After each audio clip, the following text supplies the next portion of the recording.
Organizational culture and change. In order to effectively lead a team towards a culture of innovation and sustainability, leaders must clearly understand the nuances of diversity through KSAOs, knowledge, skills, abilities, and others, as well as realize the impact of change upon teams and their behavior. In this unit, we look at a variety of interweaving components to organizational culture, including KSAOs, change, and team management. This unit looks at managing human capital from a human resources and leadership perspective. Exploring managerial careers. The management challenge at Apple and Google. When Apple was developing iOS 10, a group of 600 engineers was able to debug, develop, and deploy the new programming within 2 years. Contrarily, Microsoft engineers were able to develop and execute the programming on Vista, but it took considerably longer and was a bigger undertaking, with almost 6,000 engineers at hand. What was the difference? According to the study conducted by leadership consulting firm Bain & Company, companies like Apple, Google, and Netflix are 40% more productive than the average company. Some may think that this is a product of the hiring pool. Big companies generally attract a more talented group of recruits. With unique benefits and prowess in the industry, this must be the case. Wrong. Google and Apple have found a way to answer the most fundamental question in management. How do you balance productivity while maintaining employee satisfaction and commitment? Companies such as Google have approximately the same percentage of star players as other companies, but instead of spreading out the talent, they group them dynamically to achieve more throughout the day. This grouping focuses on grouping key players in the most business-critical roles and is the key to success for the overall company. You've heard the saying, "You're only as strong as your weakest link," and in the case of Apple, there were no weak links, making their productivity extremely high overall. To make matters more complicated, the fast-paced workplace and technology changes, including the diversity of employees and the global marketplace, takes a considerable toll on employee expectations, as do the overall stresses of the business performance. Apple is just one example of a company that figured out one of the pieces to this puzzle, but it is illustrative of what is happening in the workplace all around the globe. Contemporary managers are witnessing changes in technologies, markets, competition, workforce demographics, employee expectations, and ethical standards. At the heart of these changes is the issue of how to manage people effectively.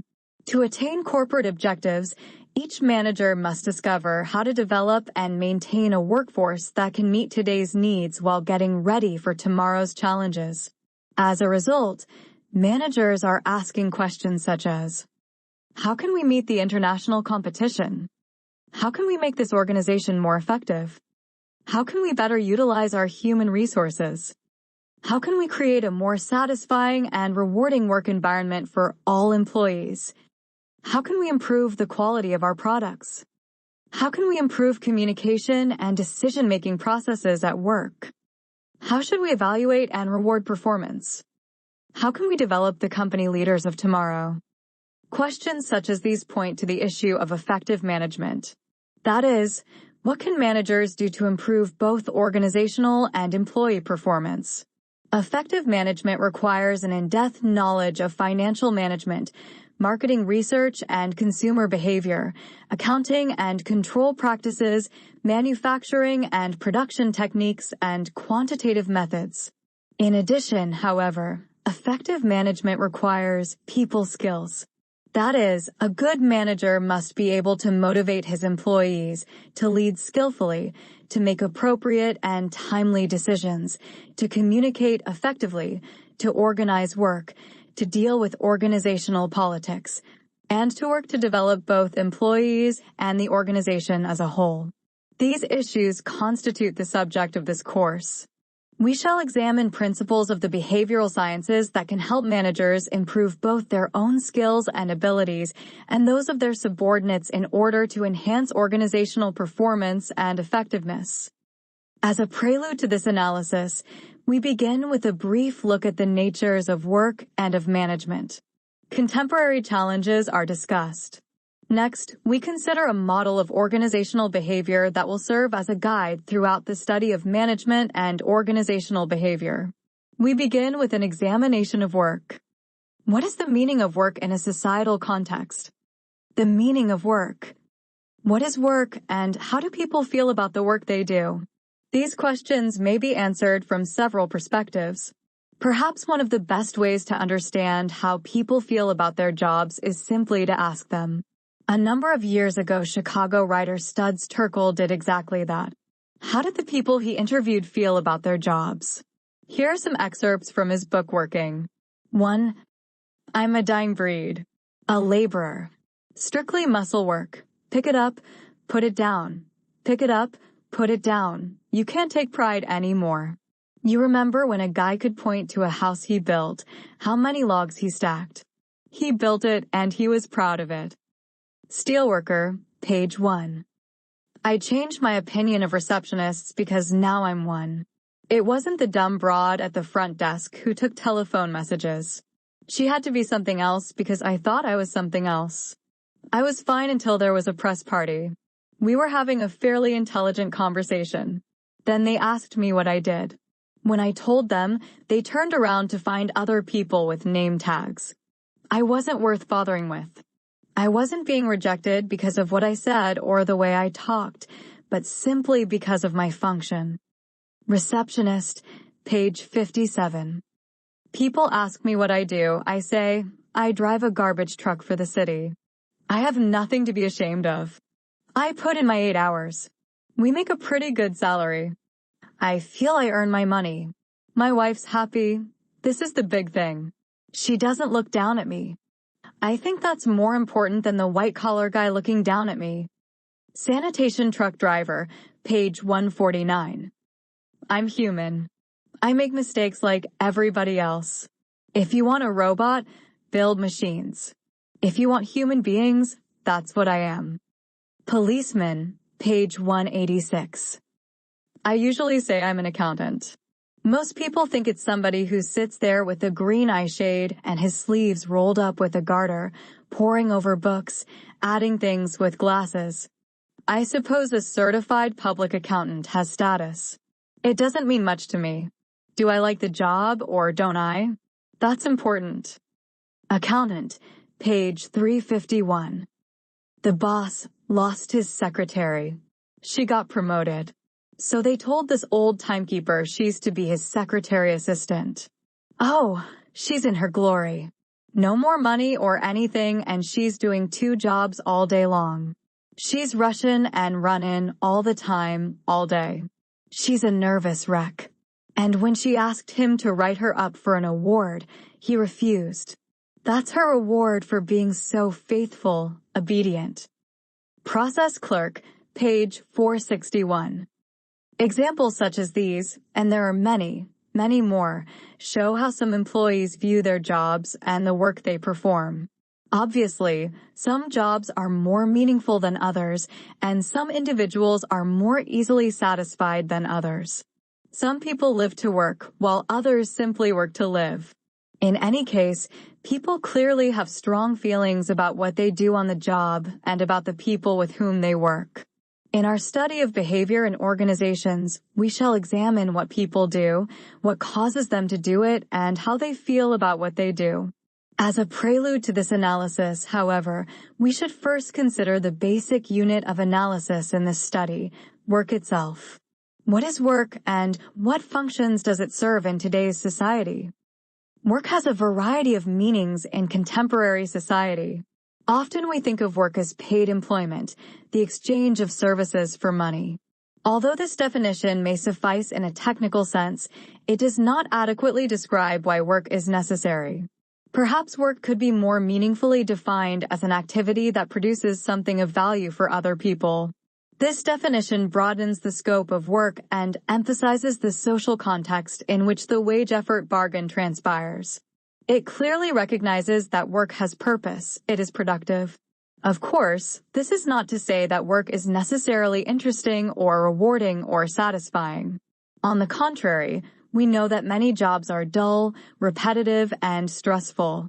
Even so, the activities performed do have utility for society at large.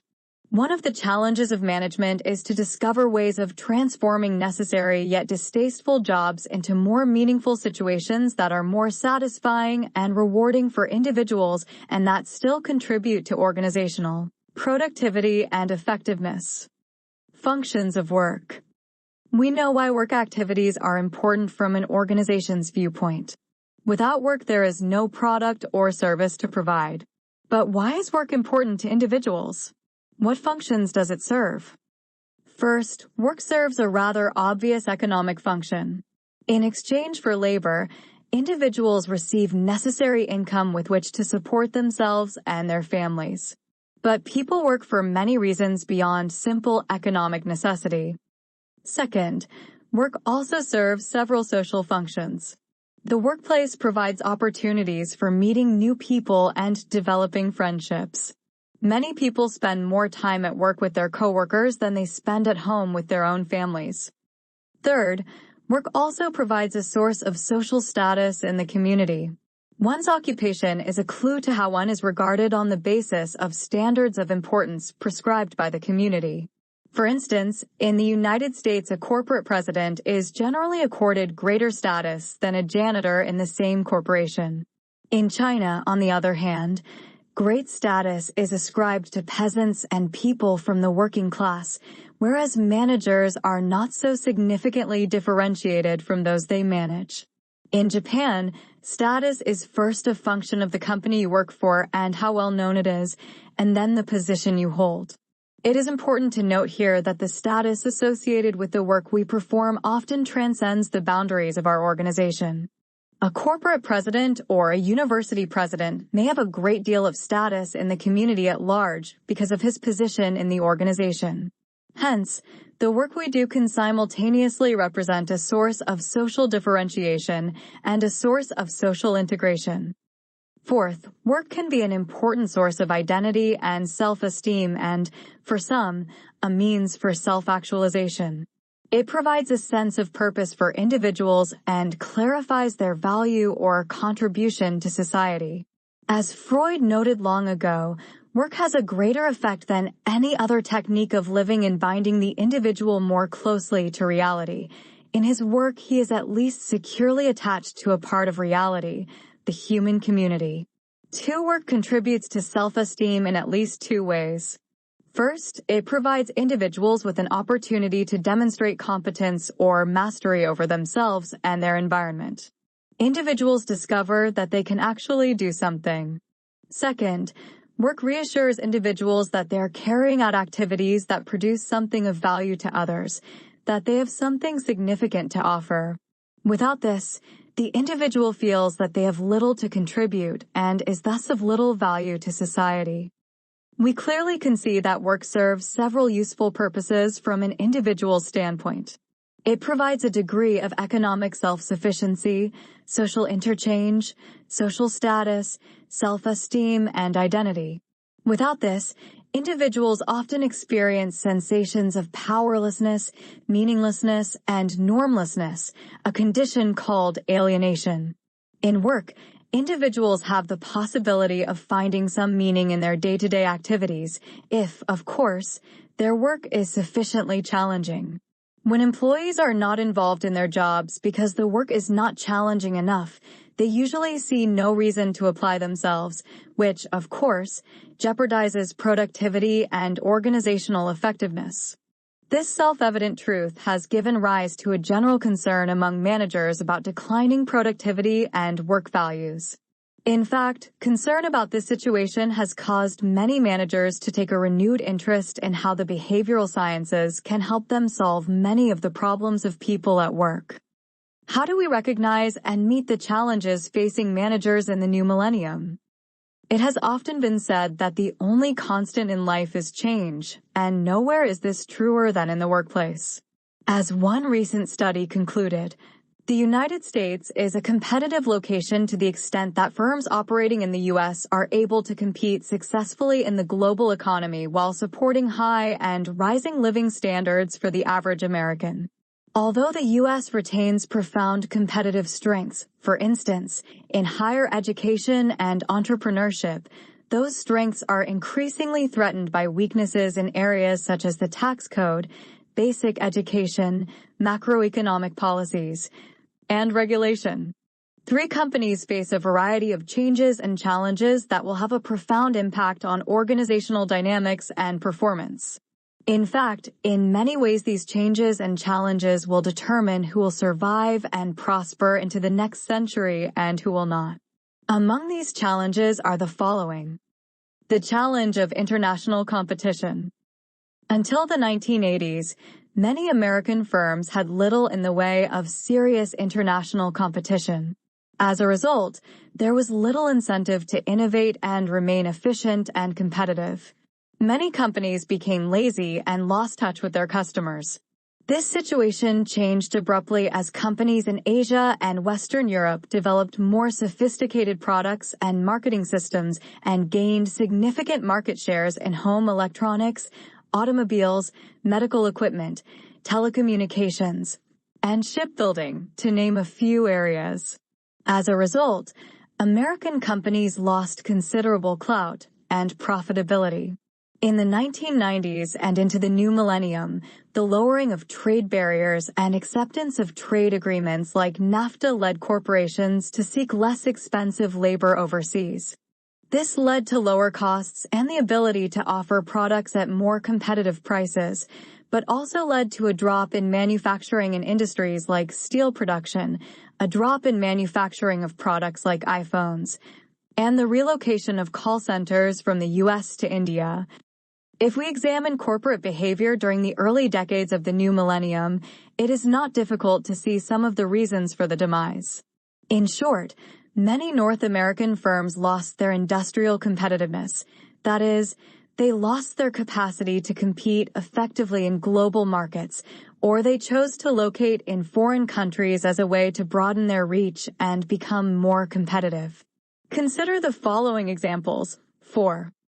During the last year reported, India experienced a 7.5% annual growth rate in real GDP while China recorded an increase of 6.7%.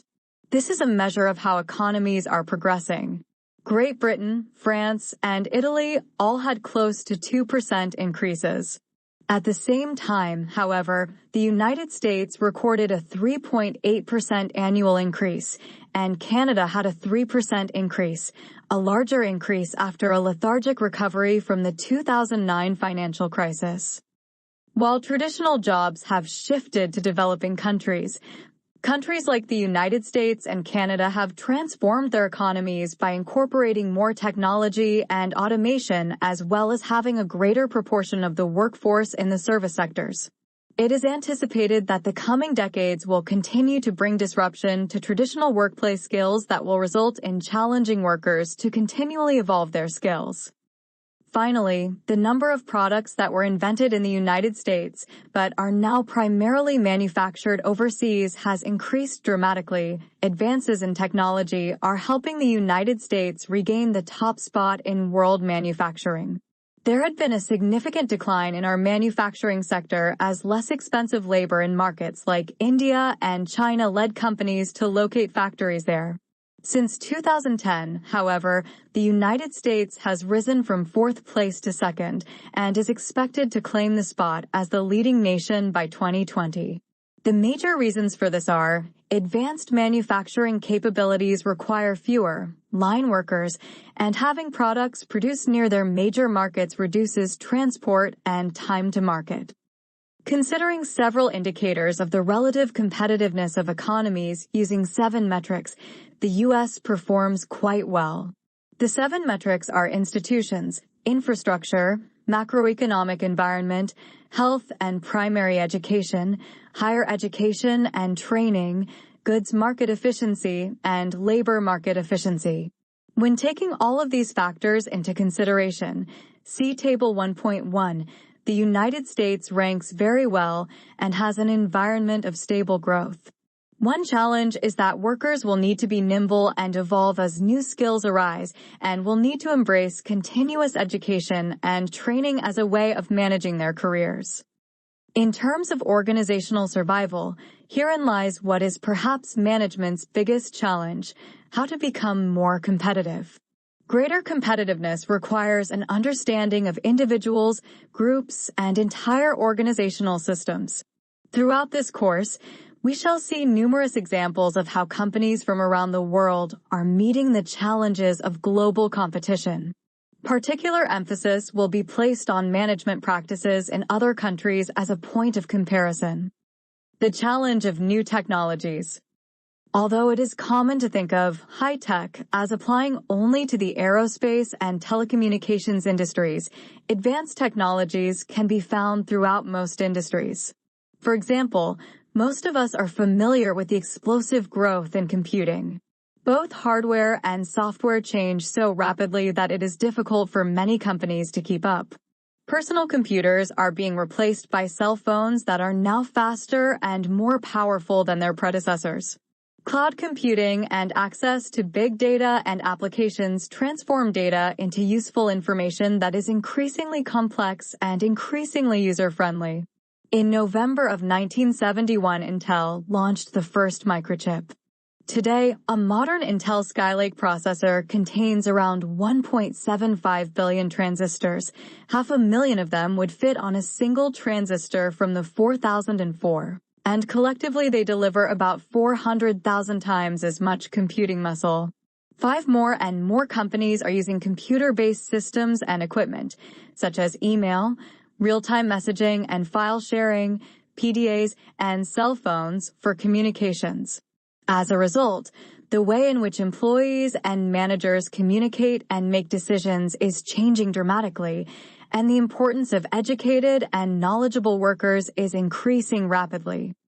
Technological changes also can be seen in the increased use of robotics, expert systems, and computer-integrated manufacturing systems, which have changed the way many products are manufactured today.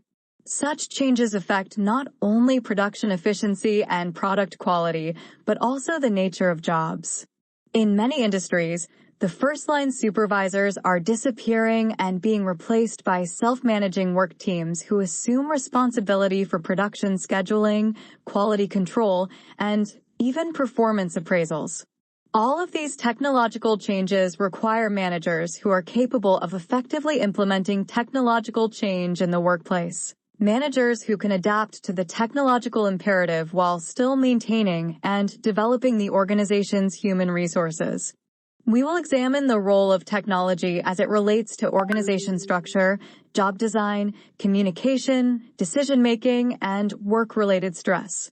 We will see how some companies successfully adapted to technological change in a way that benefited all parties concerned. Managing change. Siri struggles to keep up with the competition. Many executives struggle in the ongoing competitive landscape of technology. With fast-paced changes, staying one step ahead as well as being able to pivot quickly to respond to action are two critical elements to successful leadership. Apple Incorporated has made its third change in the past year to the leadership of the artificial intelligence voice assistant system Siri. Due to many factors, including being outperformed by the competition such as Google Assistant and Amazon Incorporated, Alexa, the company decided to pivot and make the change. These two systems have seen incredible growth in 2018, with the Amazon Echo and Google Home claiming each 34% of the market. Now John Giannandrea, formerly Google's head of search and AI, has joined the Apple team and is tasked with getting on the rivals level from which he came, Verge 2018.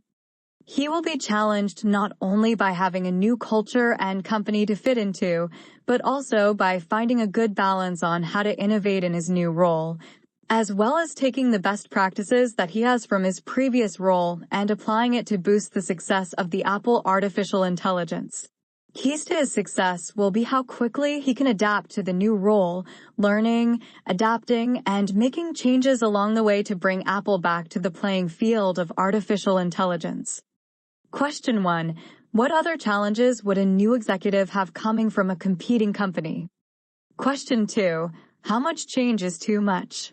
What cautions should Apple be concerned about with all of the turnover for this position? Sources: Nick Stadt, Apple's new AI chief, now oversees Siri, Core ML, and machine learning teams. The Verge, July 10, 2018. Stephen Nellis, Apple shifts responsibility for Siri to operating system chief. Reuters, September 1, 2017. Trip Mickle, Apple hands Siri responsibility to executive poached from Google. The Wall Street Journal, July 10, 2018. The challenge of increased quality. The challenge of industrial competitiveness incorporates several interrelated factors, including an appropriate product mix, manufacturing efficiency, effective cost controls, investment in research and development, and so forth. Not to be ignored in this pursuit is the quest for increased quality control of the products and services offered in the marketplace. Total Quality Management, TQM, is a term often used to describe comprehensive efforts to monitor and improve all aspects of quality within a firm. BMW established and continues to maintain its reputation in part because customers have come to respect its high level of quality. Quality is also a major reason for the success of many Japanese products in North America. Simply put, if companies are going to compete, renewed efforts must be devoted to enhanced quality assurance.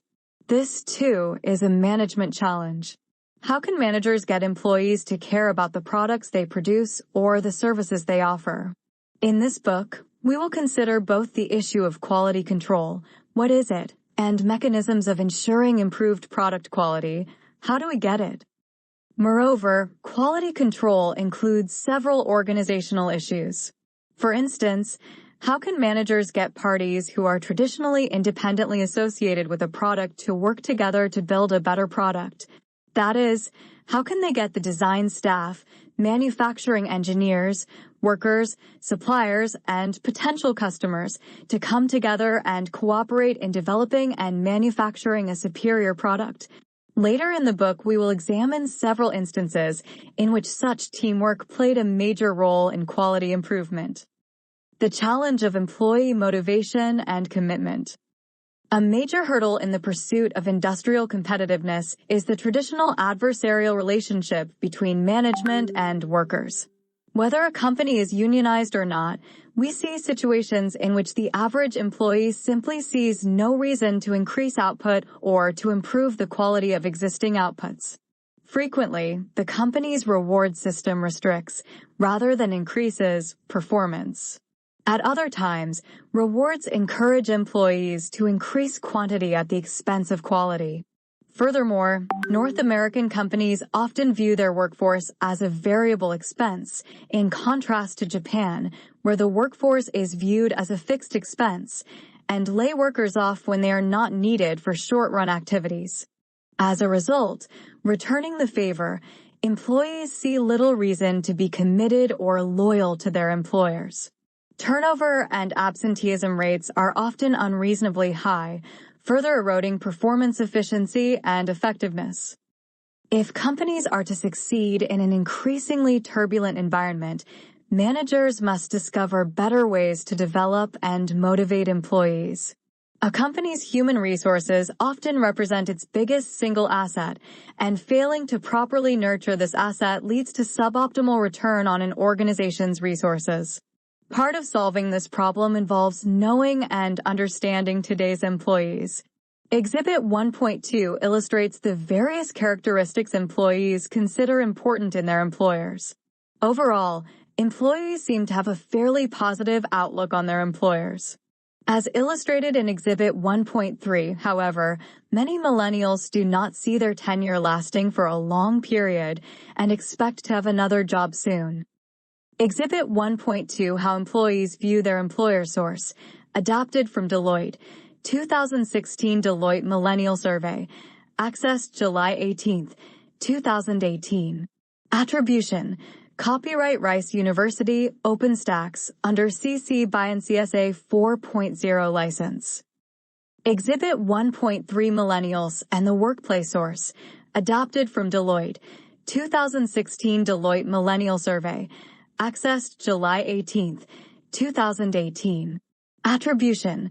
Copyright Rice University, OpenStax, under CC BY NCSA 4.0 license. This problem is made all the more difficult by the changing nature of occupations. As shown in Table 1.2, we are seeing a sharp increase in the number of technicians, service workers, and sales workers.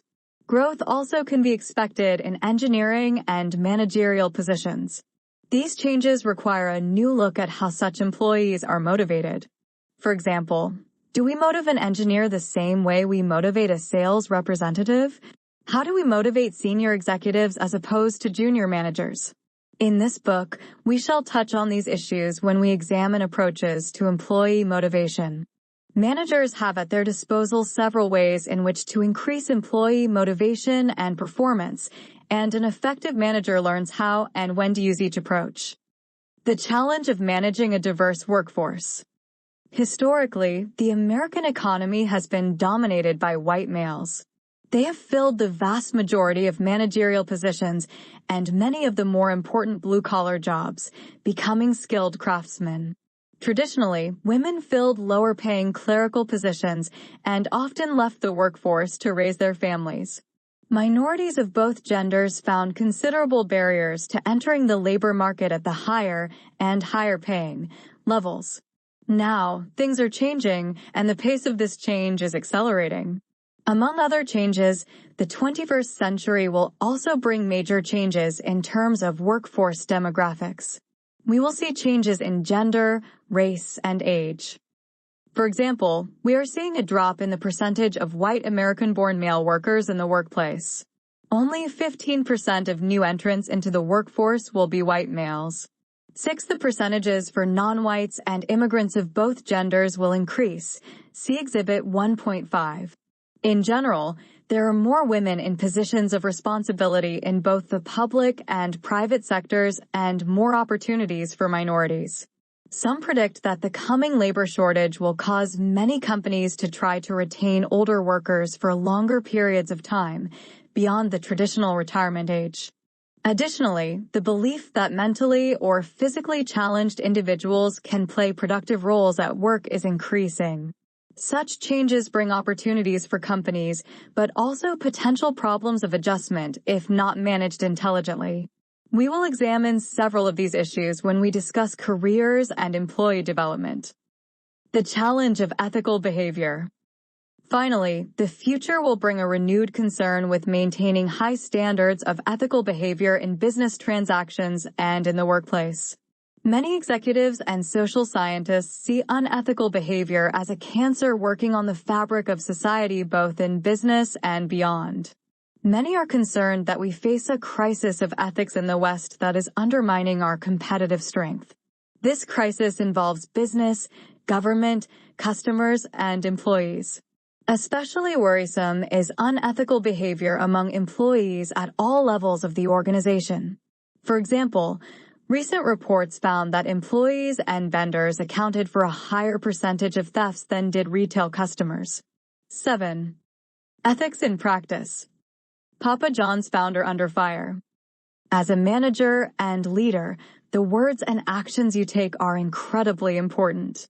John Schnatter, founder and chairman of Papa John's Pizza, found this out the hard way. During a media training conference call, Schnatter used derogatory comments and racial slurs.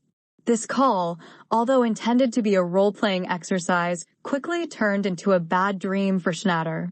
In response to this action, and having admitted the fault, Schnatter was forced to resign as chairman after the local NAACP branch called for his resignation. In addition, the board of directors decided that he would be removed from all marketing, publicity, and pizza boxes, and they took the stance that Papa John's is not an individual. Papa John's is a pizza company with 120,000 corporate and franchise team members around the world, Forbes 2018. Shares of stock for Papa John's soared after the announcement of his resignation, adding $50 million to Schnatter's total net worth, CNN Money 2018. The values of the company prevailed through the actions of Schnatter, showcasing that despite making a mistake, the commitment to maintaining an ethical standard is still an important value to Schnatter as well as the company overall. Question 1. Do you think the actions of the board of directors were enough to uphold Papa John's reputation? Question 2. What other actions or types of training should Papa John's take with their employees in light of the current state of ethical defamation of the company and founder? Sources: Julie Jargon, Papa John's stock soars after chairman's resignation. The Wall Street Journal, July 12, 2018. Megan Friedman, John Schnatter will no longer be the face of Papa John's. Delish, July 16, 2018. Noah Kirsch, Papa John's founder resigns, gains $50 million in a day. Forbes, July 13, 2018. Jordan Valinsky, Papa John's founder John Schnatter kicked out of his office. CNN Money, July 16, 2018. In addition, we hear about illegal and unethical behavior on Wall Street, pension scandals in which disreputable executives gamble on risky business ventures with employee retirement funds, companies that expose their workers to hazardous working conditions, and blatant favoritism in hiring and promotion practices.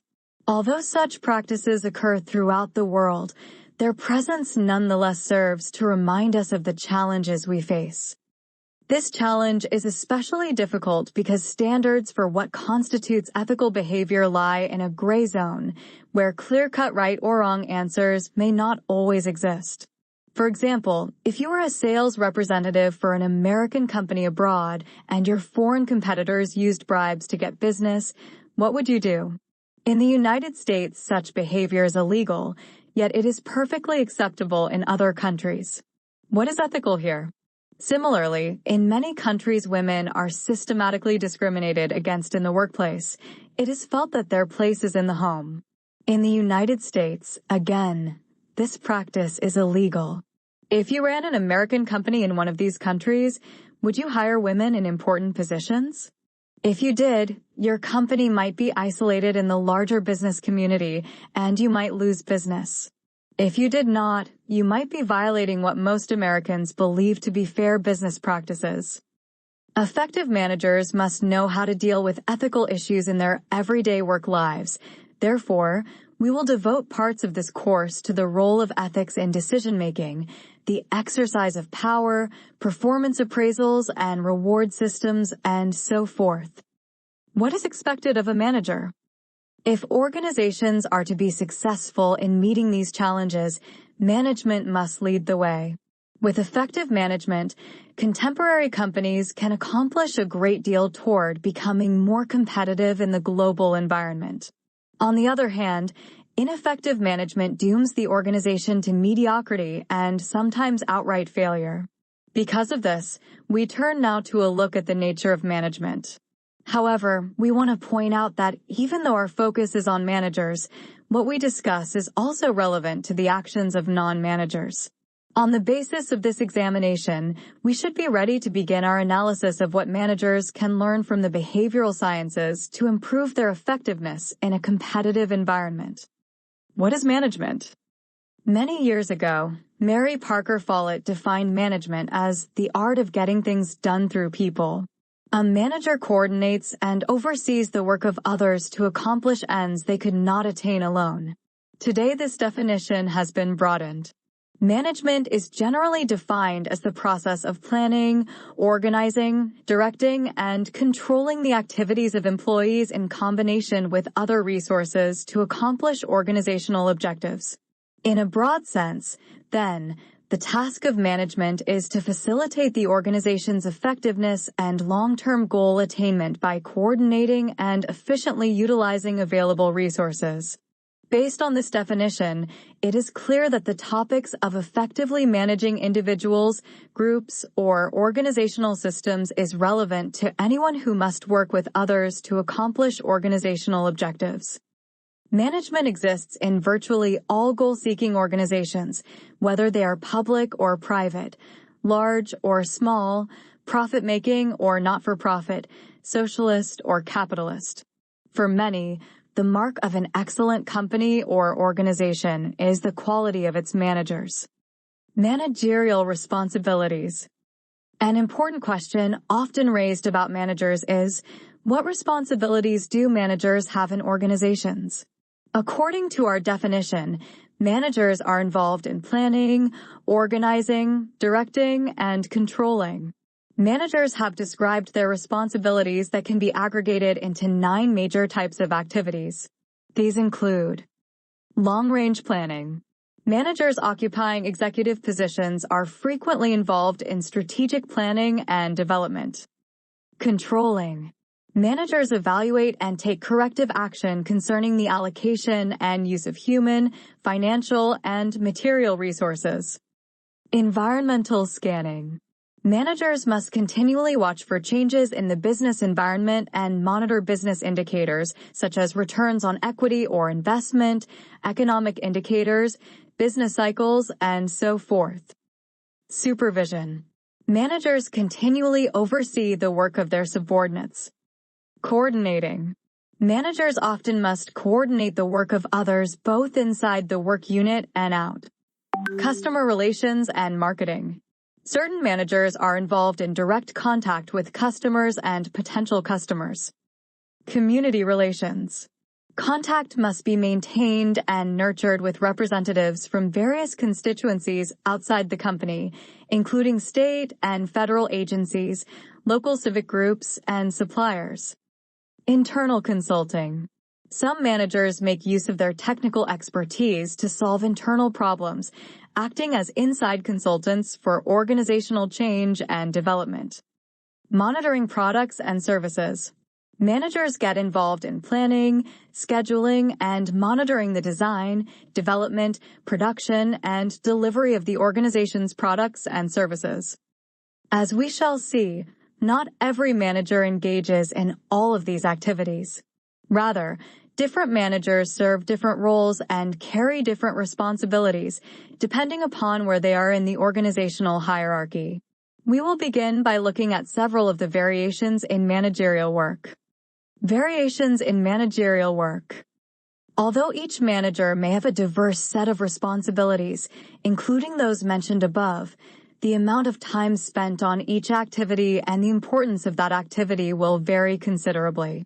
The 2 most salient perceptions of a manager are, 1, the manager's level in the organizational hierarchy, and 2, the type of department or function for which they are responsible.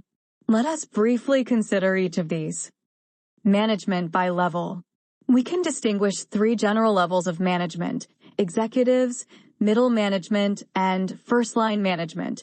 See Exhibit 1.6.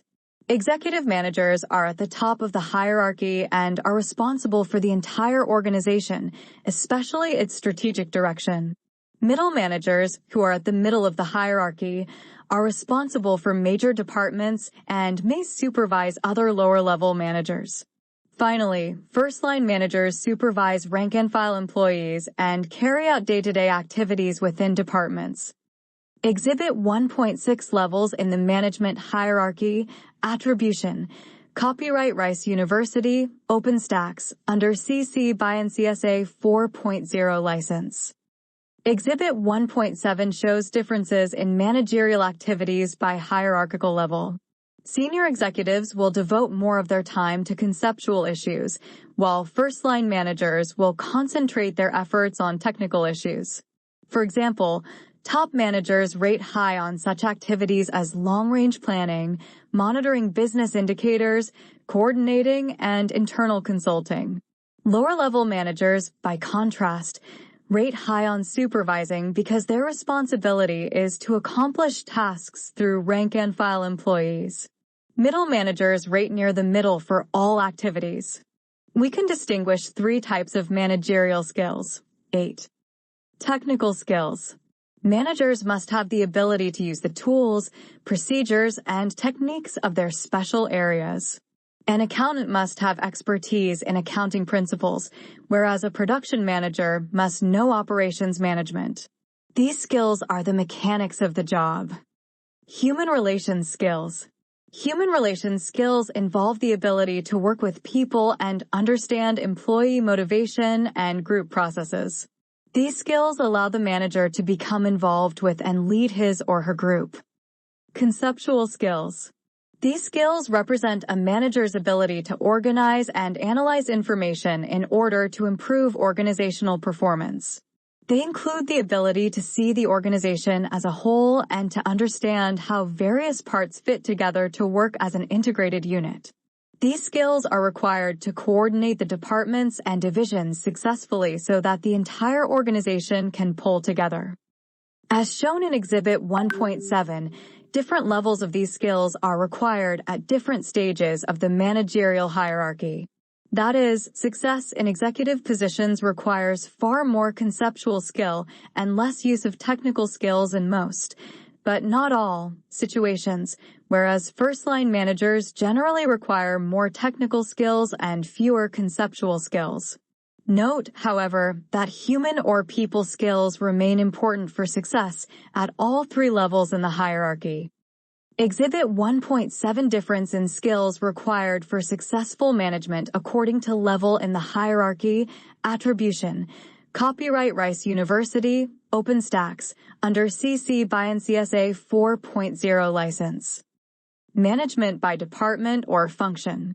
In addition to level in the hierarchy, managerial responsibilities also differ with respect to the type of department or function. There are differences found for quality assurance, manufacturing, marketing, accounting and finance, and human resource management departments. For instance, manufacturing department managers will concentrate their efforts on products and services, controlling and supervising.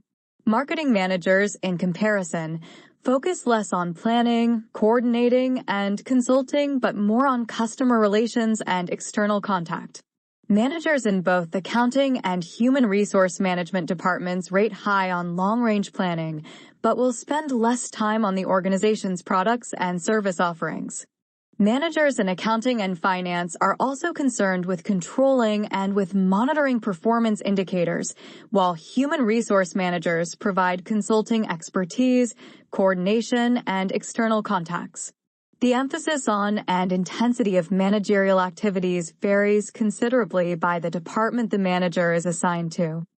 At a personal level, knowing that the mix of conceptual, human, and technical skills changes over time and that different functional areas require different levels of specific management activities can serve at least two important functions.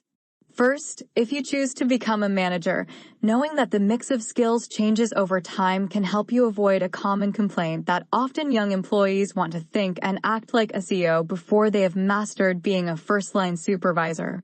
Second, knowing the different mix of management activities by functional area can facilitate your selection of an area or areas that best match your skills and interests. In many firms, managers are rotated through departments as they move up in the hierarchy. In this way, they obtain a well-rounded perspective on the responsibilities of the various departments. In their day-to-day tasks, they must emphasize the right activities for their departments and their managerial levels. Knowing what types of activity to emphasize is the core of the manager's job. In any event, we shall return to this issue when we address the nature of individual differences in the next chapter. The 21st Century Manager. We discussed above many of the changes and challenges facing organizations in the 21st century. Because of changes such as these, the managers and executives of tomorrow will have to change their approaches to their jobs if they are to succeed in meeting the new challenges. In fact, their profiles may even look somewhat different than they often do today. Consider the 5 skills that Fast Company predicts that successful future managers, compared to the senior manager in the year 2000, will need. The 5 skills are the ability to think of new solutions, being comfortable with chaos, an understanding of technology, high emotional intelligence, and the ability to work with people and technology together. For the past several decades, executive profiles have typically looked like this. The person started out in finance with an undergraduate degree in accounting, then methodically worked their way up through the company from the controller's office in a division to running that division to the top job. The military background shows they are used to giving orders and to having them obeyed. As head of the philanthropic efforts, they are important in the community. However, the first time the individual traveled overseas on business was as chief executive. Computers, which became ubiquitous, make them nervous. 9. Now compare this with predictions about what a 21st century executive will look like. Their undergraduate degree might be in French literature, but they also have a joint MBA/engineering degree. The individual started in research and was quickly picked out as a potential CEO. They are able to think creatively and thrives in a chaotic environment. They zigzagged from research to marketing to finance, are comfortable with technology and people, and have a high degree of emotional intelligence. The executive proved valuable in Brazil by turning around a failing joint venture. This person speaks multiple languages and is on a first-name basis with commerce ministers in half a dozen countries. Clearly, the future holds considerable excitement and promise for future managers and executives who are properly prepared to meet the challenges. How do we prepare them? One study suggested that the manager of the future must be able to fill at least the following 4 roles. 10. Global strategist. Executives of the future must understand world markets and think internationally. They must have a capacity to identify unique business opportunities and then move quickly to exploit them. Master of technology. Executives and managers of the future must be able to get the most out of emerging technologies, whether these technologies are in manufacturing, communications, marketing, or other areas. Leadership that embraces vulnerability. The successful executive of the future will understand how to cut through red tape to get a job done, how to build bridges with key people from highly divergent backgrounds and points of view, and how to make coalitions and joint ventures work. Follow from the front motivator. Finally, the executive of tomorrow must understand group dynamics and how to counsel, coach, and command work teams and individuals so they perform at their best. Future organizations will place greater emphasis on teams and coordinated efforts, requiring managers to understand participative management techniques. Great communicator. To this list of 4, we would add that managers of the future must be great communicators. They must be able to communicate effectively with an increasingly diverse set of employees as well as customers, suppliers, and community and government leaders.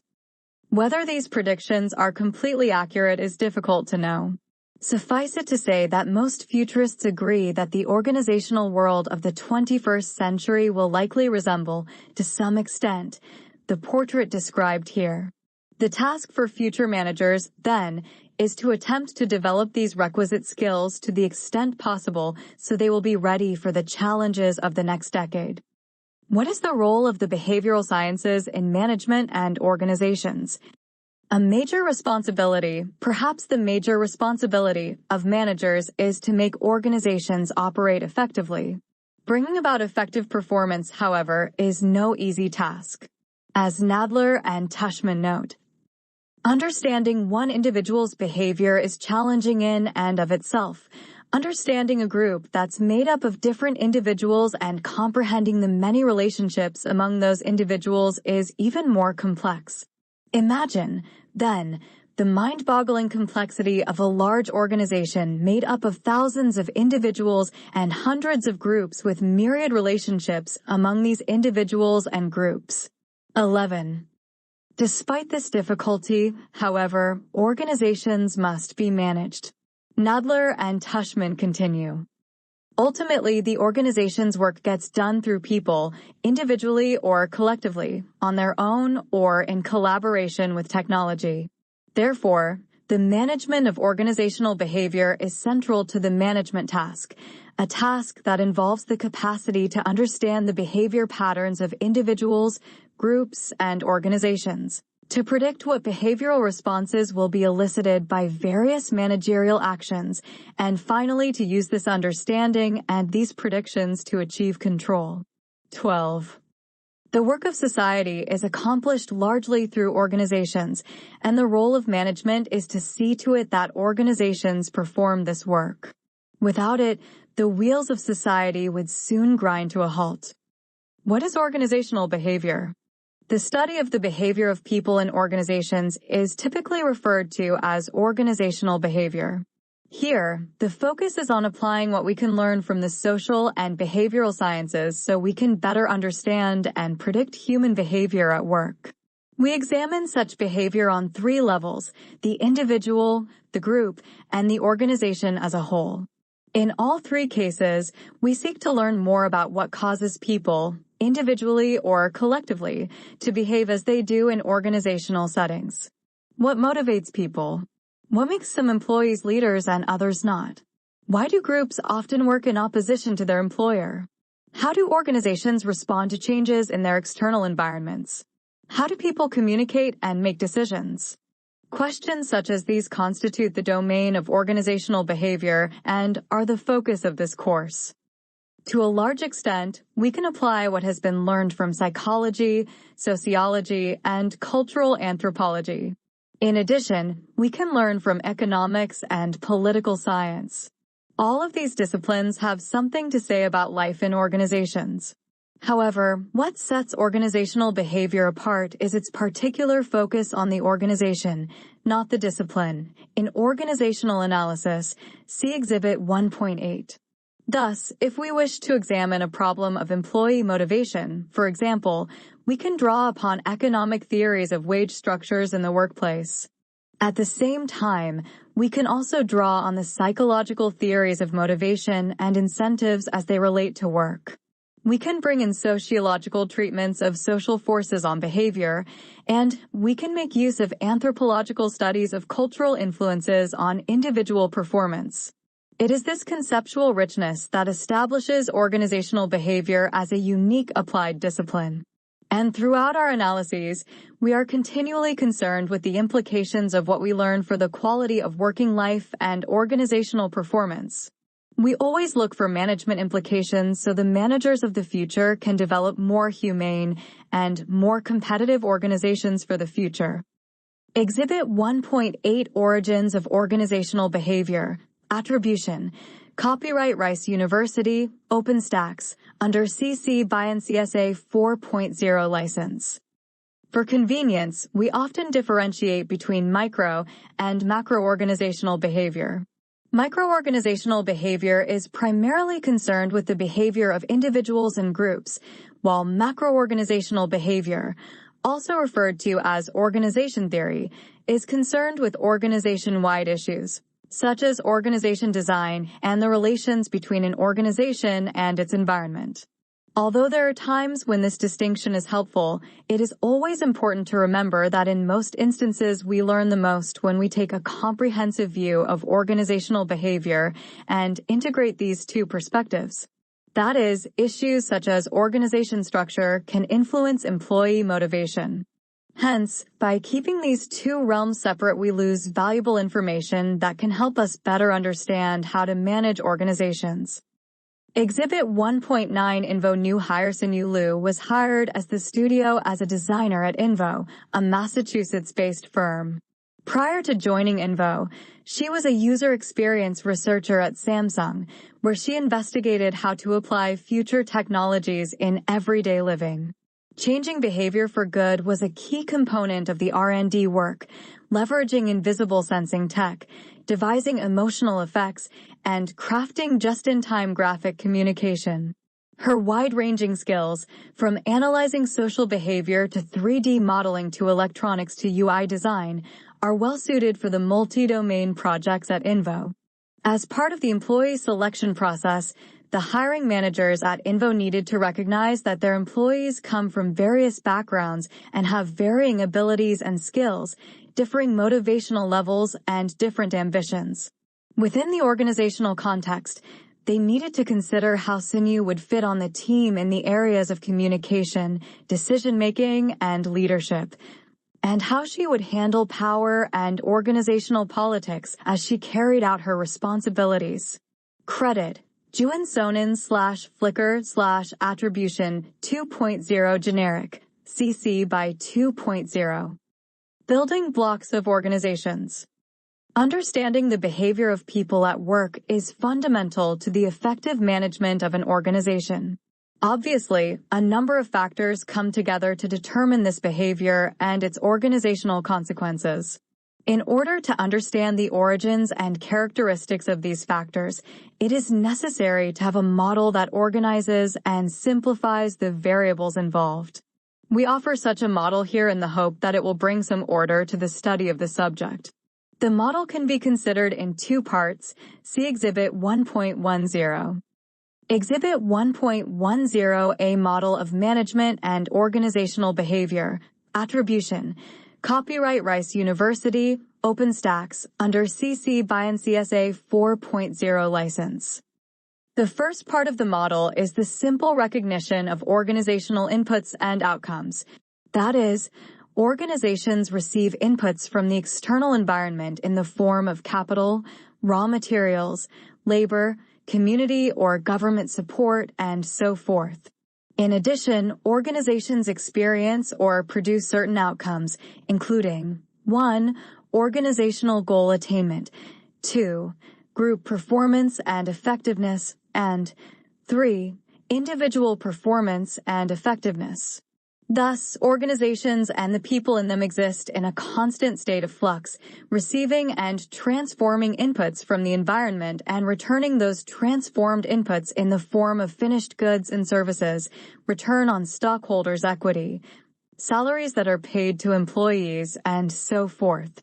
It is, in short, a dynamic system. The second aspect of the model is the organization itself and all of its parts. One way to understand the complexity of organizations is to think of them simply as a set of building blocks, including individuals and groups. Organizations are collectives of individuals and groups working to pursue common objectives. Their members come from various backgrounds and have varying abilities and skills, differing motivational levels, and different ambitions. Within the organizational context, these people must communicate, make decisions, show leadership, and handle power and organizational politics as they carry out their assigned activities. Tasks and technology. In addition to variations among individuals and groups, we must recognize variations in the technology of the workplace. That is, how does the work actually get done? Technology includes both the actual design of jobs and the tools and techniques used in manufacture, e.g., robotics and expert systems. Organization design. Putting together these factors, individuals and groups and tasks, is the subject of organization design. That is, how do we structure an organization so it effectively coordinates and controls employee behavior to facilitate performance? Organizational processes. In addition to people, machines, and structure, we must recognize a series of organizational processes, such as leadership, communication, decision-making, power and politics, and so forth. The processes largely determine the nature and quality of interpersonal and intergroup relations within the workplace and, as such, influence ultimate organizational performance. Management. Finally, the glue that holds these building blocks together is the character of management. Throughout this text, we shall see numerous examples of how the degree of managerial effectiveness and prowess have determined the success or failure of a venture. We shall take a managerial view throughout our survey of organizational behavior. There have been many attempts to provide a differentiation between leadership and management over time. While they are not the same thing, they are necessarily linked and complementary. Any effort to separate the two is likely to cause more problems than it solves, and as business evolved, the content of leadership and management has changed. The emergence of the knowledge worker and the profound differences that this causes the way business is organized. With the rise of the knowledge worker, one does not manage people, and instead the task is to lead people, and the goal is to make productive the specific strengths and knowledge of every individual. These 5 variables, then, will constitute the primary ingredients of this book. We shall proceed sequentially, beginning with individual behavior and moving to group and intergroup behavior and finally to organization design and structure. On the basis of this, we will turn to a consideration of several of the more important organizational processes. Finally, we will look to the future and examine ways that organizations can continue to develop and improve their workforces and the organization as a whole. Throughout, the roles of technology and management will be considered. Also throughout, we will blend theory with research and practice. Alienation. The experience of being isolated from a group or an activity to which one should belong or in which one should be involved. Ethics. Moral principles that govern a person's behavior or the conducting of an activity. Executive managers. Generally, a team of individuals at the highest level of management of an organization. First-line management. The level of management directly managing non-managerial employees. Industrial competitiveness. The ability to provide products and services more effectively and efficiently than competitors. Long-range planning. A process of setting goals that outlines the path for the company's future. Macroorganizational behavior. Macroorganizational behavioral research steps back and looks at an organization as a whole. Management. The process of planning, organizing, directing, and controlling the activities of employees in combination with other resources to accomplish organizational objectives. Microorganizational behavior.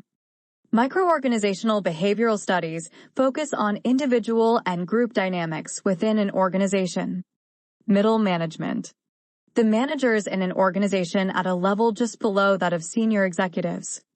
Organization theory. The study of organization designs and organization structures, relationship of organizations with their external environment, and the behavior of managers and workers within organizations. Organizational behavior. The study of the actions and attitudes of individuals and groups toward one another and toward the organization as a whole. Organizational design. A formal methodology that identifies dysfunctional aspects of workflow, procedures, structures, and systems, and then realigns them to fit current business goals and develops plans to implement change. Organizational processes. The activities that establish the business goals of the organization and develop processes, product, and resource assets that when used will help to achieve business goals. Technology. The application of scientific knowledge for practical purposes. Theory. A set of principles on which the practice of an activity is based. Work. All activity involving mental or physical effort done in order to achieve a purpose or result. 1.1 The nature of work. What is the meaning of work in a societal context? Work will almost inevitably be a large part of your life. An understanding of organizational behavior will aid you in making that part of life more productive and enjoyable for yourself as well those you are in a position to influence. In this course, our objective is to provide sound and relevant insights concerning individuals, groups, and overall organizational systems that will be helpful to you not just as an executive or CEO, but also when you are starting your career as an individual contributor or subordinate. 1.2 The changing workplace. How do we recognize and meet the challenges facing managers in the new millennium? The fundamental challenge facing managers is how to achieve performance goals while simultaneously providing for employee welfare and satisfaction. Work may be defined as an activity that produces something of value for other people. Work serves several functions, including economic, social, status, self-esteem, and self-actualization. As managers in today's environment, several challenges arise, including international competition, new technologies, the need for increased quality, employee motivation and commitment, a diverse workforce, and ethical behavior. These challenges must be met by managers concerned about survival and competitiveness in the future. 1.3 The nature of management. What is expected of a manager? Management is the process of planning, organizing, directing, and controlling the activities of employees in combination with other resources to accomplish organizational goals. Managerial responsibilities include long-range planning, controlling, environmental scanning, supervision, coordination, customer relations, community relations, internal consulting, and monitoring of products and services. These responsibilities differ by level in the organizational hierarchy and by department or function. The 21st century manager will differ from most current managers in 4 ways. In essence, they will be a global strategist, a master of technology, a good politician, and a premier leader motivator. 1.4 A model of organizational behavior and management. What is the role of the behavioral sciences in management and organizations? Organizational behavior is the study of people in organizations. It can be studied on a micro level, which focuses on individual or group behavior, or on a macro level, which focuses on organization-wide actions and events. A model of organizational behavior is presented, consisting of 5 building blocks: individuals and groups, tasks and technology, organization design, organizational processes, and management. Exploring managerial careers. Eva Hartmann, Trellis LLC. Eva Hartmann has nearly 20 years of experience as a strategic, results-driven, innovative leader with significant expertise in human resources strategy, talent and leadership development, and organizational effectiveness. She has worked in a variety of industries, from manufacturing to Fortune 500 consulting. Eva is a transformational change agent who has developed and led strategic human capital programs and talent initiatives in multiple challenging environments globally. Eva is passionate about enhancing both individual and organizational performance. Eva began her career in one of the large Big Six management consulting firms at the time, and she happily returned several years ago to consulting. She is the founder and president of Trellis LLC, a human capital consulting and staffing firm in Richmond, Virginia. Prior to Trellis, Eva was the global human resources leader for a large global manufacturer of plastic film products and was responsible for the HR strategy and operations of a $600 million global division. In this role, Eva led a global team of HR managers in North and South America, Europe, and Asia to support global HR initiatives to drive business results and build human capital and performance across the division. Eva has also held a variety of leadership and managerial roles in both human resources and quality functions at several nationally and globally recognized companies, including Wachovia Securities, Genworth Financial, Sun Microsystems, and Andersen Consulting, now Accenture. Eva holds an MBA from the College of William and Mary in Williamsburg, Virginia, and a BA in Anthropology from the University of Virginia in Charlottesville, Virginia. She is also an adjunct faculty member with the University of Richmond-Robbins School of Business. Eva currently serves on the board of the Society of Human Resource Management, SHRM, of Richmond, Virginia. Human resource management is an area that has evolved a great deal over the last few decades. From the days of the very tactical personnel management to the current and more strategic state of human resources, businesses and HR professionals alike have changed the way they see the function. In the current economy, human capital assets, i.e., people, are the greatest value creators. Companies compete for talent, and they distinguish themselves in their business performance by the talent they have in their ranks. Human resource management, therefore, becomes a key lever companies can utilize to find, recruit, develop, and grow talent for competitive advantage. This chapter discusses the value and benefits that human resource management brings to an organization, as well as the challenges that the function still faces as a strategic partner to the business. What has been the evolution of human resource management, HRM, over the years, and what is the current value it provides to an organization? Human resource management over the years has served many purposes within an organization. From its earliest inception as a primarily compliance-type function, it has further expanded and evolved into its current state as a key driver of human capital development. In the book HR from the Outside in Ulrich, Younger, Brockbank, Younger, 2012, the authors describe the evolution of HR work in waves. Wave 1 focused on the administrative work of HR personnel, such as the terms and conditions of work, delivery of HR services, and regulatory compliance.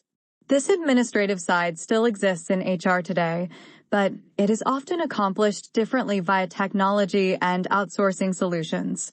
The quality of HR services and HR's credibility came from the ability to run administrative processes and solve administrative issues effectively. Wave 2 focused on the design of innovative HR practice areas such as compensation, learning, communication, and sourcing. The HR professionals in these practice areas began to interact and share with each other to build a consistent approach to human resource management. The HR credibility in Wave 2 came from the delivery of best practice HR solutions. Wave 3 HR, over the last 15 to 20 years or so, has focused on the integration of HR strategy with the overall business strategy. Human resources appropriately began to look at the business strategy to determine what HR priorities to work on and how to best use resources. HR began to be a true partner to the business, and the credibility of HR was dependent upon HR having a seat at the table when the business was having strategic discussions.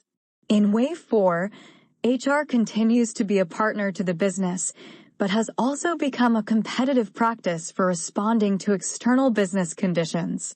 HR looks outside their organizations to customers, investors, and communities to define success in the form of customer share, investor confidence, and community reputation.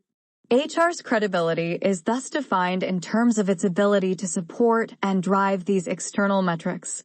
Although each wave of HR's evolution is important and must be managed effectively, it is the outside-in perspective that allows the human resource management function to shine by the external reputation and successes of the organization.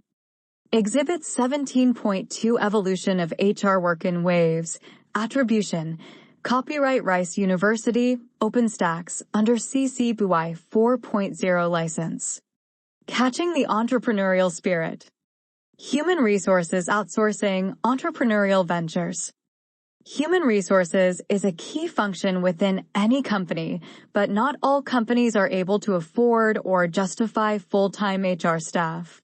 Over the last decade, HR outsourcing has become a good business decision for many small companies whose current staff doesn't have the bandwidth or expertise to take on the risks of employee relations issues, benefits and payroll, or HR compliance responsibilities.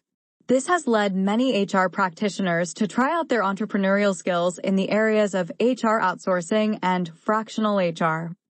Human resources outsourcing is very commonly used by smaller companies and often large companies too, to cover such tasks as benefits and payroll management. This is an area that has been outsourced to third parties for many years. More recent is the trend to have fractional HR resources to help with the daily/weekly/monthly HR compliance, employee relations, and talent management issues that companies need to address. Fractional HR is a growing industry, and it has become the service offering of many entrepreneurial HR ventures. Fractional HR is essentially as it sounds. It is the offering of HR services to a company on a part-time or intermittent basis when the company may not be able to justify the cost of a full-time HR resource.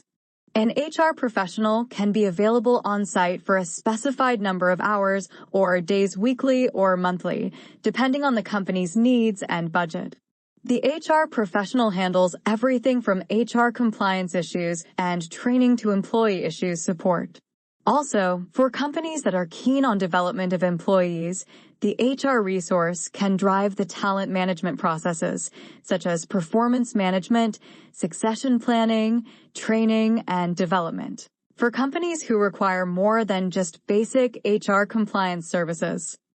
How does a business leader decide whether HR outsourcing is needed? There are generally two factors that drive a leader to consider fractional HR or HR outsourcing: time and risk. If a leader is spending too much time on HR issues and employee relations, he may decide that it is a smart trade-off to outsource these tasks to a professional. In addition, the risk inherent in some HR issues can be very great, so the threat of having a lawsuit or feeling that the company is exposed can lead the company to seek help from a fractional HR professional. HR entrepreneurs have taken full advantage of this important trend, which many say will likely continue as small companies grow and large companies decide to offload HR work to third parties. Some HR companies offer fractional HR as part of their stated HR services, in addition to payroll and benefits support, compensation, and other HR programmatic support. Having a fractional HR resource in place will often illuminate the need for other HR services and program builds, which are generally supported by those same companies. Whether you are an individual HR practitioner or have a small company of HR practitioners and consultants, fractional HR and HR outsourcing can be a very viable and financially rewarding business model. It can also be very personally rewarding, as the HR professional enables smaller companies to grow and thrive, knowing that its HR compliance and processes are covered. Discussion questions. What do you believe is contributing to the growth of the fractional HR and HR outsourcing trend? Do you expect this trend to continue? At what point should a company consider bringing on a full-time HR resource instead of using a fractional HR resource? What questions should the company ask itself? Human resource management provides value to an organization, to a large extent, via its management of the overall employee life cycle that employees follow, from hiring and onboarding to performance management and talent development, all the way through to transitions such as job change and promotion, to retirement and exit. Human capital is a key competitive advantage to companies, and those who utilize their human resource partners effectively to drive their human capital strategy will reap the benefits. Human resource management includes the leadership and facilitation of the following key life cycle process areas: human resources compliance, employee selection, hiring, and onboarding, performance management, compensation rewards and benefits, talent development and succession planning. Human resources is responsible for driving the strategy and policies in these areas to be in accordance with and in support of the overall business strategy. Each of these areas provides a key benefit to the organization and impacts the organization's value proposition to its employees. How does the human resources compliance role of HR add value to an organization? Human resources compliance is an area that traces back to the very origin of the human resources function, to administrative and regulatory functions. Compliance continues to be a very important area that HR manages, and there are numerous regulations and laws that govern the employment relationship. HR professionals must be able to understand and navigate these laws to help their organizations remain compliant and avoid having to pay fines or penalties. The additional threat of reputational harm to the organization is another reason that HR needs to be aware and alert to any potential gaps in compliance. Some of the most common examples of laws and regulations that govern the employer-employee relationship include the following: SHRM.org. Age Discrimination in Employment Act, ADA. Americans with Disabilities Act, ADA. Fair Labor Standards Act, FLSA. Family and Medical Leave Act, FMLA. National Labor Relations Act, NLRA. Worker Adjustment and Retraining Notification Act, WARN. The Age Discrimination in Employment Act, ADA, of 1967 protects individuals who are 40 years of age or older from employment discrimination based on age. These protections apply to both employees and job applicants. It also makes it unlawful to discriminate based on age with respect to any terms of employment, such as hiring, firing, promotion, layoff, compensation, benefits, job assignments, and training. The Americans with Disabilities Act, ADA, of 1990 prohibits private employers, state and local governments, employment agencies, and labor unions from discriminating against qualified individuals with disabilities. The ADA defines an individual with a disability as a person who, 1, has a mental or physical impairment that substantially limits one or more major life activities, 2, has a record of such impairment, or 3, is regarded as having such impairment. An employer is required to make a reasonable accommodation to the known disability of a qualified applicant or employee if it would not impose an undue hardship on the operation of the employer's business. The Fair Labor Standards Act, FLSA, of 1938 establishes the minimum wage, overtime pay, record-keeping, and youth employment standards affecting full-time and part-time workers in the private sector and in federal, state, and local governments. Special rules apply to state and local government employment involving fire protection and law enforcement activities, volunteer services, and compensatory time off instead of cash overtime pay. The Family and Medical Leave Act, FMLA, of 1993 entitles eligible employees to take up to 12 weeks of unpaid, job-protected leave in a 12-month period for specified family and medical reasons. FMLA applies to all public agencies, including state, local, and federal employers, local education agencies, schools, and private sector employers who employed 50 or more employees in 20 or more work weeks in the current or preceding calendar year, including joint employers and successors of covered employers. The National Labor Relations Act, NLRA, of 1935, which was later amended in 1947, extends rights to many private sector employees, including the right to organize and bargain with their employer collectively.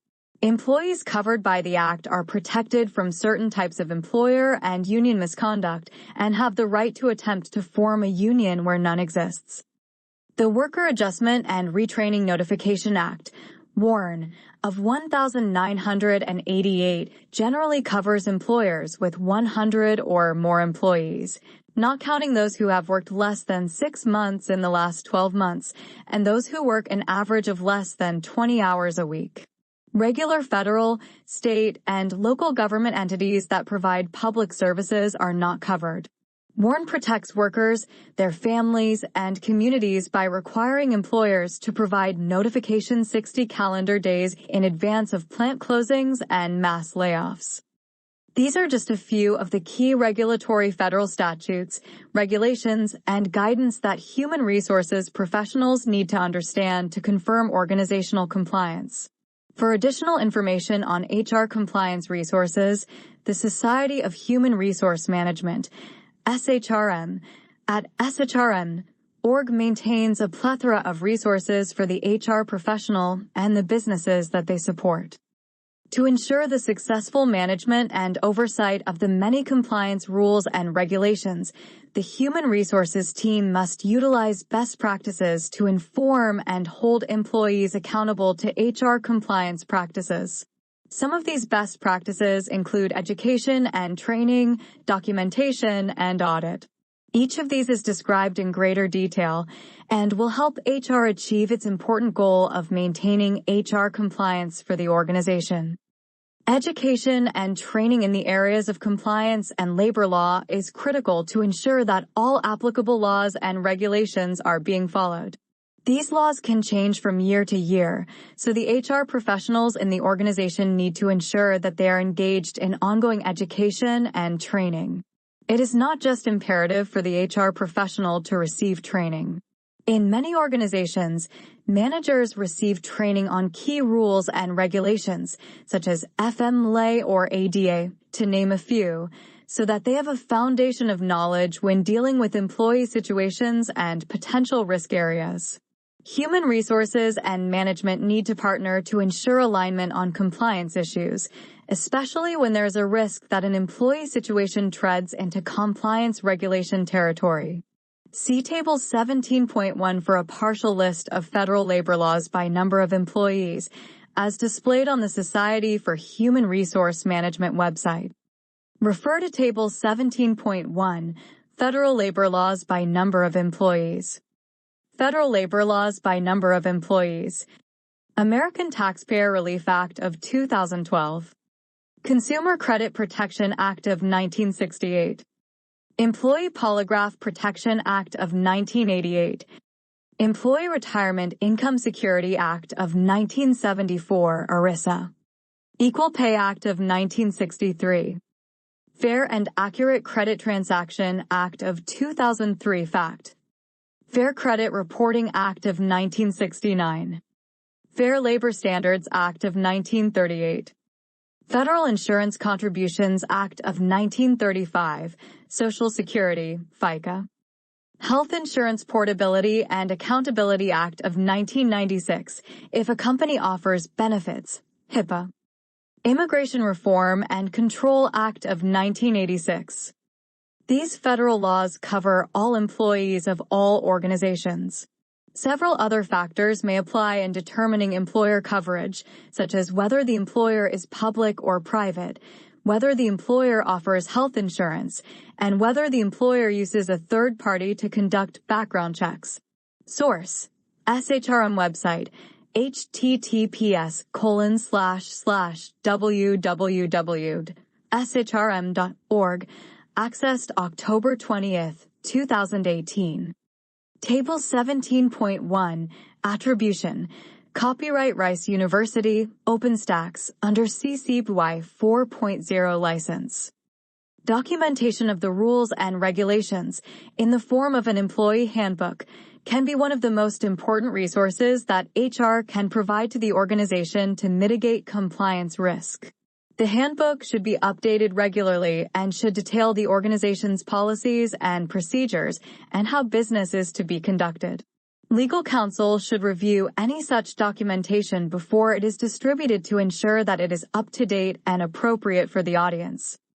Scheduling HR compliance audits should be part of the company's overall strategy to avoid legal risk. Noncompliance can cause enormous financial and reputational risk to a company, so it is important to have audits that test the organization's controls and preparedness. When the human resources function takes the lead in implementing audits and other best practices, they create real value for the organization. How do performance management practices impact company performance? Performance management practices and processes are among the most important that human resources manages, yet they are also among the most contentious processes in an organization. Many people view performance management as a human resources role and believe that it is in some parallel path with the business. On the contrary, for the process to be successful, it should not only be human resources that is responsible for driving performance. For the typically annual performance management process, human resources and line management should partner on the implementation and ongoing communication of the process. Although HR is responsible for creating and facilitating the performance management processes, it is the organizational managers that need to strongly support the process and communicate the linkage of performance management to overall organizational goals and performance. In my experience, it was helpful when business leadership emphasized that performance management isn't a human resources process, it is a mission-critical business process. If a business manager can't track and drive performance at the individual level, then the overall organization won't know how it's tracking on overall organizational goals. Before discussing the state of performance management in the workplace today, it is important to understand the origin of performance management. Performance management began as a simple tool to drive accountability, as it still does, but has evolved more recently into a tool used for employee development. Performance management can be tracked back to the U.S. military's merit rating system, which was created during World War I to identify poor performers for discharge or transfer. The Performance Management Revolution, Harvard Business Review. October 2016. After World War II, about 60% of all U.S. companies were using a performance appraisal process. By the 1960s, nearly 90% of all U.S. companies were using them. Although the rules around job seniority determined pay increases and promotions for the unionized worker population, strong performance management scores meant good advancement prospects for managers. In the beginning, the notion of using this type of system to improve performance was more of an afterthought and not the main purpose. By the 1960s or so, when we started to see a shortage of managerial talent, companies began to use performance systems to develop employees into supervisors and managers into executives. In 1981, when Jack Welch became CEO of General Electric, he championed the forced ranking system, another military creation. He did this to deal with the long-standing concern that supervisors failed to label real differences in performance, HBR, the Performance Management Revolution. GE utilized this performance management system to shed the people at the bottom. They equated performance with people's inherent capabilities and ignored their potential to grow. People were categorized as A players, to be rewarded, B players, to be accommodated, and C players, to be dismissed. In the GE system, development was reserved for the A players, and those with high potential were chosen to advance to senior positions.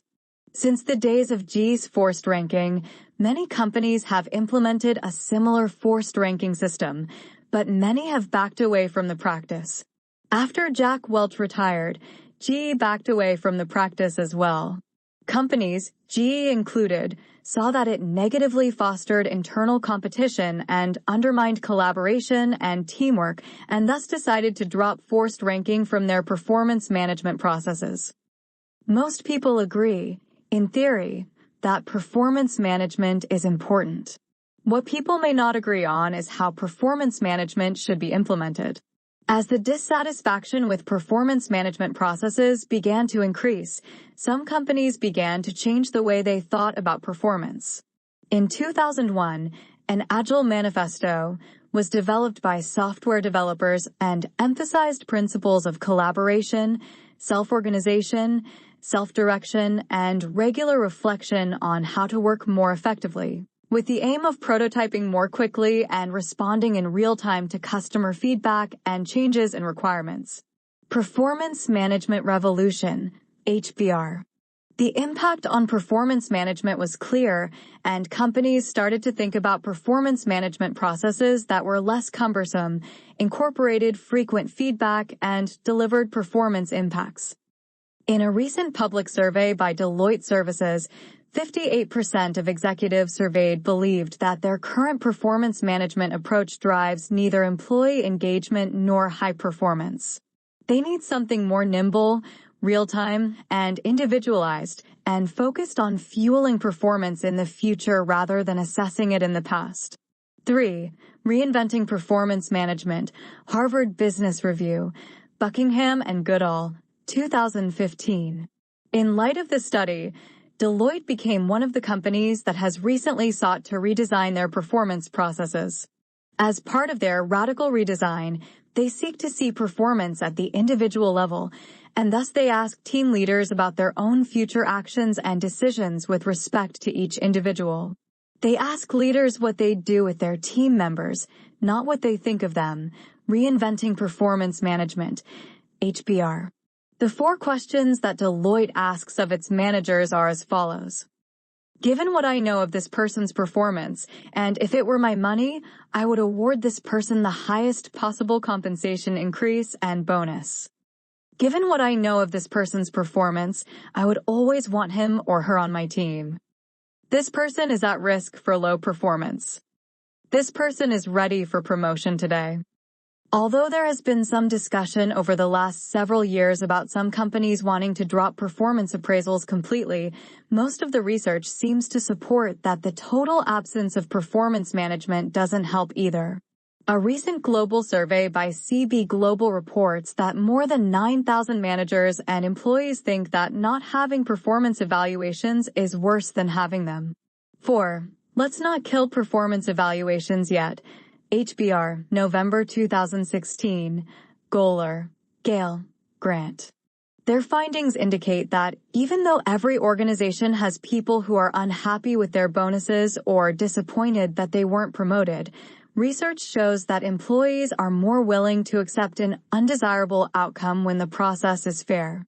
The key question really becomes, how can HR help the business create a process to fairly evaluate performance and enhance employee development while not burdening the business with undue bureaucracy and non-value-added activities? Managing change. Global versus local HR. Multinational companies are always challenged to determine the balance between global and local needs when creating a human resource management strategy. Some large companies weigh heavily on the side of centralization, with very few local deviations from the global strategy. Others may allow more localization of processes and decision-making if there are very specific local cultural needs that must be addressed. In either case, companies are well served by maintaining global standards while also allowing for local market adaptation in the human resources areas where it makes the most sense. According to the MIT Sloan Management Review article, 6 Principles of Effective Global Talent Management, Winter 2012, most multinational companies introduce global performance standards, competency profiles, and performance management tools and processes. These are the human resources areas that are most closely linked to the overall strategies and goals and thus remain at the global level. Those HR processes that are not perceived as being as closely linked to the strategy and that may need to have local market inputs include processes such as training and compensation. Hiring practices may also need to be locally adapted due to country-specific labor laws and challenges. One caveat, however, is that a company may limit itself in terms of its global talent management if it has too many country-specific adaptations to hiring, assessment, and development processes for top talent. It is important that the company takes a global approach to talent management so that cross-learning opportunities and cross-cultural development opportunities can take place.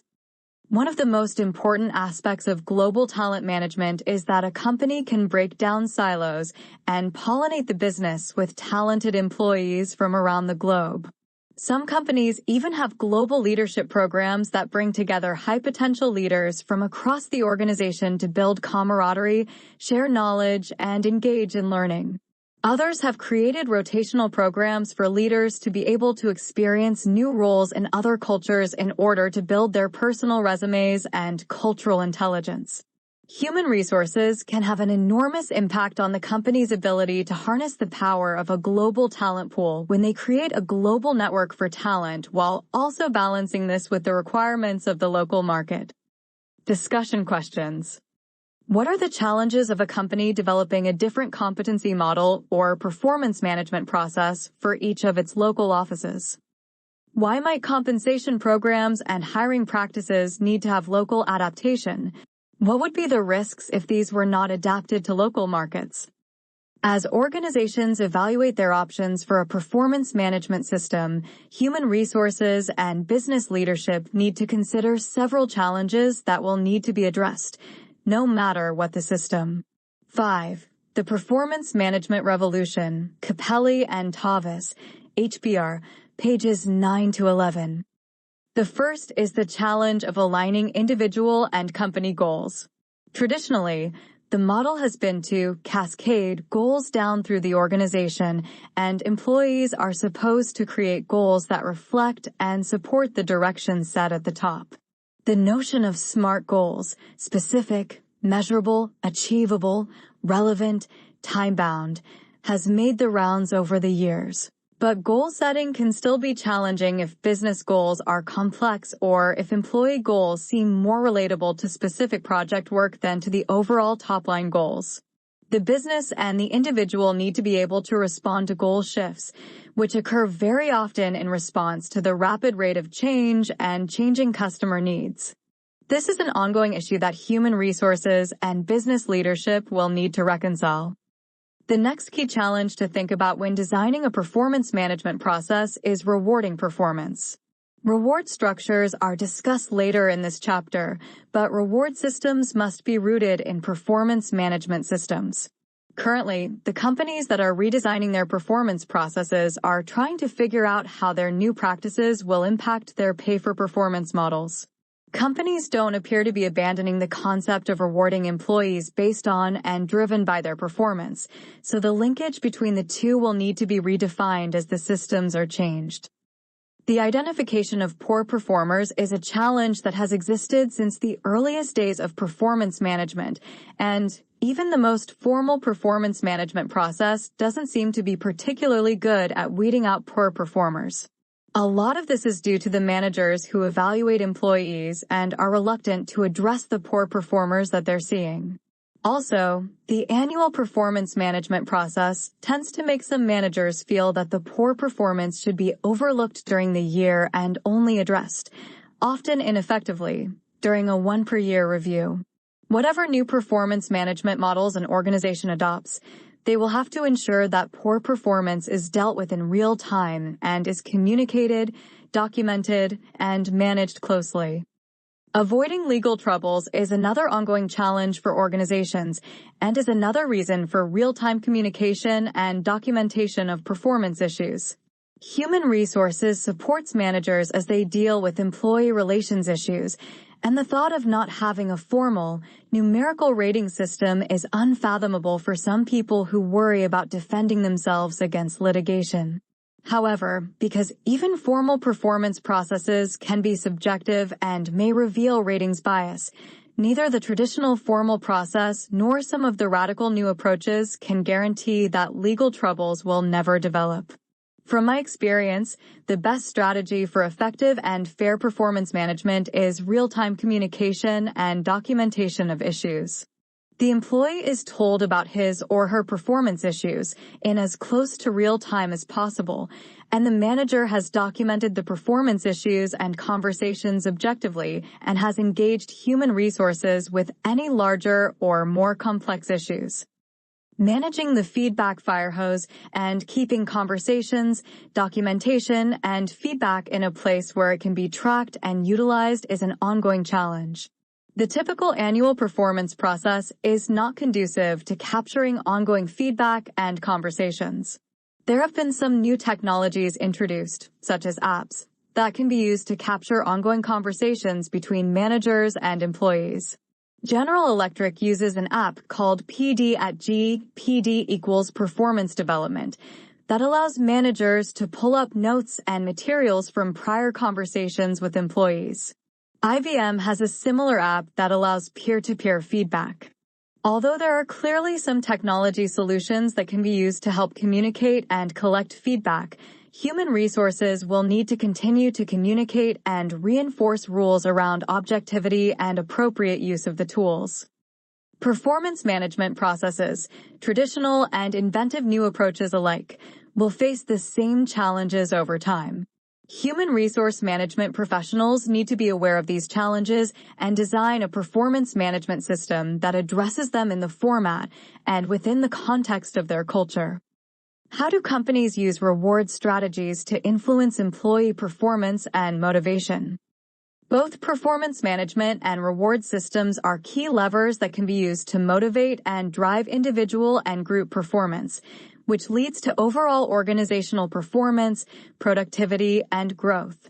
Performance and reward systems are also cultural in that they provide a glimpse into the way a company manages the performance, or non-performance, of its employees, and to what extent they are willing to differentiate and reward for that performance. There has been a great deal of discussion over the years to identify best practices in the ways we differentiate and reward employees, which will also drive employee performance and motivation. Before we can talk about best practices and findings in rewards and motivation systems, we must first define the terms. Reward systems are the framework that an organization, generally via human resources, creates and manages to ensure that employee performance is reciprocated with some sort of reward, e.g., monetary or other extrinsic, that will drive and motivate the employee to continue to perform for the organization. Rewards programs consist primarily of compensation programs and policies, but can also include employee benefits and other extrinsic rewards that fulfill employee needs. Within human resource management, the primary focus of a rewards program in an organization is to successfully implement a compensation system. Most organizations strive to implement a pay-for-performance compensation program that offers competitive pay in the marketplace and allows differentiation of compensation based on employee performance. Pay for performance begins with a philosophy that an organization adopts that states that they seek to reward the best-performing employees to enhance business performance and take care of those who can have the greatest impact.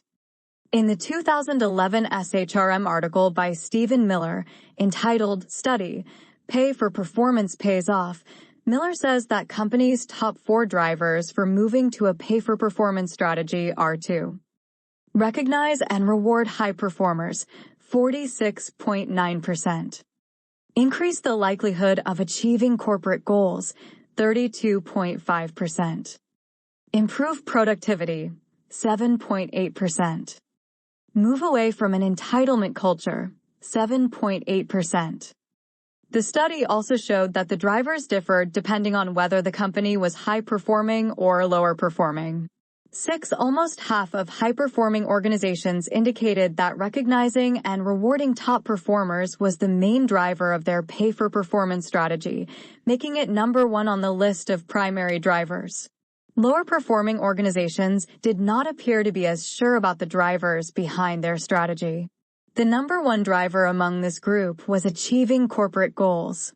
It appears that those top-performing organizations that implement a pay-for-performance strategy truly believe in the idea of differentiating among different levels of performance.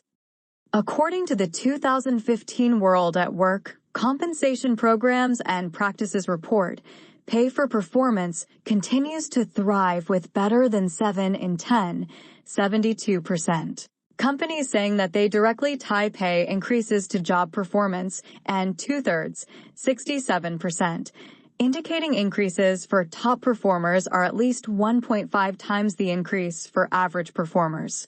In addition, the results of the survey seem to indicate that employees' understanding of the organization's compensation philosophy improves when there is higher differentiation in increases between average and top performers.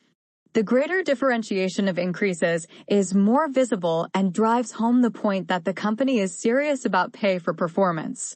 7.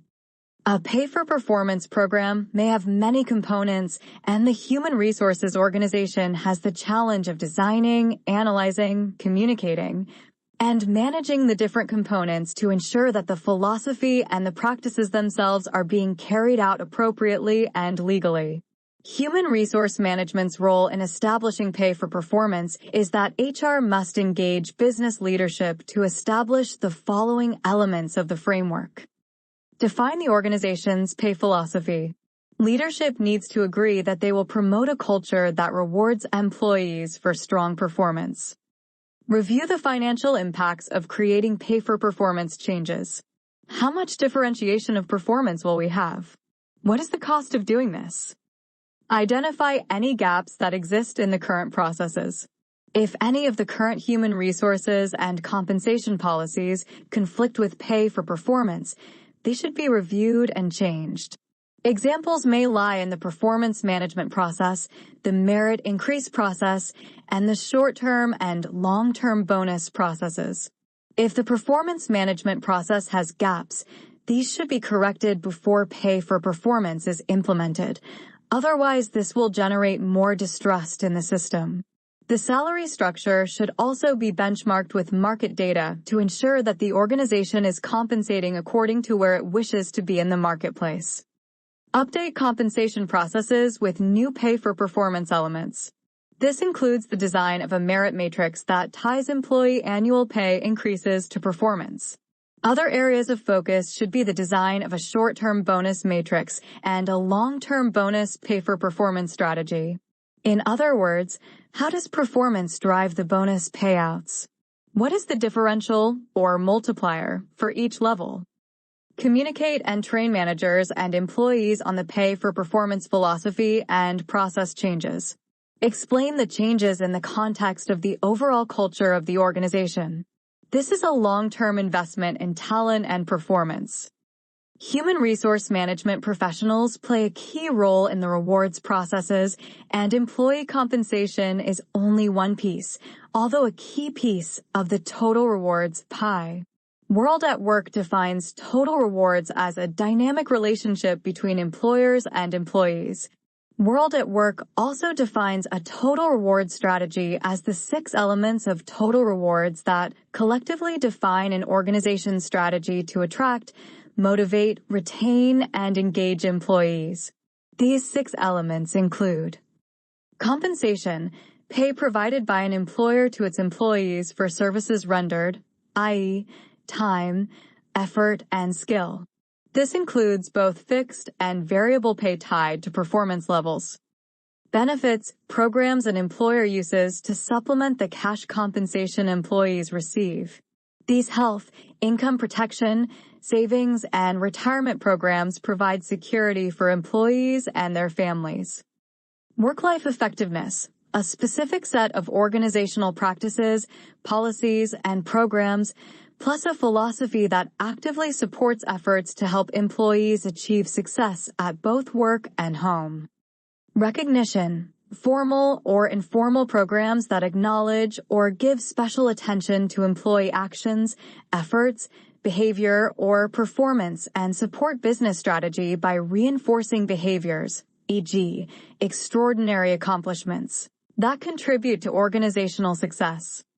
Performance management, the alignment of organizational, team, and individual efforts toward the achievement of business goals and organizational success. Performance management includes establishing expectations, skill demonstration, assessment, feedback, and continuous improvement. Talent development provides the opportunity and tools for employees to advance their skills and competencies in both their short and long-term careers. Exhibit 17.3 Total Rewards Model, World at Work, Attribution, Copyright Rice University, OpenStax, under CC BY 4.0 license. Human resource management is responsible for defining and driving the various elements of an organization's total reward strategy and ensuring that it is engaging enough to attract and retain good employees. It is easy to see that there are many different types of rewards that can motivate individuals for many different reasons. In the HBR article, Employee Motivation, a Powerful New Model, Noria, Groisberg, Lee, August 2008, the authors describe 4 different drives that underlie motivation. They assert that these are hardwired into our brains and directly affect our emotions and behaviors. These include the drives to acquire, bond, comprehend, and defend. Table 17.2 illustrates each of these drives, the primary levers found in an organization to address those drives, and the actions that should be taken to support the primary levers. 8. The drive to acquire describes the notion that we are all driven to acquire scarce goods that bolster our sense of well-being. This drive also seems to be relative. We compare ourselves to others in what we have, and insatiable, we always want more. Within an organization, the primary lever to address this drive is the reward system, and the actions are to differentiate levels of performance, link performance to rewards, and pay competitively. The drive to bond describes the idea that humans extend connections beyond just individuals to organizations, associations, and nations. In organizations, This drive is fulfilled when employees feel proud to be a part of the company and enjoy being a member of their team. Within an organization, the primary lever to address this drive is culture, and the actions are to foster mutual reliance and friendships, to value collaboration and teamwork, and to encourage best practice sharing. The drive to comprehend is the concept of all of us wanting to make sense of the world around us and producing different theories and accounts to explain things. People are motivated by the idea of figuring out challenges and making a contribution.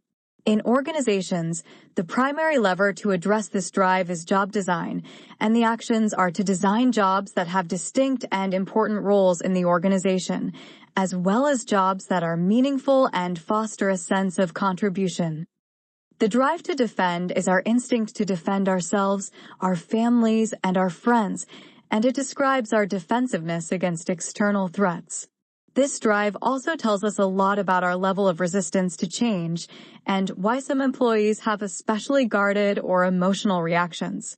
In organizations, the primary levers that address this drive are performance management and resource allocation processes, and the actions are to increase process transparency and fairness, and to build trust by being just in granting rewards, assignments, and other recognition. Within human resource management, the area of compensation and reward systems is exceedingly complicated. In organizations, we think primarily of compensation rewards, which are very important drivers and motivators for most people. We need to also remember the other aspects of the total reward strategy, as well as the drives and levers we can utilize to motivate employees. What is talent acquisition, and how can it create a competitive advantage for a company? We've discussed some of the key focus areas that human resource management professionals need to address to ensure that employees are performing their roles well and are being fairly rewarded for their contributions. We haven't yet addressed how we think about where these employees come from. Whom do we hire? What skills do we need now and in the future? Where will we even look for these employees? What are some best practices? Talent acquisition is the area within human resource management that defines the strategy for selection, recruiting, and hiring processes and helps the organization fight the war for talent during good times and bad. Hiring strong talent is a key source of competitive advantage for a company, yet so many companies do it poorly. Often, the recruiting and hiring processes happen reactively. Someone leaves the organization, and then people scramble to fill the gap. Very few companies take a longer-term, proactive approach and work to create a strategic plan for talent acquisition. In the article, The Definitive Guide to Recruiting in Good Times and Bad, Fernandez-Arias, Groisberg, Noria, HBR, 2009, the authors advocate for a rigorous and strategic recruiting process that includes the following critical actions. Anticipate your future leadership needs based on your strategic business plan. Identify the specific competencies required in each position you need to fill. Develop a sufficiently large candidate pool. In organizations today, there are often pieces of the talent acquisition process that are outsourced to external recruiters, as opposed to being managed internally by human resources employees. While outsourcing specific searches is not an issue, there must be internal HR/talent acquisition employees responsible for creating the overall strategic plan for the recruiting function. Contract recruiters may then take responsibility for a piece of the overall process by leveraging the strategy and competencies that the HR team puts forth. 10. Recruiting and hiring of high-level leadership candidates has special risks and rewards associated with it. The risk that a key leadership position is vacant or becoming vacant poses a risk to the organization if it is left open for too long.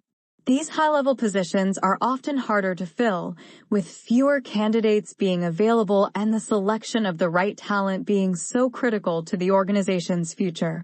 The reward, however, is that with due diligence and clear goals and competencies/skills defined for the position, the HR/talent acquisition professional can create a competitive advantage through the recruitment of key high-level talent.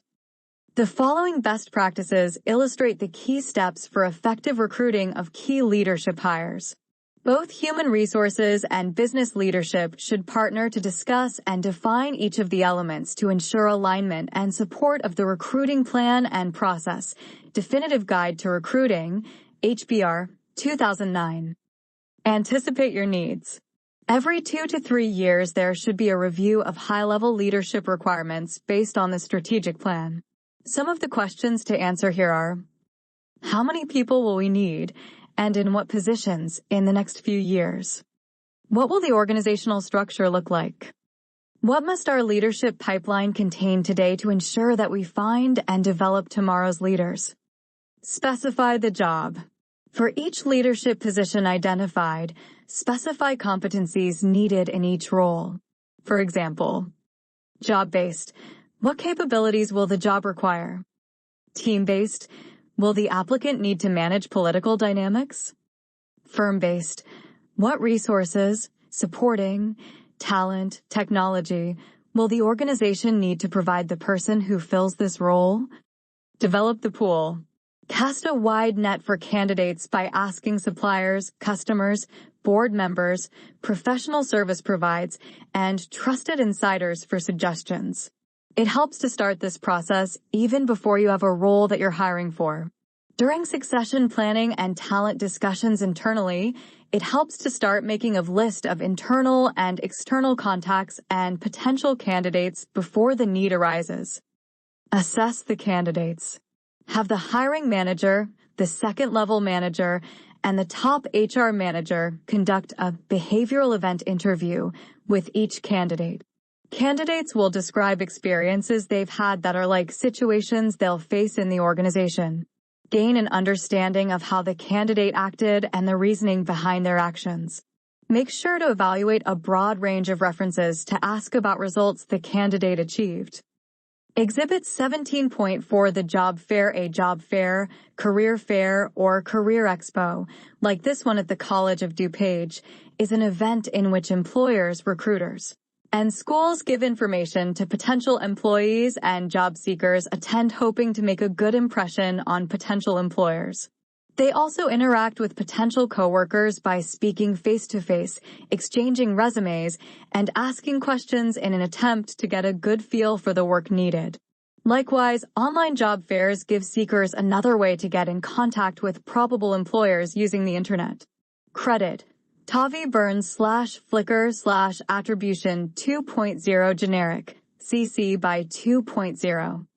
Close the deal.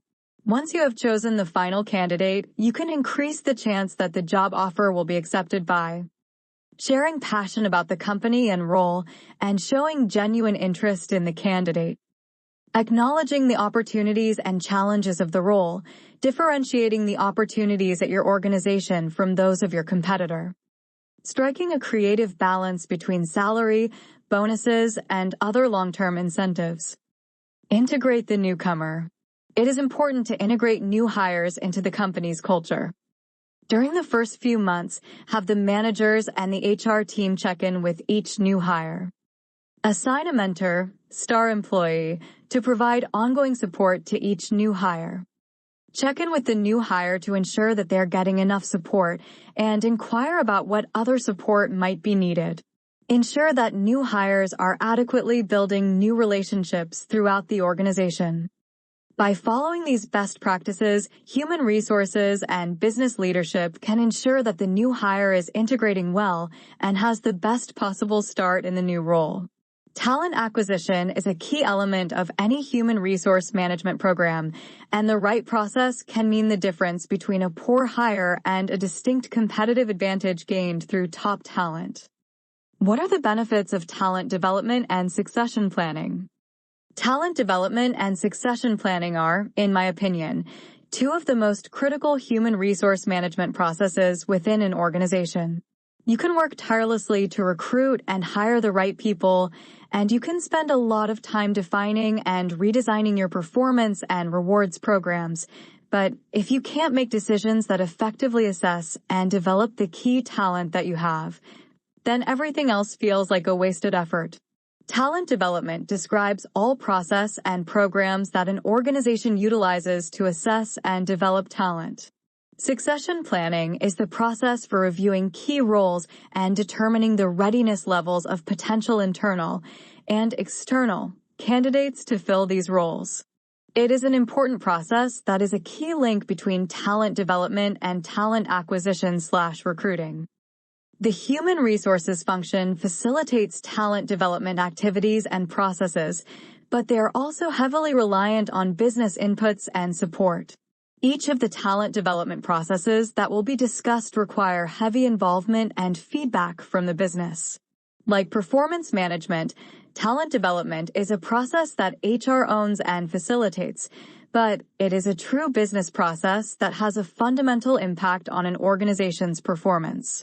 Talent is a competitive advantage, and in the age of the war for talent, an organization needs to have a plan for developing its key talent. One of the key tools that is used in talent development is the talent review. This process generally follows an organization's performance management process, which is primarily focused on current employee performance and is more focused on employee development and potential for the future. Talent reviews often employ the use of a 9-box template, which plots employee performance versus employee potential and provides the reviewer with 9 distinct options or boxes to categorize where the employee is. Refer to Table 17.3, Performance and Potential Grid. Performance and Potential Grid. Potential. Performance over time. Lowest potential rating. Middle potential rating. Highest potential rating. Highest. John Smith. Melanie Roper. Keegan Flanagan. Chi Zhang. Edgar Orellana.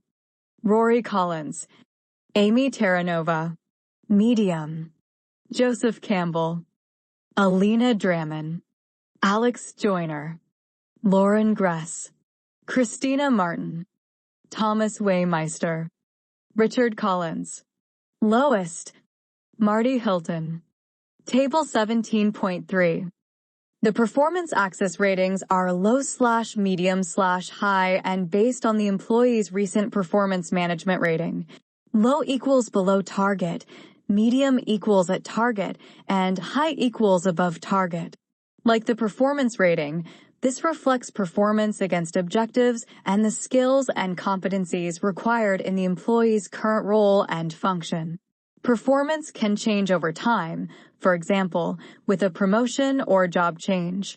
Performance is overall a more objective rating than potential, which leaves the rater to make some assumptions about the future. Talent development and succession planning are, in my opinion, two of the most critical human resource management processes within an organization.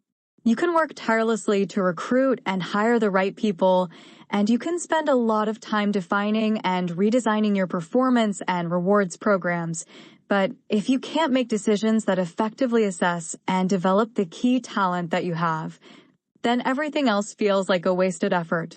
Talent development describes all process and programs that an organization utilizes to assess and develop talent.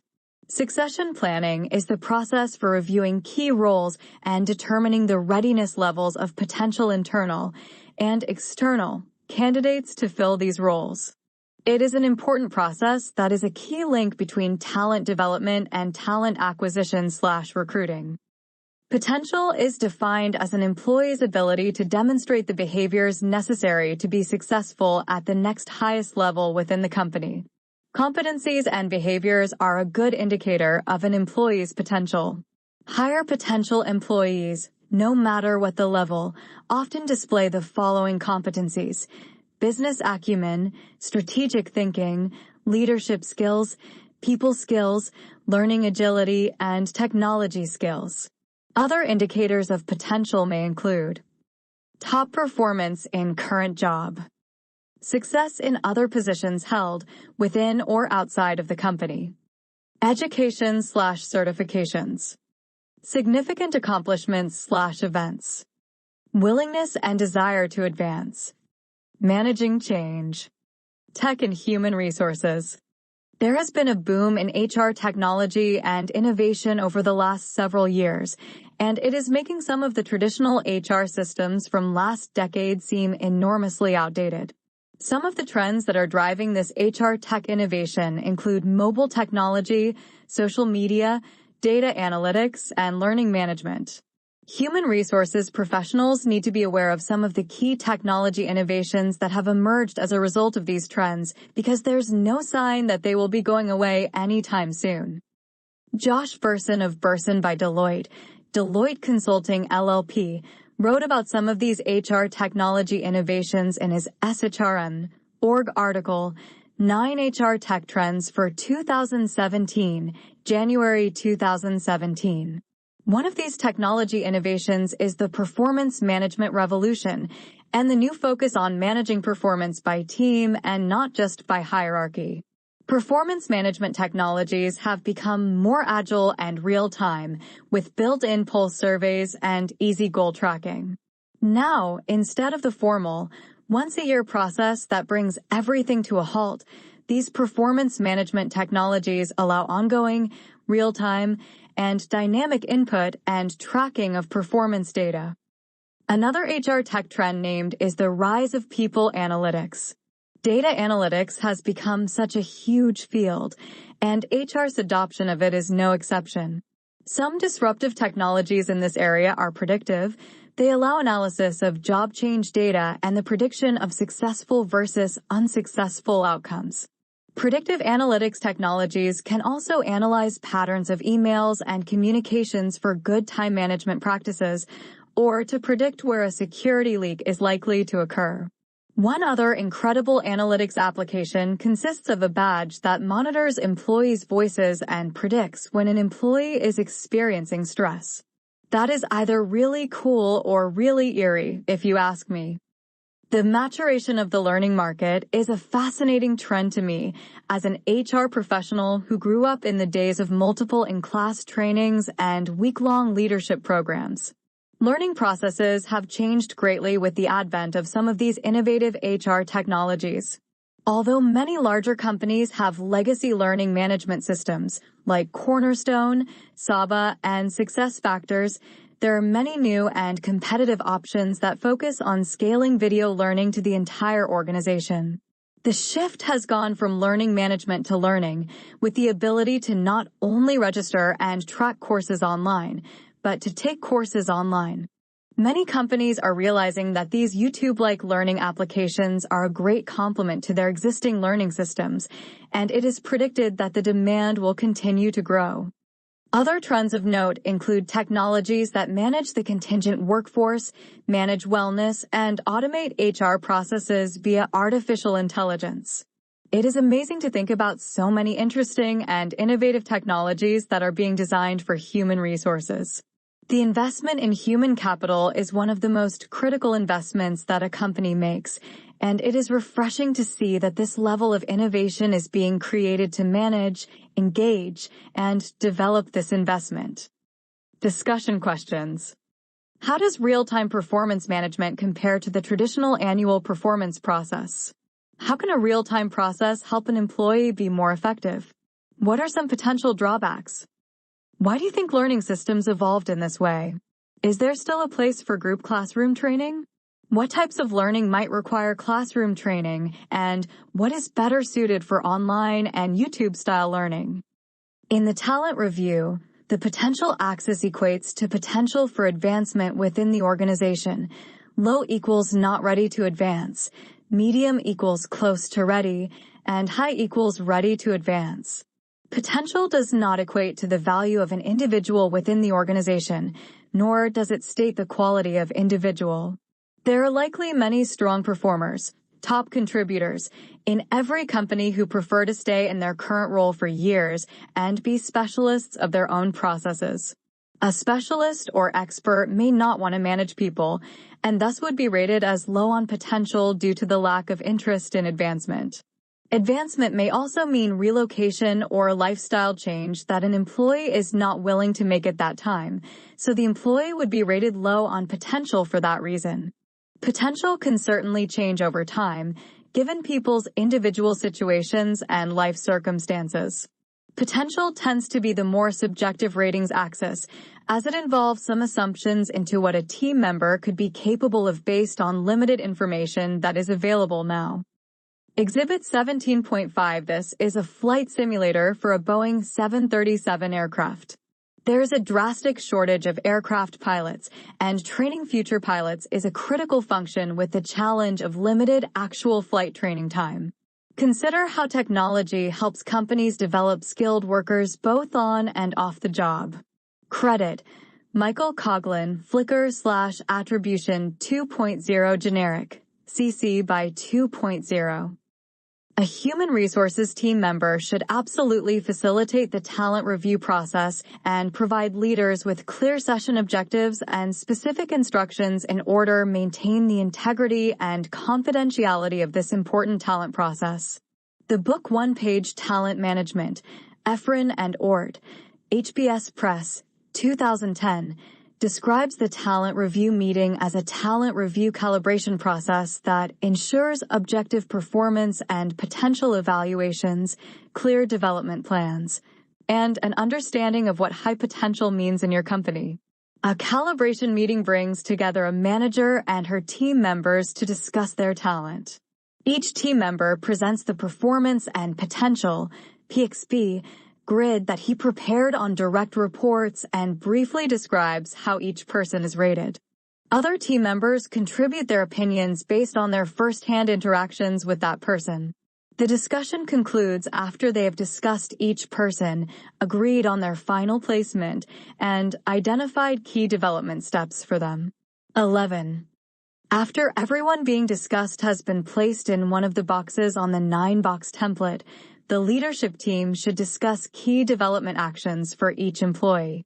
If there isn't time to discuss development activities for each employee, the group should start with the high-potential employees. After the talent review calibration process is complete, human resources should keep a master list of the documented outcomes, as well as the development activities that were suggested for everyone. HR should follow up with each of the leaders to help with the planning and execution of the development activities as needed. The key outputs of the talent review process include identification of the high-potential employees in the organization, definition of development actions/action plans for each employee, insight into talent gaps and issues, input into the succession planning process. Succession planning generally follows shortly after, if not right after, a talent review because human resources and organizational leadership now have fresh information on the performance and potential of employees in the organization. Succession planning is a key process used to identify the depth of talent on the bench and the readiness of that talent to move into new roles. The process can be used to identify gaps or a lack of bench strength at any levels of the organization, but it is usually reserved for leadership roles and other key roles in the organization. In succession planning, human resources will generally sit down with the group leader to discuss succession planning for his group and create a defined list of leadership and other critical roles that will be reviewed for potential successors. Once the roles for succession planning analysis have been defined, both HR and the business leader will define the following elements for each role. Name of incumbent. Attrition risk of incumbent. Names of short-term successor candidates ready in less than 1 year. Names of mid-term successor candidates ready in 1 to 3 years. Names of long-term successor candidates ready in 3+ years. Optional, 9-box rating next to each successor candidate's name. The names of longer-term successor candidates are not as critical, but it is always helpful to understand the depth of the bench. With the information recently collected during the talent review process, HR and management will have a lot of quality information on the internal successor candidates. It is important to include external successor candidates in the succession planning analysis as well. If there are no candidates that are identified as short dash, mid dash, or long-term successor candidates for a role, then the word external should automatically be placed next to that role. Even if there are internal candidates named, any external successor candidates should still be captured in the analysis as appropriate. Talent reviews and succession planning processes both generate excellent discussions and very insightful information on the state of talent in the organization. Human resources facilitates both processes in very close partnership with the business and ultimately keeps the output information from the sessions, i.e., the final succession plan, the final 9-box, and the follow-up development actions and activities as defined in the talent review session. With this information, human resources possesses a level of knowledge that will allow it to drive talent development and coach managers on the follow-up actions that they need to set in motion. Some examples of follow-up development activities that may be appropriate based on the outputs of the succession and 9-box events include training, stretch assignments, individual assessments, and individual development plans. Training and training plans identify the learning events that an individual would benefit from, either in a classroom or online format. Stretch assignments may be an appropriate development action for an employee who is being tested for or who wants to take on additional responsibility. Individual assessments, such as a 360 assessment for managers, is a good developmental tool to provide feedback for manager, peers, direct reports, customers, or others who interact with the employee regularly. Finally, an individual development plan is an important document that employees should use to map out their personal development goals and actions, and to track their own status and progress toward those goals. Talent development is a collection of organization-wide processes that help to evaluate talent strengths and gaps within the organization. Although many of the processes are carried out in a group setting, the output of talent development needs to be very individualized via a collection of development tools and strategies to enhance performance. Human resources is a key resource and partner for these tools and strategies, and thus plays a critical role in the future of talent for the organization. Conclusion. Human resource management is a complex and often difficult field because of the nature of the key area of focus, people. In working with people, we begin to understand both the expressed and the hidden drives, intentions and emotions that add complexity and additional context to the processes and tasks that we set forth. We also begin to understand that an organization is a group of individuals and that human resources plays a critical role in ensuring that there are philosophies, structures, and processes in place to guide, teach, and motivate individual employees to perform at their best possible levels. The influence of corporate culture on employees. Completion requirements. Mark as done. Certifications. In cases like this one, the structure of a firm's management is just as important as its culture. Will the two banks continue to operate with a decentralized format, or will they have all of senior management in one location?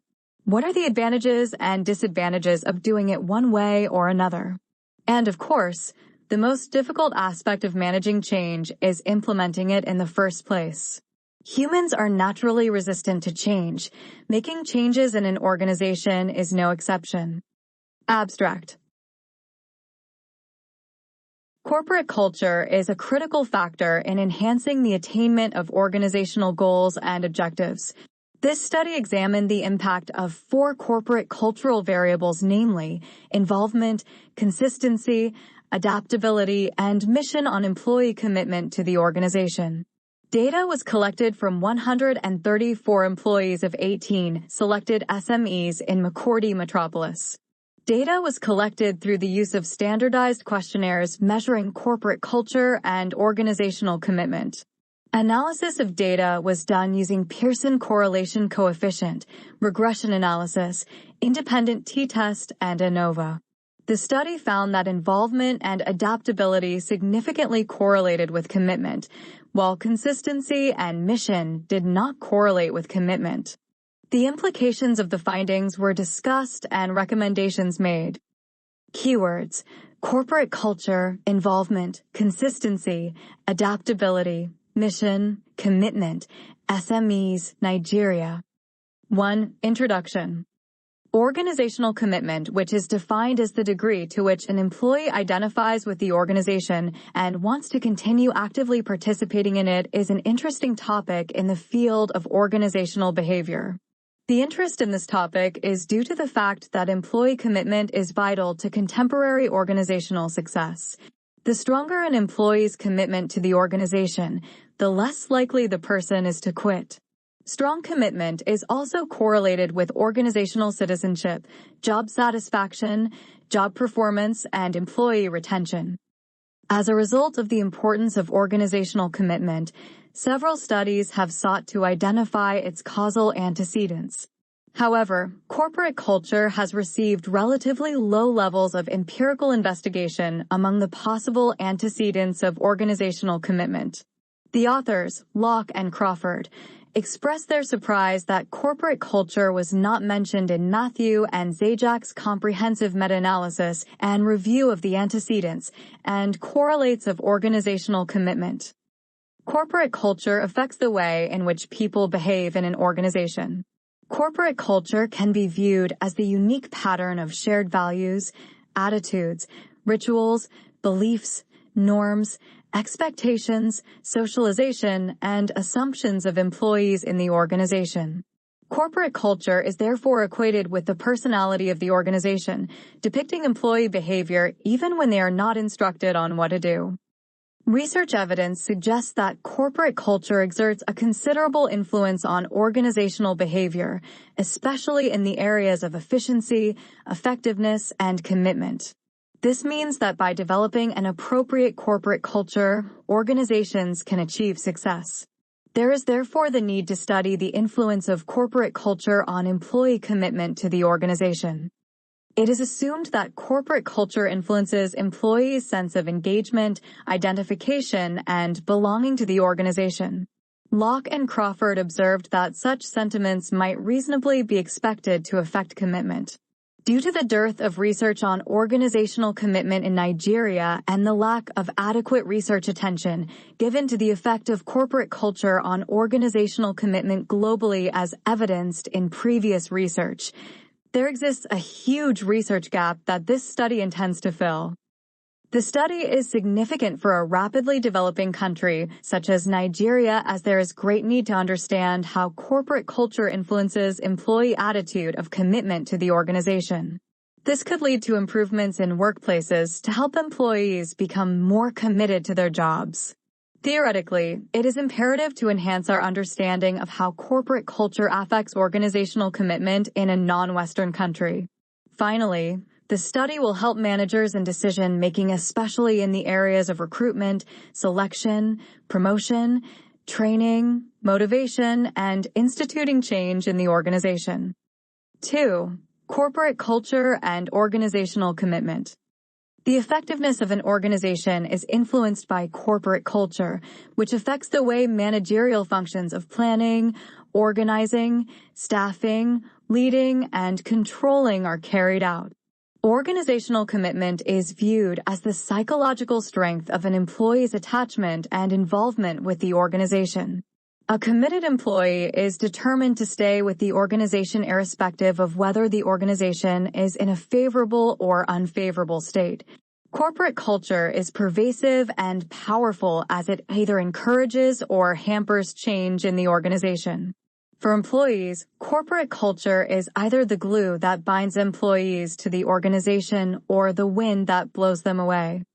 Corporate culture is important in enhancing organizations' key capabilities and how they function. Culture is also essential in determining how well an employee fits into the organizational context.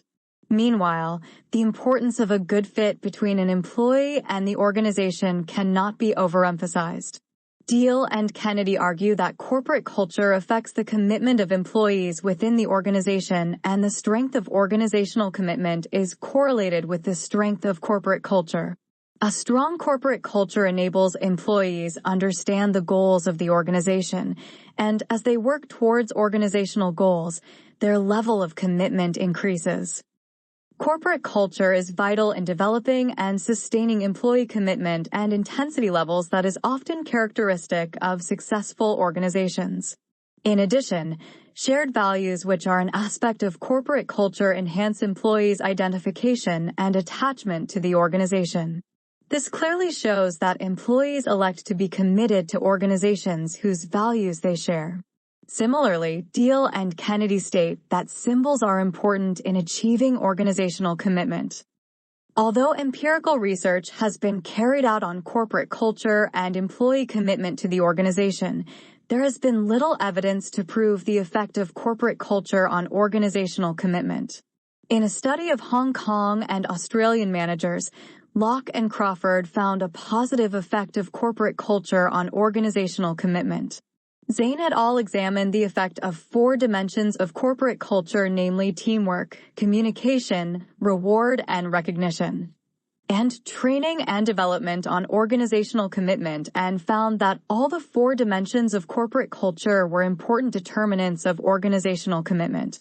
While Mamuda report a significant relationship between corporate culture and organizational commitment, research by Lahiri showed only a weak association between corporate culture and organizational commitment.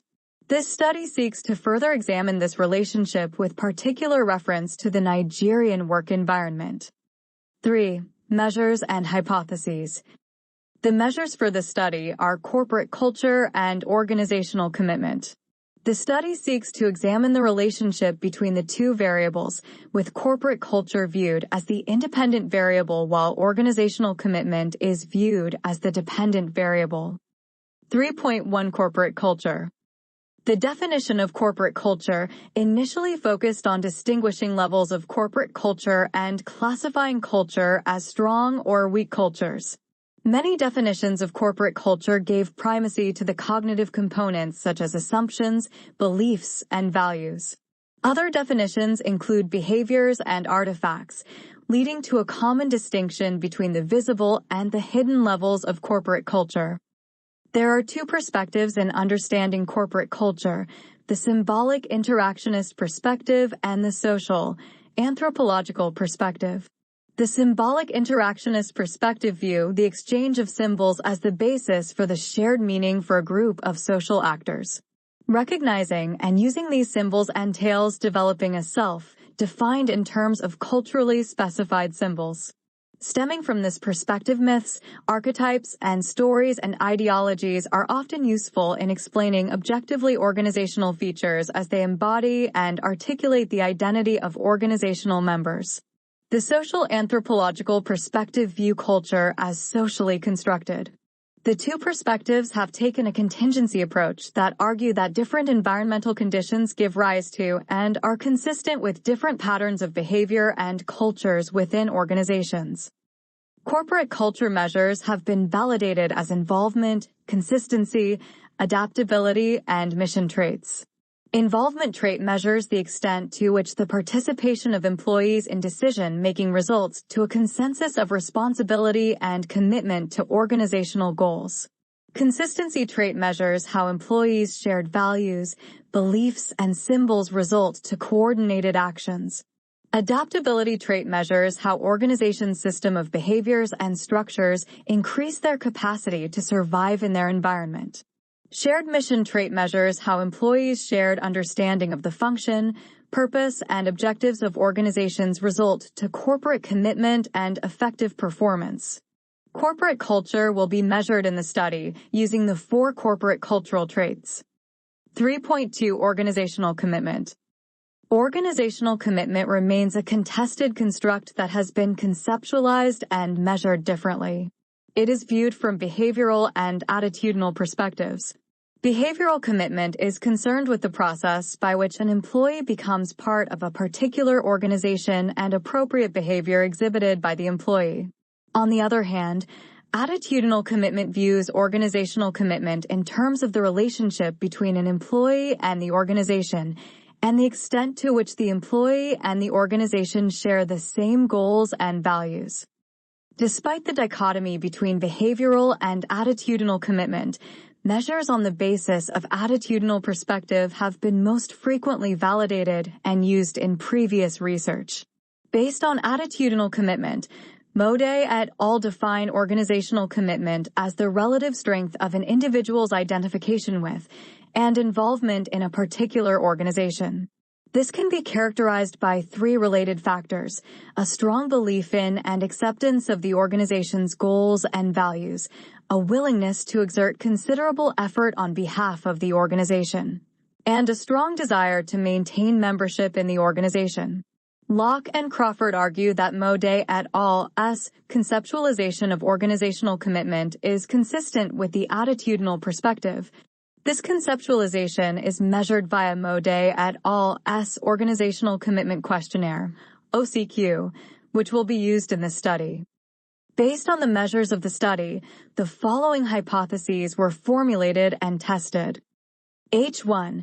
There is no significant relationship between employees' involvement in decision-making and employees' commitment to the organization. H2. There is no significant relationship between consistency and employees' commitment to the organization. H3. There is no significant relationship between organizations' ability to adapt to their environment and employees' commitment to the organization. H4. There is no significant relationship between employees' identification with organizational mission and employees' commitment to the organization. 4. Participants and methods. The study adopted the survey research design since data were collected from the respondents without imposing any treatment on them. The participants for the study were made up of 134 employees from 18 selected small and medium-scale enterprises, SMEs, in McCourty metropolis. The SMEs selected for the study cut across different industries, ranging from agroallied to food and beverages industries. The small enterprise is an establishment with a total cost of capital of over 1,500,000 naira, $9,375, but not more than 50 million naira, $312,500, excluding the cost of land and a labor size of 10 to 100 workers, while a medium enterprise is a business with a total capital base of above 50 million naira, $9,375, but not exceeding 200 million naira, $125,000, but excluding land and labor size of 100 to 300 workers. However, Ekpenyong and Nyong, 1992, observed that in Nigeria, there is no clear-cut definition that distinguishes small enterprises from medium enterprises. This is because of the fluid nature that reflects the characteristics of typical Nigerian small enterprises in terms of their capital base, number of employees, and annual turnovers. In order to enhance ethical standards in research, participation in the study was voluntarily, with the purpose of the study made known to participants. The SME sector was considered appropriate for the study due to its importance to the industrialization of the Nigerian economy.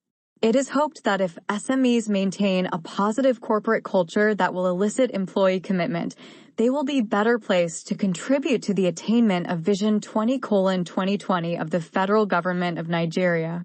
By Vision 20:2020, Nigeria hopes to be among the top 20 economies of the world by the year 2020. The performance of SMEs is therefore key to attaining this vision. Out of the 134 participants for the study, 50.8% were male while 49.2% were female. The highest educational qualification of most of the respondents, 53%, was the Senior Secondary Certificate Examination, SSE.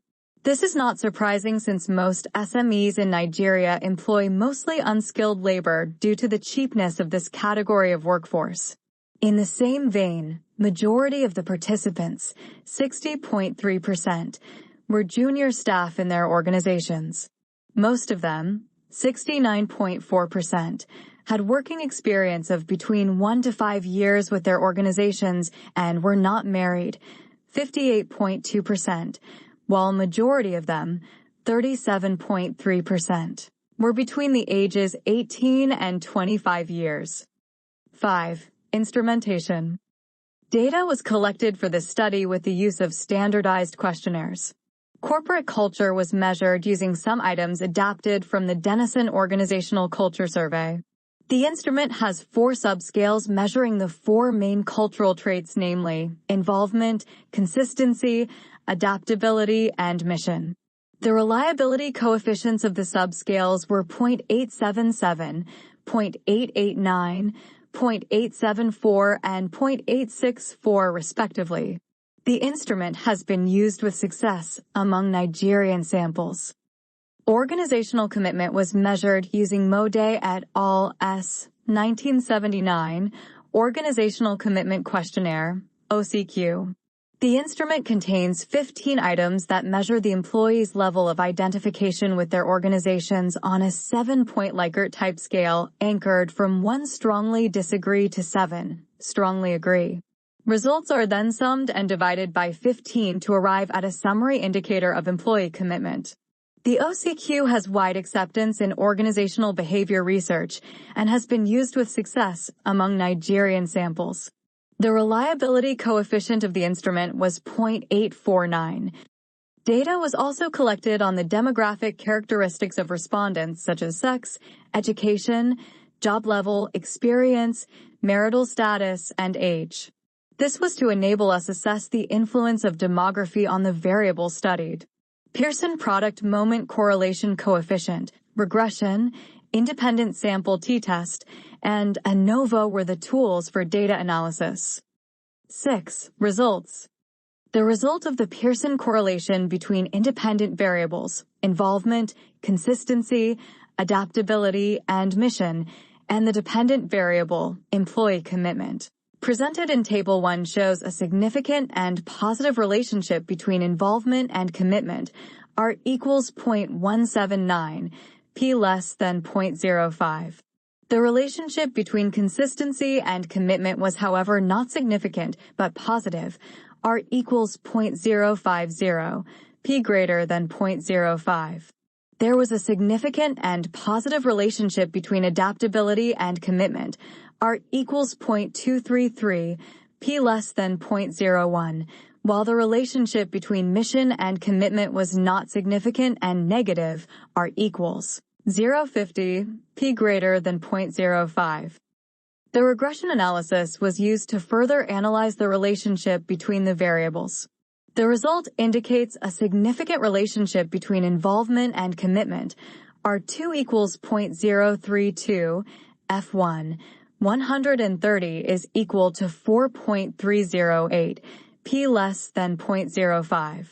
As usual, the relationship between consistency and commitment was not significant, R2 equals 0.003, F1, 129 equals 0.326, P greater than 0.05. While the relationship between adaptability and commitment was significant, R2 equals 0.054, F1, 124 is equal to 7.084. The relationship between mission and commitment was not significant, R2 equals 0.003, F1, 124 equals 0.315, P greater than 0.05. The beta values for the corporate cultural variables predicting employee commitment indicate that adaptability predicted commitment among the respondents studied more than any other corporate cultural variable. Beta equals 0.305. This was followed by involvement. Beta equals 0.133, mission. Beta equals 0.037, and consistency. Beta equals 0.022. The influence of the demographic variables was not much on both the independent and dependent variables.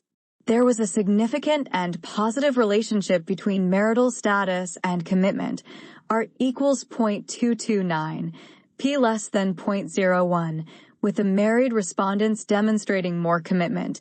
Mean equals 54.82. T equals minus 2.635, P less than 0.01. The relationship between job level and consistency was also significant and positive.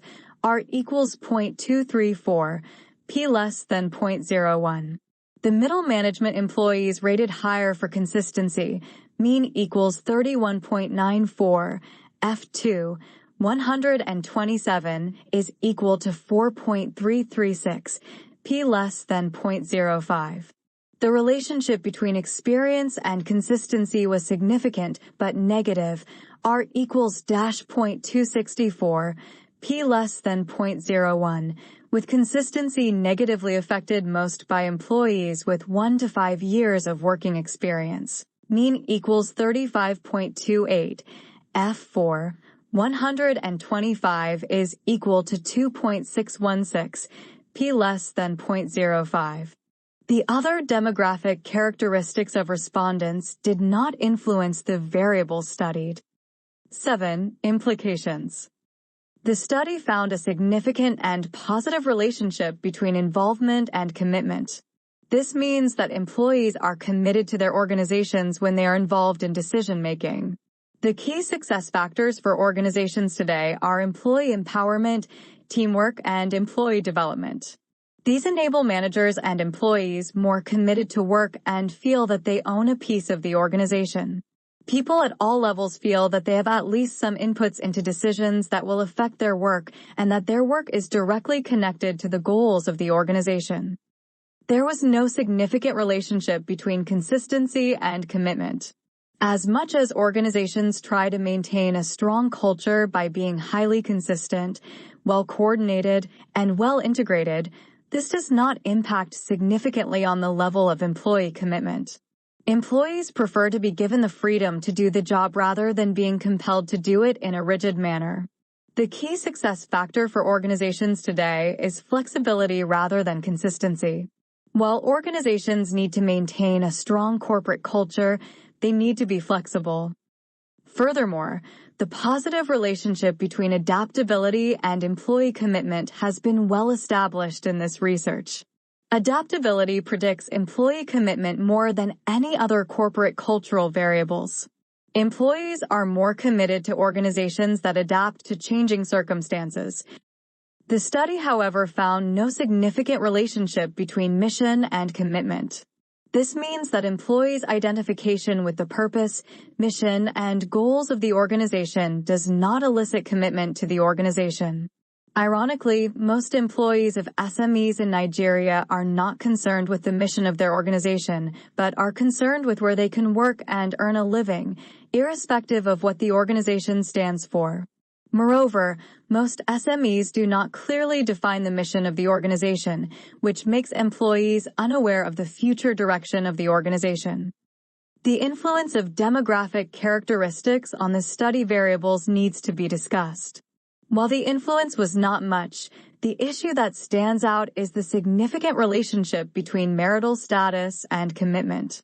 Married employees are more committed to their organizations because of the family responsibilities they shoulder. As a result, they become more committed to the organization not necessarily because they cherish the organization, but because they need to earn money to cater for their family. 8. Conclusion. Employees' involvement in decision-making as well as the organization's ability to adapt to changing circumstances impact positively on employee commitment to the organization. This is, however, not the case for organizations that are consistent, as well as employees' identification with the mission of the organization. We therefore conclude that while corporate culture is important in improving the level of employee commitment to the organization, not all corporate cultural measures impact on employee commitment. We therefore recommend that managers of SMEs in Nigeria should, as much as the context permit, allow employees to be actively involved in decision-making in their organizations. This would spur employees' commitment towards the attainment of corporate objectives. Secondly, managers of SMEs in Nigeria should define the mission of their organization clearly and communicate same to employees at all times. As employees understand the goals of the organization and work towards their attainment, their level of commitment increases. Also, managers of SMEs should encourage innovation and teamwork among employees. This will enable employees adapt in an environment of change, thereby improving their level of commitment. Furthermore, managers of SMEs in Nigeria should as much as possible encourage flexibility in the performance of tasks in the organization. This will make the job more challenging for employees as this will enhance their commitment to the organization. Finally, employees of SMEs in Nigeria should view their organization as their own and be more committed to the success of their organization to enable the organization contribute to their personal success. In this topic, we explored the concept of organizational culture and behavior. We linked organizational behavior back to ethics and looked at ethics from a corporate cultural perspective. Although an organizational culture is usually pretty stable, decisions must be made on a daily basis by employees, and change can play an integral part in how the organization functions. In our next topic, we will be addressing the concept of change. What is organizational capacity for change? It is not the strongest of the species that will survive, nor the most intelligent, but the one most responsive to change. Charles Darwin. The only person who likes change is a wet baby. Price Pritchett. If the leader's new mandate is to prepare for change in the future while delivering results in the present, then what specific preparation is required? My central thesis is that the strategic leader's preparation for the future entails building organizations' capacity for change, and that is the focus of the remainder of this book. In other words, this book is about helping executives fulfill the strategic leader's new mandate, Bossidy and Charin, 2002. The business press is filled with many recent and ongoing stories of organizations that failed to adapt and change to an increasingly fluid and unpredictable environment. Indeed, a widely cited statistic is that more than 70% of all organizational change initiatives fail. Higgs and Rowland, 2005, page 121. Nonetheless, one of the arguments why senior executives are worthy of the lofty compensation packages that they currently command is based on the widely held view that effective leaders and change agents are rare, but essential to cope with the volatile and hyper-competitive environments that many organizations find themselves in today. Kaplan, 2008, page 5. In response to this pressure to change, scholars and consultants are increasingly focusing on the nature and dynamics of organizational change in an effort to distill lessons learned from previous successes and failures, and provide guidance to change agents to improve their future success rate. Notably, in a recent online search of articles written on organizational change in the last 20 years, I discovered that there were more than 25,000 articles published in a prominent online search engine named ProQuest. ProQuest Research Library, 2010. This suggests to me that the topic is of great importance to those seeking to change organizations, but that much that is written about organizational change by organizational scholars is not improving our success rate. In sum, there is more to be learned about this important subject, and this book attempts to fill that gap. 2.1 Primary reasons for failure to bring about change. I believe that there are 3 primary reasons for our poor track record in changing organizations. One of the primary reasons for the failure of both scholars and practitioners to successfully develop and utilize a comprehensive yet parsimonious approach to organizational change is our collective failure to understand the systemic nature of change. Too often, organizational members operate in departmental silos that focus on local optimization at the expense of the entire system. Furthermore, the senior executives in charge of the overall organizational system, as well as the academics who study them, often fail to understand the interdisciplinary nature of their organizations as they are trapped in the myopia of their own backgrounds or disciplinary blinders. Organizations are complex, interdependent social entities with relationships operating both within its boundaries and outside of its boundaries. Too many practitioners, in their bias for action, Focus on a single dimension of organizational life or a single lever of organizational change. Change agents need to be reflective as well as capable of influencing others. Organizational leaders need to be comprised of confident but humble CEOs and by well-functioning top management teams who collectively understand the entire organization, not a lone wolf with a reputation for individualism and boldness. A second reason why so many change initiatives fail is that organizational change takes time, and time is one of the most precious commodities in the 21st century.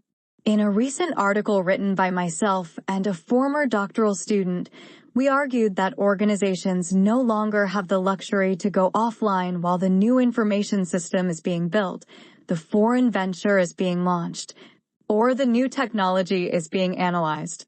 As such, change agents must rewire the plane while it is flying if the organization hopes to survive and perhaps prosper in the future. Judge and Blocker, 2008, page 915. Clearly, this is no easy task when everyone around you is arguing for you to hurry up. A third reason why so many change initiatives fail is that our conception of what makes us human is overly mechanistic, narrow, and limited. Our traditional view of organizations is that they are hierarchies with power concentrated at the top with rational and logical employees operating throughout this hierarchy. While it is true that all organizations are hierarchical in some form and that organizational members are rational at times, this viewpoint is limited and not terribly realistic. Organizational change is not only a rational activity, but also an emotional one that challenges deep-seated human fears and inspires human hope. Indeed, John Kotter recently argued that change is predominantly about matters of the heart, not the head. Kotter and Cohen, 2002. Organizations can operate in mechanical ways, but they also comprise living human beings who want meaningful work that allows them to have a life outside of work. As such, by assuming that all organizational change is rational and logical in nature where fear, political positioning, and turf wars rage, one wonders why any change initiative might work. 2.2 The typical reaction to challenging environmental pressures. In my executive education classes and consulting projects, I ask my students and clients what their planning horizon is since strategic leaders are responsible for the long-term performance of their organizations. One response by the president of a major nonprofit medical center is instructive. 10 years ago, my planning horizon was 5 years into the future. 5 years ago, it was 2 years. In today's environment, where healthcare reform is the flavor of the day, it is now down to 2 months. Another CEO of a Fortune 500 chemicals company told me, there is merciless pressure to deliver the financial results that Wall Street expects each and every quarter. Even though Wall Street denies this, our stock price often gets punished by looking beyond the next 3 months. Both of these quotations from CEOs, one from the nonprofit sector and the other from the for-profit sector, imply that the best that senior executives can do is to respond quickly to an increasingly volatile and demanding environment. While I agree that organizations today must be more nimble in reacting to such things as unexpected competitor moves, a seemingly short-term focus by the owners of the organization, and unpredictable, disruptive technologies. Christensen, 1997. That changed the competitive dynamics of an industry overnight.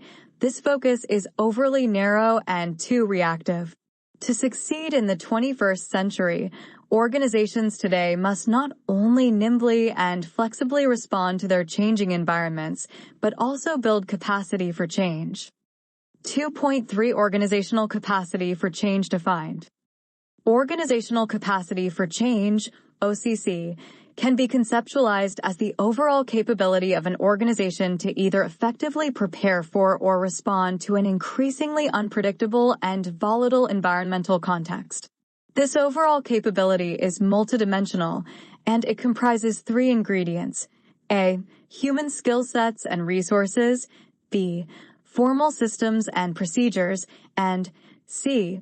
Organizational culture, values, and norms. As such, OCC is a dynamic, multidimensional capability that enables an organization to upgrade or revise existing organizational competencies, while cultivating new competencies that enable the organization to survive and prosper. Peter Vail argued that organizations increasingly operate in whitewater, where executives have only partial control. Yet effective navigation of a boat on the rapids requires everyone in the boat to react efficiently and effectively to the white water all around them. Vail, 1991, page 2. While I like this metaphor, I would add that the navigator must also prepare the boat and the rest of the team for the oncoming white water. Robert Thames and Douglas Webster use a different metaphor to describe the context in which firms operate today, namely a hurricane or an earthquake. They state, "To many organizations, change comes like a hurricane season. Everyone knows it's coming. It is the same every year. The only thing we don't know is who will it hit this time. To other organizations, change comes like the earthquake. We may never see it coming but have this nagging feeling that it is." Thames and Webster, 2009, pages 11 to 12. Whether your industry or national economy seems like white water rapids, an oncoming hurricane, or a potential earthquake, organizations must prepare in advance, not just react when the environmental jolt is experienced. That advanced preparation is what I am calling organizational capacity for change. Organizations with relatively high change capacity can successfully shoot the rapids, weather the hurricane, or continue operating during and after a devastating earthquake. Organizations with relatively low change capacity are at the mercy of their environment and much more subject to luck and chance. I have been researching the nature of organizational capacity for change in hundreds of organizations in a wide variety of industries for over 10 years. In previous research, I have found that the higher the aggregate organizational capacity for change is, the higher the subsequent environmental judge and Alenkov, 2005, and financial performance, Judge, Naumova, Douglas, and Kautzavol, 2009. In other words, organizational capacity for change is positively correlated with, and is likely to lead to, superior financial and environmental performance. In addition, I have also found that the importance of organizational capacity for change increases with the volatility of environmental uncertainty. In other words, common sense and systematic empirical research show that the more your environment is changing, or is about to change, the more important your organizational capacity for change is. Finally, after reading literally hundreds of articles and dozens of books on organizational change, I have been able to distill the concept of organizational capacity to change down to 8 separate and distinct dimensions, Judge and Douglas, 2009. These dimensions are briefly described in the sections that follow, but they will be more extensively discussed in later chapters. 2.4 The 8 Dimensions of OCC. Trustworthy leaders. No lasting, productive change within an organization ever happens without a modicum of trust between its members. As a consequence, the first essential dimension for OCC is the extent to which an organization is perceived to be led by trustworthy leaders.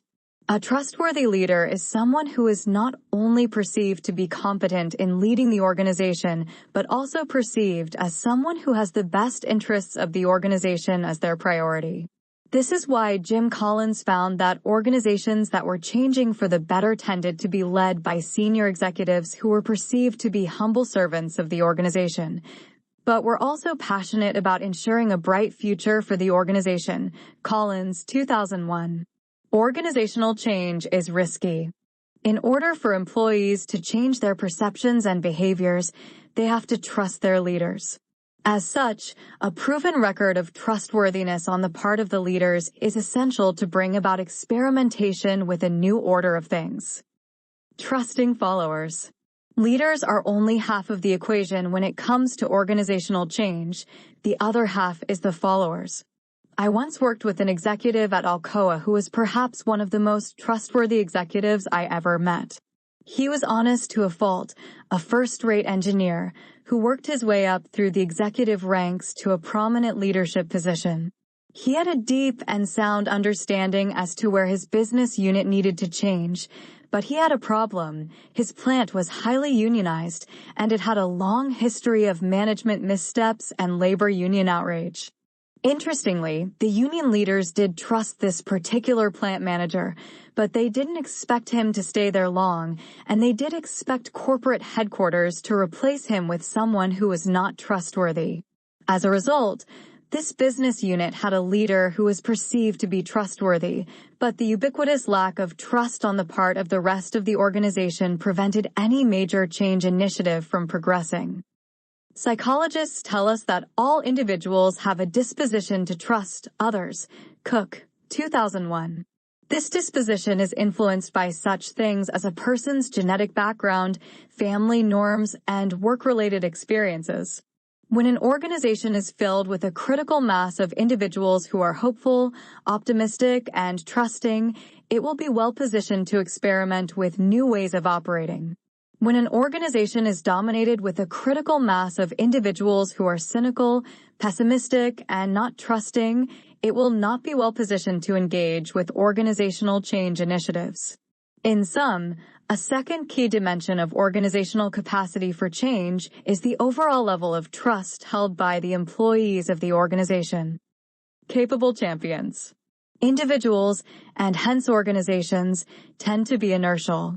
In other words, change takes extra energy, and it is much easier to keep doing things the way in which we are accustomed to.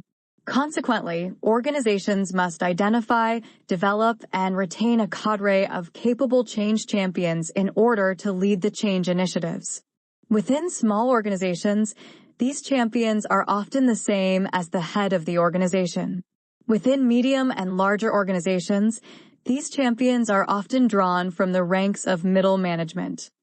Rosabeth Moss Kanter first identified this new breed of managers, and she called them change masters. She defined change masters as those people adept at the art of anticipating the need for and of leading productive change. Kanter, 1983, page 13.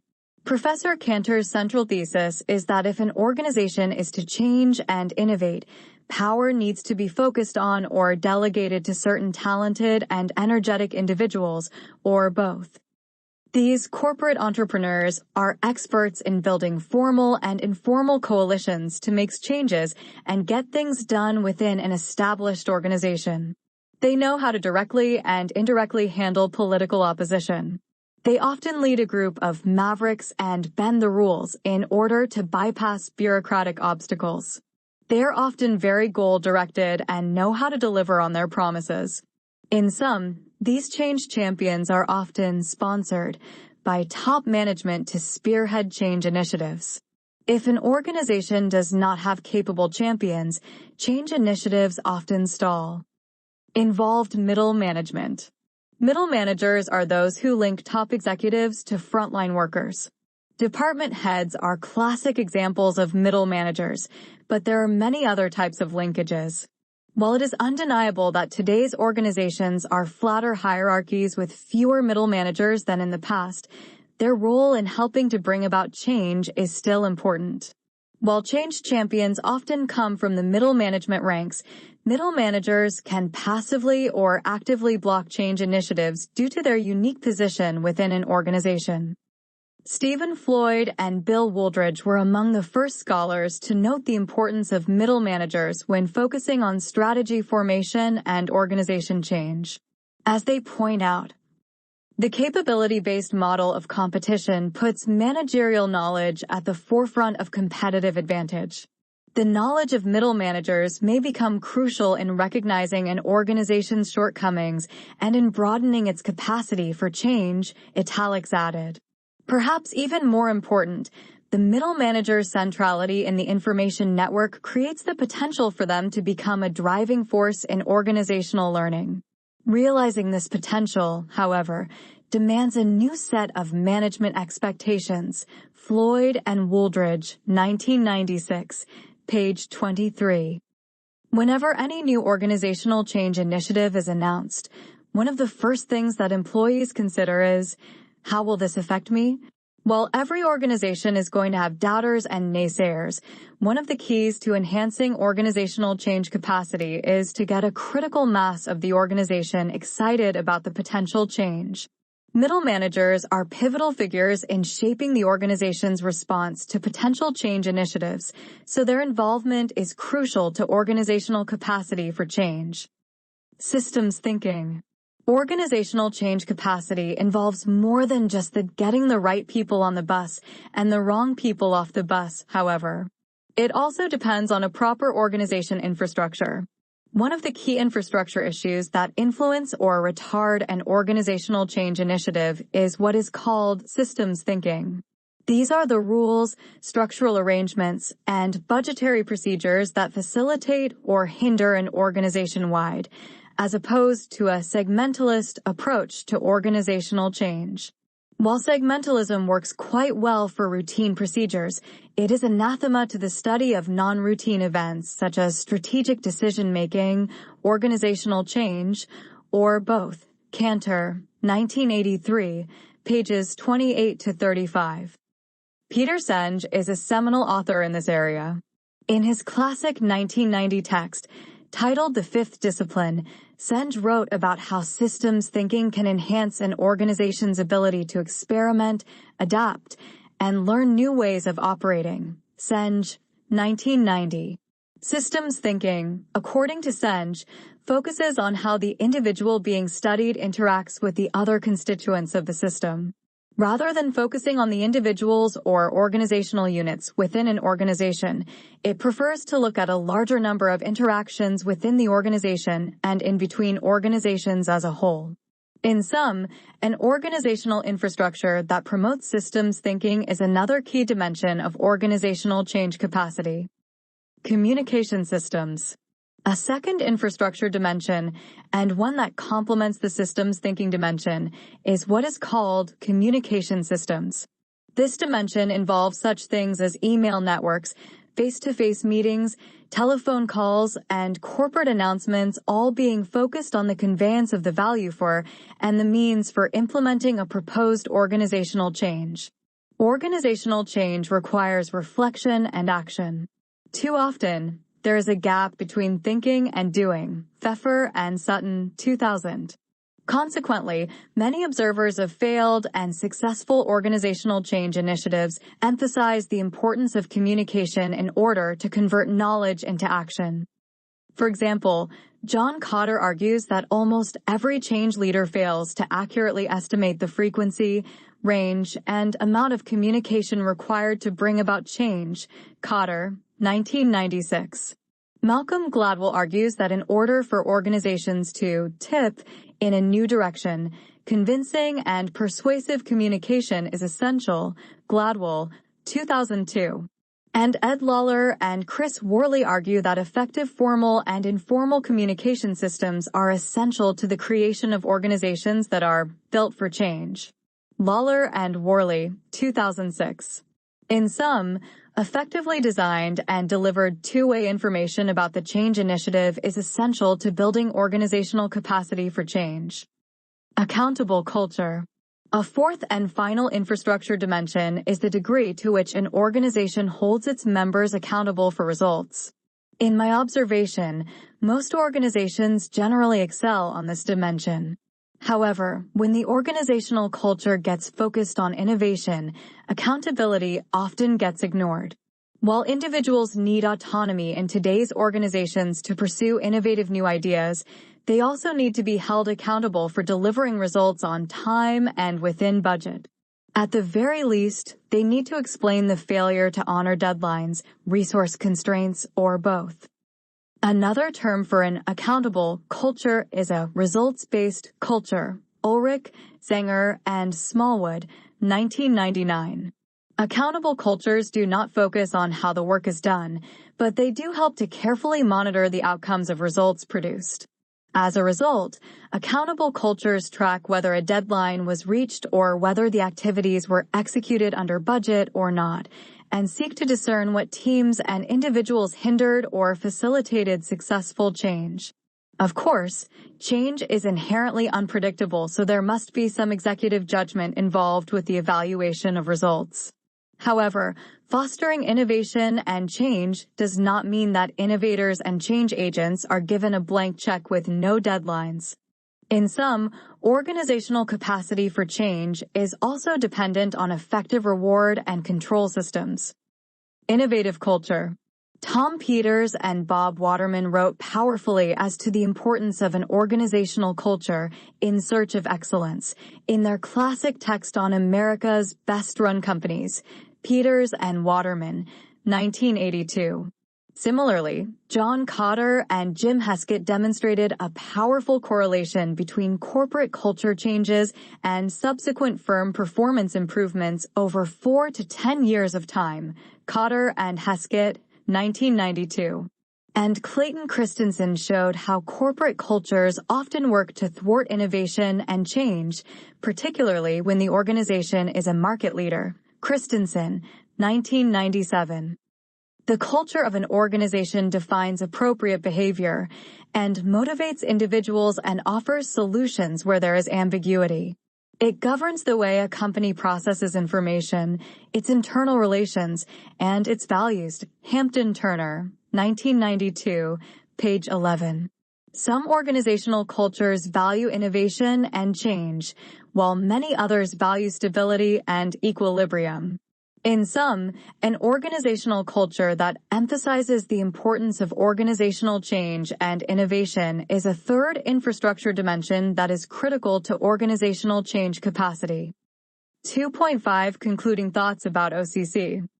In response to pressures to deliver short-term results, leaders and organizations often neglect building their capability to be productive. This book provides a description of how to overcome that purely reactive focus so that the organization can survive and prosper over the longer term. This capability, or organizational capacity for change as I call it, contains 8 different dimensions. 4 of the dimensions focus on critical human capital and 4 focus on social infrastructure. Many authors have written insightful books and articles about aspects of organizational capacity for change, but few have attempted to synthesize these writings into a coherent whole. Furthermore, this concept has been rigorously developed and researched in the organizational sciences, having undergone peer review of several scientific articles about it. The remainder of this book elaborates on what the leader's role is in creating organizational capacity for change, focuses on each of its 8 dimensions in more depth, and provides practical ideas for diagnosing and enhancing your organizational capacity for change. In each subsequent chapter, I provide a detailed review of each dimension and discuss its relationship to organizational capacity for change. At the end of each chapter, 7 actionable suggestions are made to help practitioners enhance this particular dimension of their organization. Overview. Organizational change is a key subject matter that is widely discussed and strategized in corporate world. The same has been a subject that has been studied in depth by management students alike. This content provides a foundational insight into the basic concepts of organizational change, its constituents, and other key terminologies that can help learners to grasp its importance. This lecture notes can be used as a supportive or initial reading by the learner before proceeding to more advanced level of understanding the concept. Introduction to Organizational Change. Organization is a social system. All parts of organization affect all other parts. That is, there is so much of interrelationship of parts that anything happening at one end is transmitted to the other end. This interrelationship is not only between the elements and parts of organization, but also with the environment around it. When organization functions, these relationship and interrelationships get established and gradually organization obtains a systematized and orderly behavior. The whole system is said to be in equilibrium. This becomes an established way of life, and any disturbance to this established way of life naturally exercises pressure on some elements which are accustomed to that way of life. This event evokes a reaction which may suggest acceptance of it, lack of interest in it, or there may be counter-pressure opposed to the disturbance. In some cases, the impact of accepting or ignoring a disturbance may not be much different, but otherwise, the former connotes cooperation and the latter, lack of interest. The term change refers to any alternation which occurs in the overall work environment of an organization. It is to be emphasized that change is the law of nature. Nothing is permanent except change. Change has the following characteristics. Change often results from the pressure of forces which are both outside and inside the organization. The whole organization tends to be affected by the change in any part of it, and change takes place in all parts of the organization, but at varying rates of speed and degrees of significance. An organizational is an open system, which means that it is in a constant interactional and interdependent relationship with its environment. Any change in its external environment, such as changes in consumer tastes and preferences, competition, economic policies of the government, etc., make it imperative for an organization to make changes in its internal system. Further, organization is composed of a number of subsystems, which are also in a dynamic relationship of interaction and interdependence with one another. Any change in a subsystem creates a chain of changes throughout the entire system. Concept of organizational change. The term organizational change implies the creation of imbalances in the existing pattern of situation. When an organization operates and functions for a long time, an adjustment between its technical, human, and structural setup is established. It tends to approximate an equilibrium in relation to its environment. In other words, organization members evolve a tentative set of relations with the environment. They have an adjustment with their job, working conditions, friends and colleagues, etc. Change requires individuals to make new adjustments. Hence, the fear of adjustment gives rise to the problem of change and resistance to change. Individual comes into danger. On the other hand, groups resist change where their existence is in danger or a total change in overall work environment is contemplated. Management of change may be defined as a conscious and concerted initiative by those who are in charge of the destiny of the business undertaking or firm to keep a constant and intelligent watch over the behavior of uncontrollable forces, to assess their impact and influence of the controllable forces, and to evolve appropriate strategies and action programs to maintain a dynamic equilibrium between the controllable and uncontrollable forces. The controllable forces are those forces about which sufficient information is available. Such forces can be managed easily. Uncontrollable forces are those about which not much is known.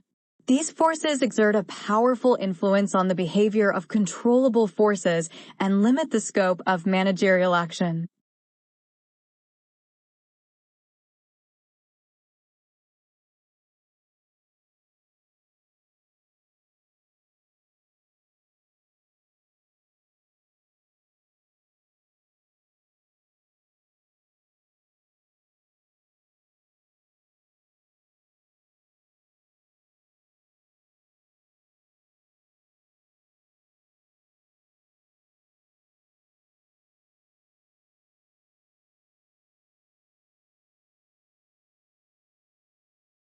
Forces for change.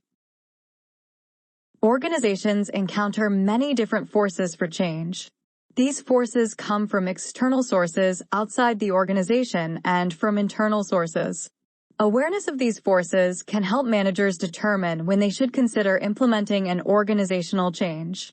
The external and internal forces for change are as follows. A. External forces. External forces for change originate outside the organization. Because these forces have global effects, they may cause an organization to question the essence of what business it is in and the process by which products and services are produced. There are 4 key external forces for change: demographic characteristics, technological advances, market changes, and social and political pressures. Demographic characteristics. Organizations need to effectively manage diversity if they are to receive maximum contribution and commitment from employees. Technological advancements. Both manufacturing and service organizations are increasingly using technology as a means to improve productivity and market competitiveness. Manufacturing companies, for instance, have automated their operations with robotics, computerized numerical control, CNC, which is used for metal cutting operations, and computer-aided design, CD. CAD is a computerized process of drafting and designing engineering drawings of products. Companies have just begun to work on computer-integrated manufacturing, CIM. This highly technical process attempts to integrate product design with product planning, control, and operations. Office automation consists of a host of computerized technologies that are used to obtain, store, analyze, retrieve, and communicate information. Market changes. The emergence of a global economy is forcing Indian companies to change the way they do business. Companies are having to forge new partnerships with their suppliers in order to deliver higher quality products at lower prices. Social and political pressures. These forces are created by social and political events. Personal values affect employees' needs, priorities, and motivation. Managers thus may need to adjust their managerial style or approach to fit changing employee values. Political events can create substantial change. For example, the collapse of both the Berlin Wall and communism in Russia created many new business opportunities. Although it is difficult for organizations to predict changes in political forces, many organizations hire lobbyists and consultants to help them detect and respond to social and political changes. B. Internal forces. Internal forces for change come from inside the organization. These forces may be subtle, such as low morale, or can manifest in outward signs, such as low productivity and conflict. Internal forces for change come from both human resource problems and managerial behavior/decisions. Human resource problems/prospects. These problems stem from employee perceptions about how they are treated at work and the match between individual and organization needs and desires. Dissatisfaction is a symptom of an underlying employee problem that should be addressed. Unusual or high levels of absenteeism and turnover also represent forces for change. Organizations might respond to these problems by using the various approaches to job design by implementing realistic job previews, by reducing employees' role conflict, overload, and ambiguity, and by removing the different stresses. Prospects for positive change stem from employee participation and suggestions. Managerial behavior/decisions. Excessive interpersonal conflict between managers and their subordinates is a sign that change is needed. Both the manager and the employee may need interpersonal skills training, or the two may simply need to be separated. For example, one of the parties might be transferred to a new department. Inappropriate leadership behaviors, such as inadequate direction or support, may result in human resource problems requiring change. Leadership training is one potential solution for this problem. Levels of change. Change can be at individual, group, and organizational levels. A. Individual level change. At the individual level, change is reflected in such developments as changes in a job assignment, physical move to a different location, or the change in maturity of a person which occurs over time. It is said that changes at the individual level will seldom have significant implications for the total organization. This is not true because a significant change at the individual level will have its repercussions on the group which, in turn, might influence the wider organization. A manager who desires to implement a major change at the individual level, transferring an employee for instance, must understand that the change will have repercussions beyond the individual. B. Group level changes. Most organizational changes have their major effects at the group level. This is because most activities in organizations are organized on group basis. The groups could be departments or informal work groups. Changes at the group level can affect workflows, job design, social organization, influence and status systems, and communication patterns. Managers must consider group factors when implementing change.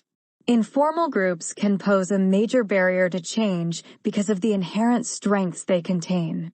Formal groups can resist change, as exemplified by the resistance demonstrated by unions to the changes proposed by management. Because of the powerful influence that groups can have on individuals, effective implementation of change at the group level can frequently overcome resistance at the individual level. See organization-level changes. Change at this level involves major programs that affect both individuals and groups. Decisions regarding these changes are generally made by senior management and are seldom implemented by only a single manager. Frequently, they occur over long periods of time and require considerable planning for implementation.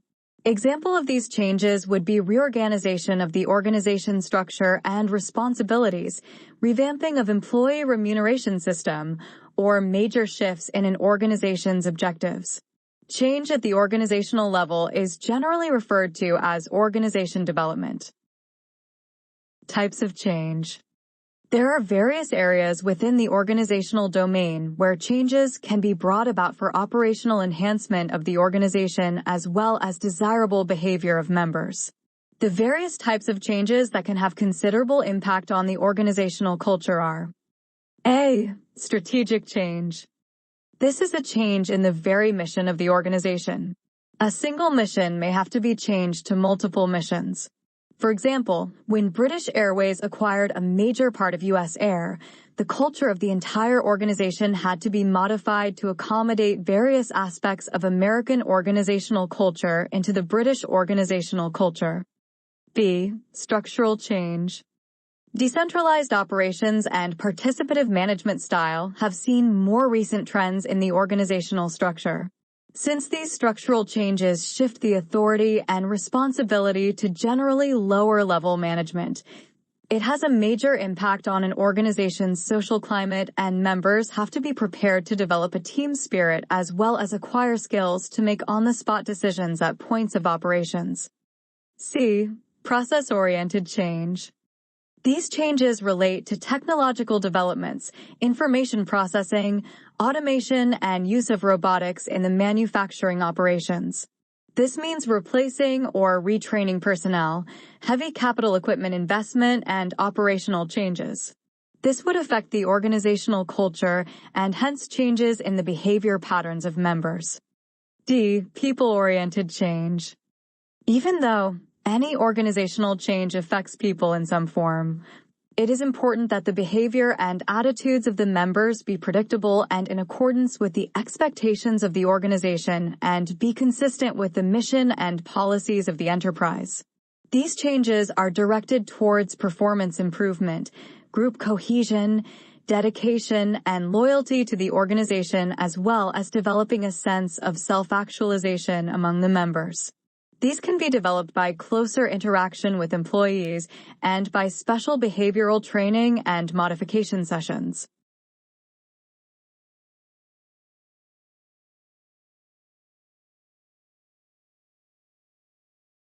Steps in managed change.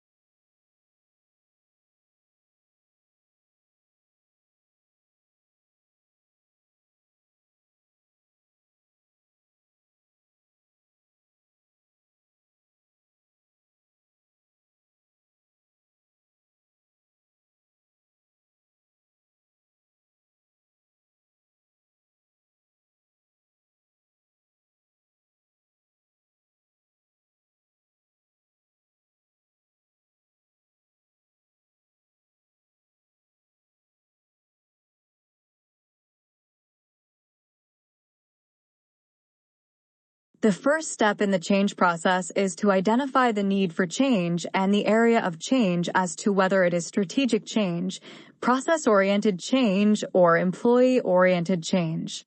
This need for change can be identified either through internal factors or through external forces that may be in place. Once this need is identified, the following steps can be taken to implement such change. Develop new goals and objectives. The managers must identify as to what new outcomes they wish to achieve.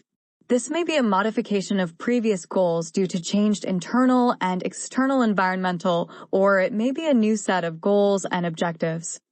Select an agent for change. The management must decide as to who will initiate and oversee this change. A manager may be assigned this duty, or even outside specialists and consultants can be brought in to suggest the various methods to bring in the change and monitor the change process. Diagnose the problem. It is important to gather all pertinent data regarding the area or the problem where the change is needed. This data should be critically analyzed to pinpoint the key issues. Then the solutions can be focused on those key issues. Select methodology. Because of natural resistance to change, it is very important to chart out a methodology for change which would be correct and acceptable to all. Members' emotions must be taken into consideration when devising such methodology. Develop a plan. This step involves putting together a plan as to what is to be done. For example, if the company wants to develop and implement a flexitime policy, it must decide as to what type of workers will be affected by it or whether flexitime should be given to all members or only to some designated workers.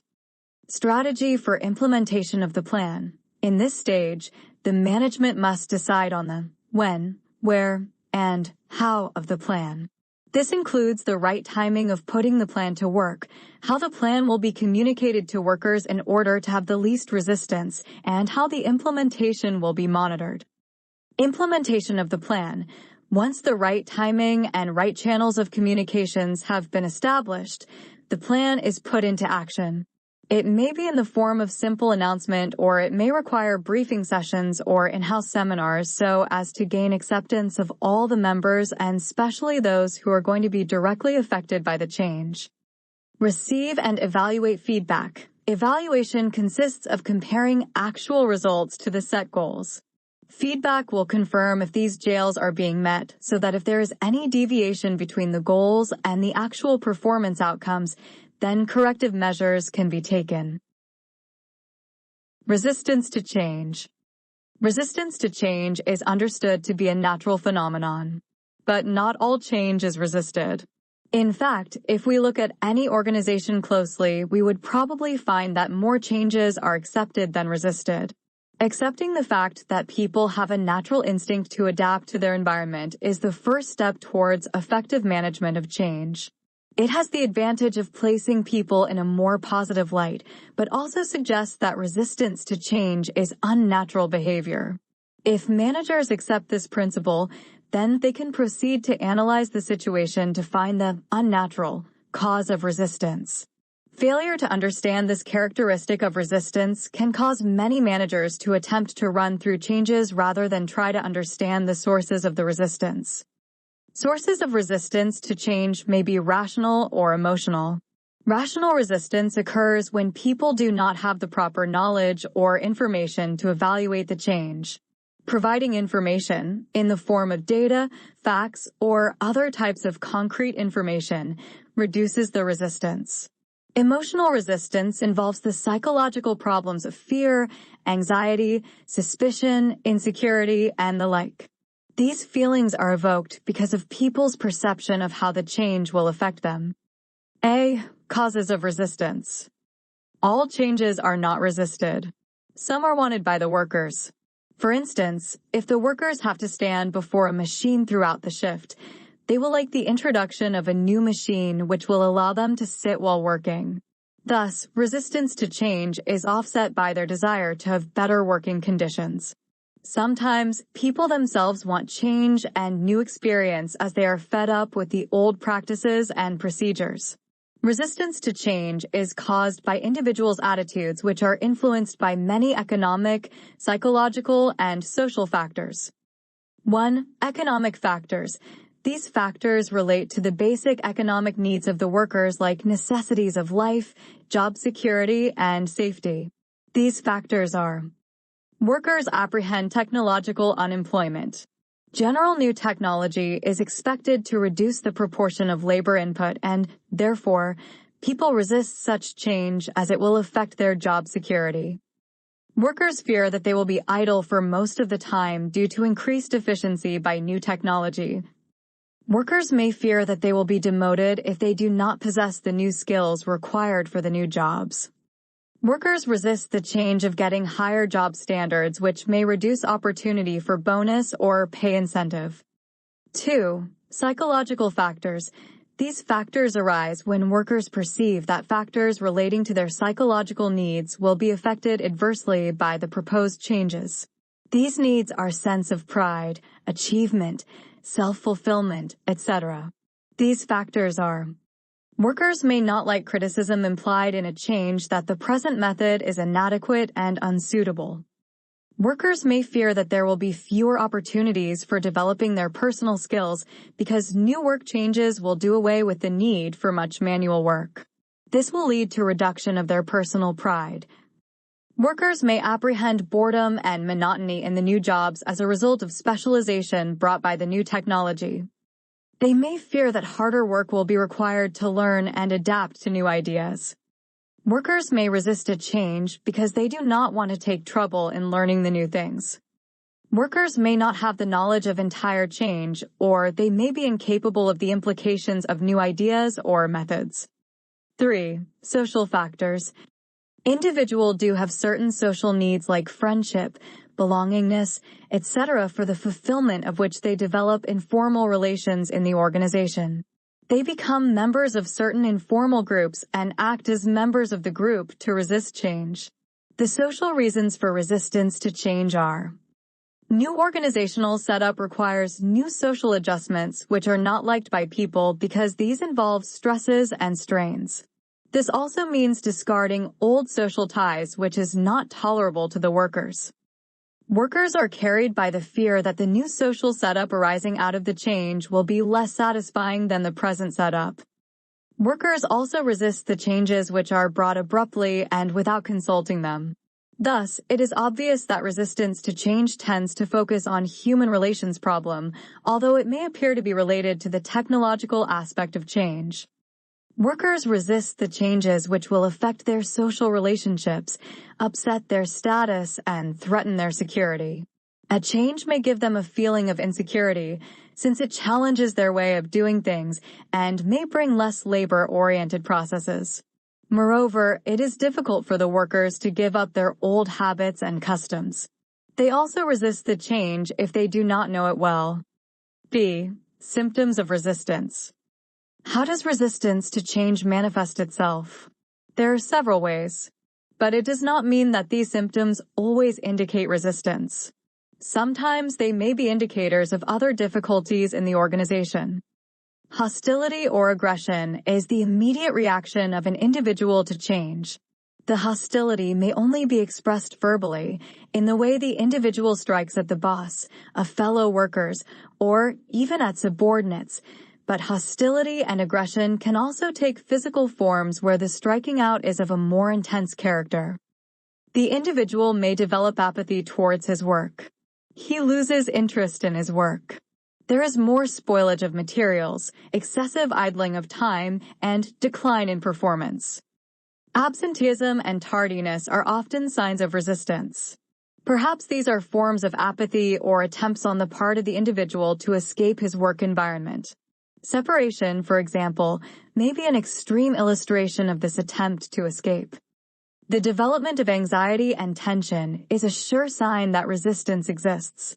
The individual finds himself uncomfortable, shaky, and tensed up on his job. At the group level, additional signs of resistance are exhibited. Slowdowns and strikes are the usual symptoms of group resistance. Another strategy adopted by a group to resist change is restriction of output. Often great care is exercised in timing operations, setting standards, and otherwise working out details of a wage incentive system, and yet at least part of the work group forms into an informal group under a leader of its own choice. This group decides what a fair day's work is and develops methods of keeping the nonconformist in line. The individual who starts to respond to the incentive is held in a check by sanctions which the informal group is able to bring to bear against him.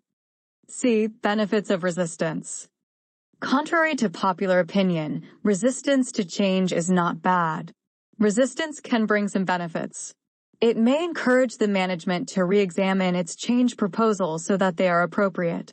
In this way, employees operate as a check and balance to ensure that the management properly plans and implements change.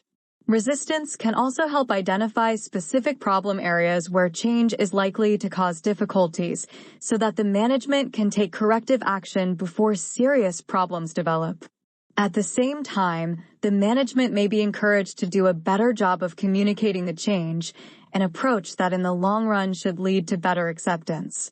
Resistance also gives management information about the intensity of employee emotions on an issue, provides emotional release for pent-up employee feelings, and may encourage employee to think and talk more about a change so that they understand it better. This does not mean that resistance to change should endure. Resistance must be overcome and change introduced. Implementing change successfully. Successful implementation of change requires knowledge about the change process. The change process, propounded by Kurt Lewin, consists of 3 stages: unfreezing, changing, refreezing, see figure below. Before describing Lewin's stages, it is desirable to understand how change takes place generally. It is too well known that people change their customs, habits, and institutions when they become dissatisfied with the status quo or when there is a more desirable substitute. A successful change involves recognizing the need for it, learning a new behavior or substitute, and feeling comfortable with the new situation. Lewin's stages of unfreezing, change, and refreezing correspond to these 3 developments in the change process. However, a brief description of each stage is desirable. A. Unfreezing. This is the first stage in the change process. It involves casting aside existing attitudes and value systems, managerial behaviors, or organizational structure so that new ones can be learned. Unfreezing creates the need for change. For unfreezing, the manager must understand the causes for resistance to change. It is common knowledge that there are people who desire status quo, and there are also individuals who push for change. And the 2 groups may be equal in their force. An example of 4 forces pushing in each direction is seen in the case of the organization that has announced the introduction of a new monthly cost report. After careful analysis, a top manager may find various reasons given by subordinates for resisting change, on the one hand, or for promoting change, on the other hand.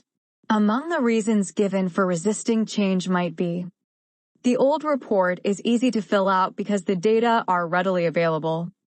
The old report takes very little time to think. Top management has never used this report in the past for control purposes. The new report will be very comprehensive and requires more time to fill out. The reasons for advocating change might be: an organizational streamlining of reporting forms is necessary. Organizational control is getting out of hand. If a report is going to have to be filled out, why not make it a meaningful one? This new report is going to be analyzed by staff personnel, and useful recommendations will be forwarded to each manager who has filled one out. In such a situation, the manager must unfreeze the equilibrium. In doing so, 3 courses of action are available. Increase the strength of forces that push for change. Decrease the strength of forces that resist change, and change a resisting force into one supporting the change. B. Changing. Actual change occurs at this stage. New value systems, behaviors, or structures replace the old ones. This is the action-oriented stage. This can be a time of confusion, disorientation, and despair mixed with hope and discovery. C. Refreezing. Here the change becomes permanent. The newly acquired values, beliefs, and structures get refrozen. A new status quo is established at this stage. Refreezing is important because without it there lies a vacuum. Methods of introducing change. Cotter and Schlesinger have suggested 6 methods of introducing change, see table below.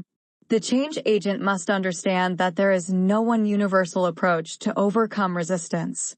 Depending on each situation, a different approach needs to be adopted. Change is a situational problem, and a realization of this fact is essential for bringing about a change. The table shown below contains 6 approaches for introducing change together with the situations where each change intervention is most appropriate. The advantages and drawbacks of each approach are also listed in the table. Management must examine the nature of the resistance and then review the possible approaches to fit the situation. The 6 approaches will help unfreeze and change the values and behaviors of people. In other words, the approaches enable the managers to introduce change successfully. The next crucial stage is to make the change stick, otherwise there is the danger of people reverting to the pre-change position. How to make the change the permanent? The methods suggested for the purpose are use of group forces, use of leadership, shared rewards, working with unions, and concern for employees. A. Use the group forces. The group exercises considerable influence on the behavior of members. The behavior, attitudes, beliefs, and values of the individual are all firmly grounded in the groups to which he belongs. How aggressive or cooperative a person is, how much self-respect and self-confidence he has, how energetic and productive his work is, what he aspires to, what he believes to be true and good, when he loves or hates, and what beliefs and prejudices he holds. All these characteristics are highly determined by the individual's group membership. Whether they resist or accept change largely depends on the groups. The change agent must make use of the groups to bring about change. B. Change of change agent. The change agent must himself change. It is only then that he will be able to reinforce a psychological climate of support for change. Unwillingness of the managers to give up traditional managerial practices and their unpreparedness to accept new methods are the most serious barriers to the introduction of change and to make it permanent in organizations. C. Shares rewards. Another way to build support for change is to ensure that the people affected derive benefit out of the change. Benefits include increased pay, promotion, training, recognition, and the like. D. Cooperation of unions. Taken into confidence, unions themselves can act as change agents, though they are generally considered to be anti-change. Many union leaders are accepting the installation of CNC machines, though it means displacement of the workforce.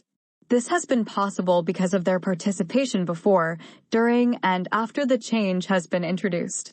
A change introduced without their support may not stay for long. E. Concern for employees. A change should not be introduced for the sake of it. Change needs to be introduced only when necessary, and it must be by evolution and not by revolution.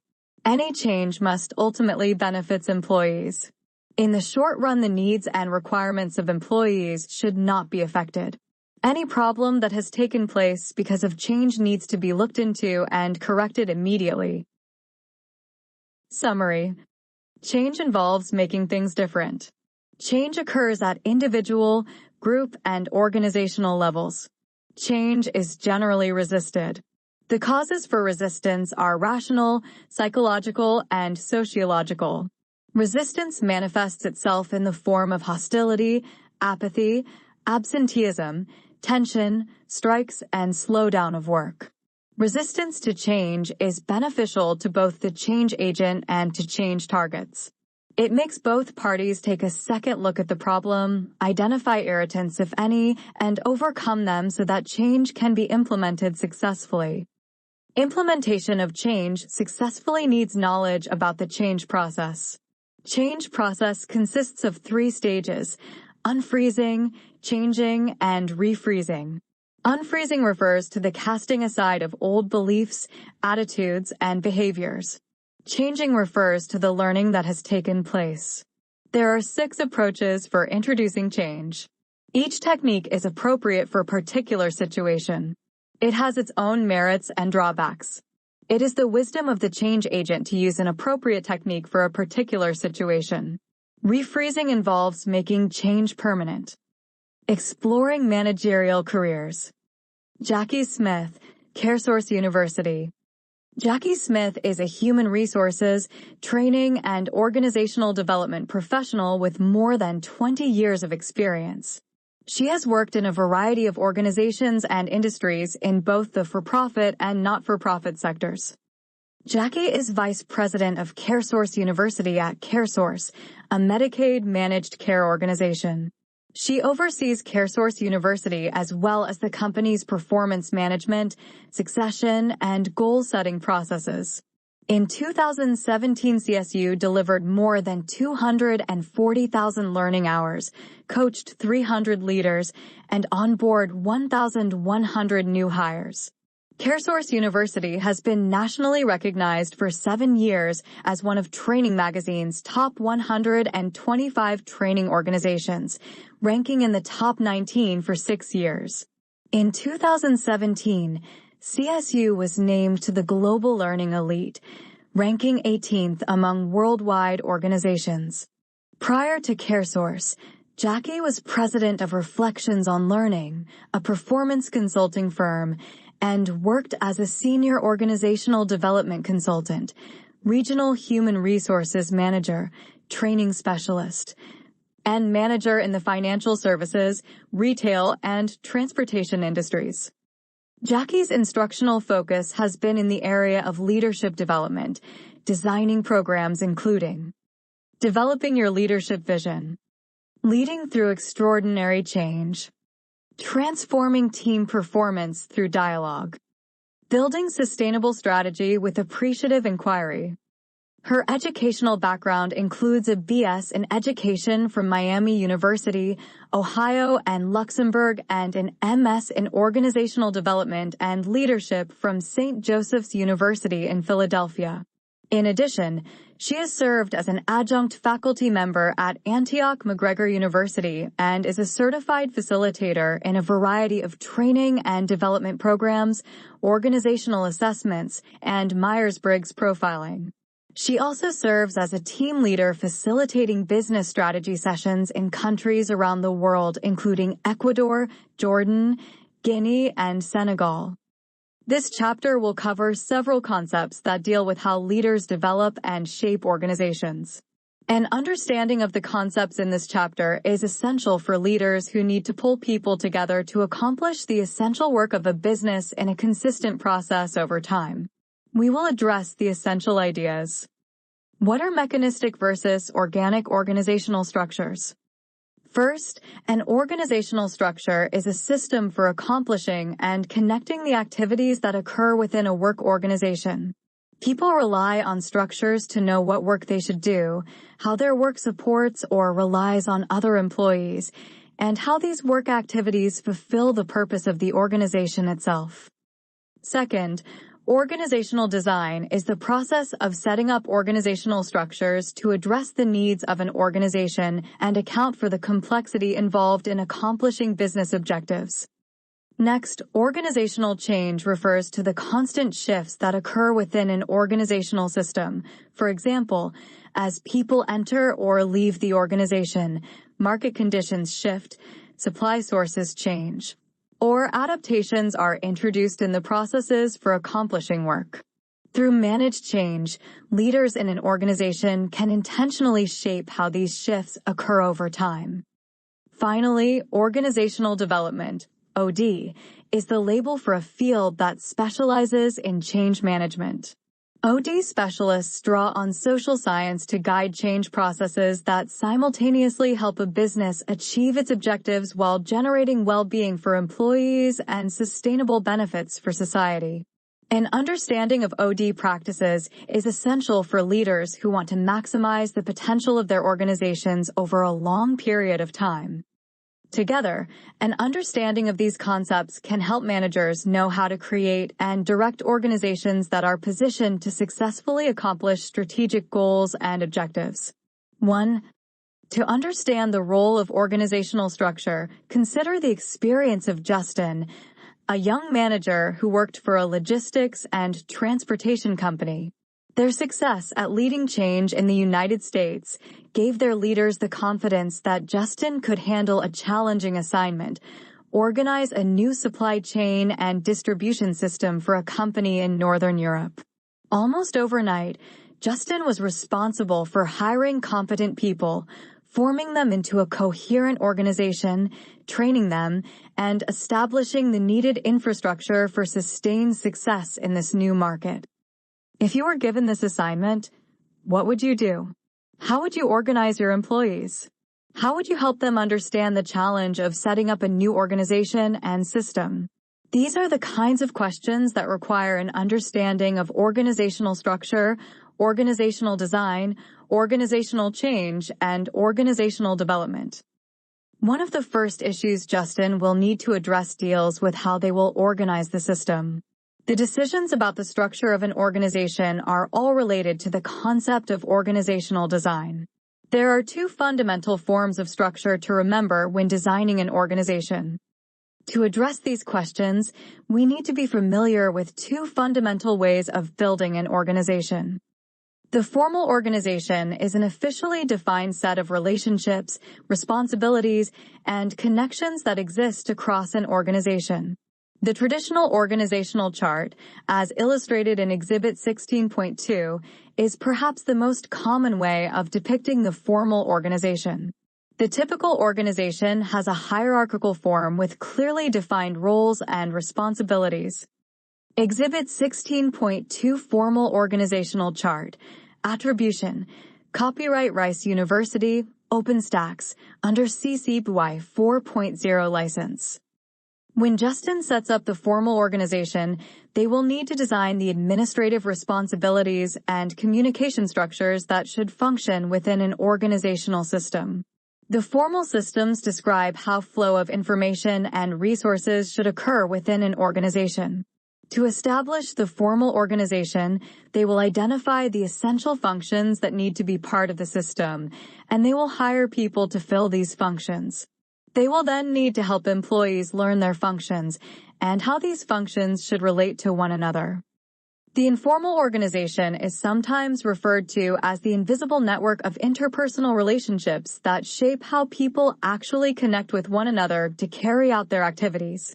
The informal organization is emergent, meaning that it is formed through the common conversations and relationships that often naturally occur as people interact with one another in their day-to-day relationships. It is usually complex, impossible to control, and has the potential to significantly influence an organization's success. As depicted in Exhibit 16.3, the informal organization can also be mapped, but it is usually very different than the formal organization. The chart you see in this example is called a network map because it depicts the relationships that exist between different members of a system. Some members are more central than others, and the strength of relationships may vary between any two pairs or groups of individuals. These relationships are constantly in flux as people interact with new individuals, current relationships evolve, and the organization itself changes over time. 2. Exhibit 16.3 Informal Organizational Chart. Attribution.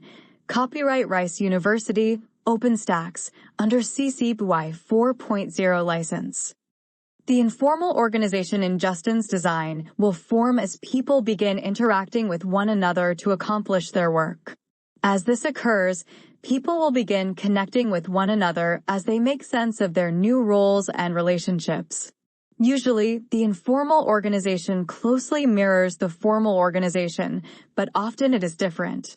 People quickly learn who the key influencers are within the system, and they will begin to rely on these individuals to accomplish the work of the organization. The informal organization can either help or hinder an organization's overall success. In sum, The formal organization explains how an organization should function, while the informal organization is how the organizational actually functions. Formal organization will come as Justin hires and assigns people to different roles. They can influence the shape of the informal organization by giving people opportunities to build relationships as they work together. Both types of structures shape the patterns of influence, administration, and leadership that may occur through an organizational system. As we continue our discussion of structure and design, we will next examine different ways of understanding formal structure. Types of formal organizational structures. Now, Justin will need to choose and implement an administrative system for delegating duties, establishing oversight, and reporting on performance. They will do this by designing a formal structure that defines the responsibilities and accountability that correspond to specific duties throughout an organizational system. In this section, we'll discuss the factors that any manager should consider when designing an organizational structure. Exhibit 16.4 Smoke coming out of chapel chimney. Almost all organizations have established organizational hierarchies and customs. As an older, large organization, the Catholic Church has a tall global structure with the Pope in the Vatican at the apex. A process of succession has the cardinals voting on a new pope, and white smoke billowing out of the Sistine Chapel signals that they have chosen the new pope. Credit: Jeffrey Bruno /Flickr /Attribution 2.0 Generic, CC by 2.0. Bureaucracy. One of the most common frameworks for thinking about these issues is called the bureaucratic model. It was developed by Max Weber, a 19th century sociologist. Weber's central assumption was that organizations will find efficiencies when they divide the duties of labor, allow people to specialize, and create structure for coordinating their differentiated efforts, usually within a hierarchy of responsibility.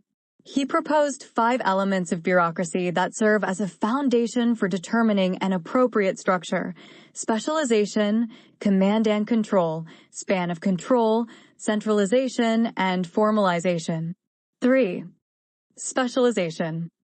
The degree to which people are organized into subunits according to their expertise is referred to as specialization. For example, human resources, finance, marketing, or manufacturing. It may also include specialization within those functions. For instance, people who work in a manufacturing facility may be well-versed in every part of a manufacturing process, or they may be organized into specialty units that focus on different parts of the manufacturing process, such as procurement, material preparation, assembly, quality control, and the like.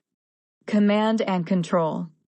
The next element to consider is the reporting and oversight structure of the organization. Command and control refers to the way in which people report to one another or connect to coordinate their efforts in accomplishing the work of the organization. Span of control. Another question addresses the scope of the work that any one person in the organization will be accountable for, referred to as span of control. For instance, top-level leaders are usually responsible for all of the work of their subordinates. Mid-level leaders are responsible for a narrower set of responsibilities, and ground-level employees usually perform very specific tasks. Each manager in a hierarchy works within the span of control of another manager at a level of the organization. Centralization. The next element to consider is how to manage the flows of resources and information in an organization, or its centralization. A highly centralized organization concentrates resources in only one or very few locations, or only a few individuals are authorized to make decisions about the use of resources. In contrast, a diffuse organization distributes resources more broadly throughout an organizational system, along with the authority to make decisions about how to use those resources. Formalization. The last element of bureaucracy, formalization, refers to the degree of definition in the roles that exist throughout an organization.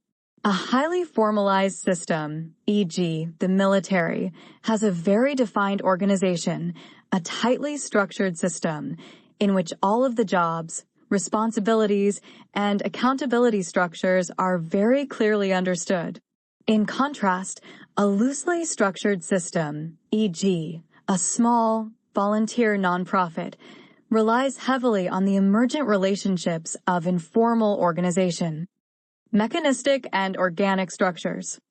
Using the principles of bureaucracy outlined above, managers like Justin have experimented with many different structures as a way to shape the formal organization and potentially to capture some of the advantages of the informal organization. Generally, the application of these principles leads to some combination of the two kinds of structures that can be seen as anchors on a continuum, see Table 16.1. Elements of organizational structure and their relationship to mechanistic and organic forms. Mechanistic. Organic. Highly formalized. Standardization. Low. High/narrow. Specialization. Low/broad. Centralized. Centralization. Decentralized. Functional. Departmentalization. Divisional. Table 16.1, Attribution. Copyright Rice University, OpenStax, under CC BY 4.0 license. On one end of the continuum is mechanistic bureaucratic structure. This is a strongly hierarchical form of organizing that is designed to generate a high degree of standardization and control. Mechanistic organizations are often characterized by a highly vertical organizational structure, or a tall structure, due to the presence of many levels of management. A mechanistic structure tends to dictate roles and procedure through strong routines and standard operating practices. In contrast, an organic bureaucratic structure relies on the ability of people to self-organize and make decisions without much direction such that they can adapt quickly to changing circumstances. In an organic organization, it is common to see a horizontal organizational structure in which many individuals across the whole system are empowered to make organizational decisions. An organization with a horizontal structure is also known as a flat organization because it often features only a few levels of organizational hierarchy. The principles of bureaucracy outlined earlier can be applied in different ways, depending on the context of the organization and the manager's objectives, to create structures that have features of either mechanistic or organic structures. For example, the degree of specialization required in an organization depends both on the complexity of the activities the organization needs to account for and on the scale of the organization. A more organic organization may encourage employees to be both specialists and generalists so that they are more aware of opportunities for innovation within a system. A mechanistic organization may emphasize a strong degree of specialization so that essential procedures or practices are carried out with consistency and predictable precision. Thus, an organization's overall objectives drive how specialization should be viewed. For example, an organization that produces innovation needs to be more organic, while an organization that seeks reliability needs to be more mechanistic. Similarly, the need for a strong environment of command and control varies by the circumstances of each organization. An organization that has a strong command and control system usually requires a vertical, tall organizational administrative structure. Organizations that exist in loosely defined or ambiguous environments need to distribute decision-making authority to employees, and thus will often feature a flat organizational structure. The span of control assigned to any specific manager is commonly used to encourage either mechanistic or organic bureaucracy. Any manager's ability to attend to responsibilities has limits. Indeed, the amount of work anyone can accomplish is finite. A manager in an organic structure usually has a broad span of control, forcing her to rely more on subordinates to make decisions. A manager in a mechanistic structure usually has a narrow span of control so that they can provide more oversight. Thus, increasing span of control for a manager tends to flatten the hierarchy, while narrowing span of control tends to reinforce the hierarchy. Centralization addresses assumptions about how an organization can best achieve efficiencies in its operations. In a mechanistic structure, it is assumed that efficiencies will occur in the system if the resources and decisions flow through in a centralized way. In an organic system, it is assumed that greater efficiencies will be seen by distributing those resources and having the resources sorted by the users of the resources. Either perspective may work, depending on the circumstances. Finally, managers also have discretion in how tightly they choose to define the formal roles and responsibilities of individuals within an organization. Managers who want to encourage organic bureaucracy will resist the idea of writing out and tightly defining roles and responsibilities. They will encourage and empower employees to self-organize and define for themselves the roles they wish to fill. In contrast, managers who wish to encourage more mechanistic bureaucracy will use tools such as standard operating procedures, SPs, or written policies to set expectations and exercise clear controls around those expectations for employees. When a bureaucratic structure works well, an organization achieves an appropriate balance across all of these considerations. Employees specialize in and become highly advanced in their ability to perform specific functions while also attending to broader organizational needs. They receive sufficient guidance from managers to stay aligned with overall organizational goals. The span of control given to any one manager encourages them to provide appropriate oversight while also relying on employees to do their part. The resources and decision-making necessary to accomplish the goals of the organization are efficiently managed. There is an appropriate balance between compliance with formal policy and innovative action. Business structures. Aside from the considerations outlined above, organizations will often set structures according to the functional needs of the organization. A functional need refers to a feature of the organization or its environment that is necessary for organizational success. A business structure is designed to address these organizational needs. There are two common examples of functional structures illustrated here. Product structures exist where the business organizes its employees according to product lines or lines of business. For example, employees in a car company might be organized according to the model of the vehicle that they help to support or produce. Employees in a consulting firm might be organized around a particular kind of practice that they work in or support. Where a functional structure exists, employees become highly attuned to their own line of business or their own product. Geographic structures exist where organizations are set up to deliver a range of products within a geographic area or region. Here, the business is set up based on a territory or region. Managers of a particular unit oversee all of the operations of the business for that geographical area. In either functional structure, the manager will oversee all the activities that correspond to that function: marketing, manufacturing, delivery, client support systems, and so forth. In some ways, a functional structure is like a smaller version of the larger organization, a smaller version of the bureaucracy that exists within the larger organization. One common weakness of a bureaucratic structure is that people can become so focused on their own part of the organization that they fail to understand or connect with broader organizational activities. In the extreme, bureaucracy separates and alienates workers from one another. These problems can occur when different parts of an organization fail to communicate effectively with one another. Some organizations set up a matrix structure to minimize the potential for these problems. A matrix structure describes an organization that has multiple reporting lines of authority.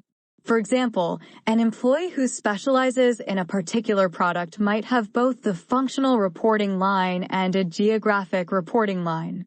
This employee has accountability in both directions. The functional responsibility has to do with her specialty as it correlates with the strategy of the company as a whole. However, her geographic accountability is to the manager who is responsible for the region or part of the organization in which she is currently working. The challenge is that an employee may be accountable to two or more managers, and this can create conflict if those managers are not aligned. The potential benefit, however, is that employees may be more inclined to pay attention to the needs of multiple parts of the business simultaneously. What are the fundamental dimensions of change?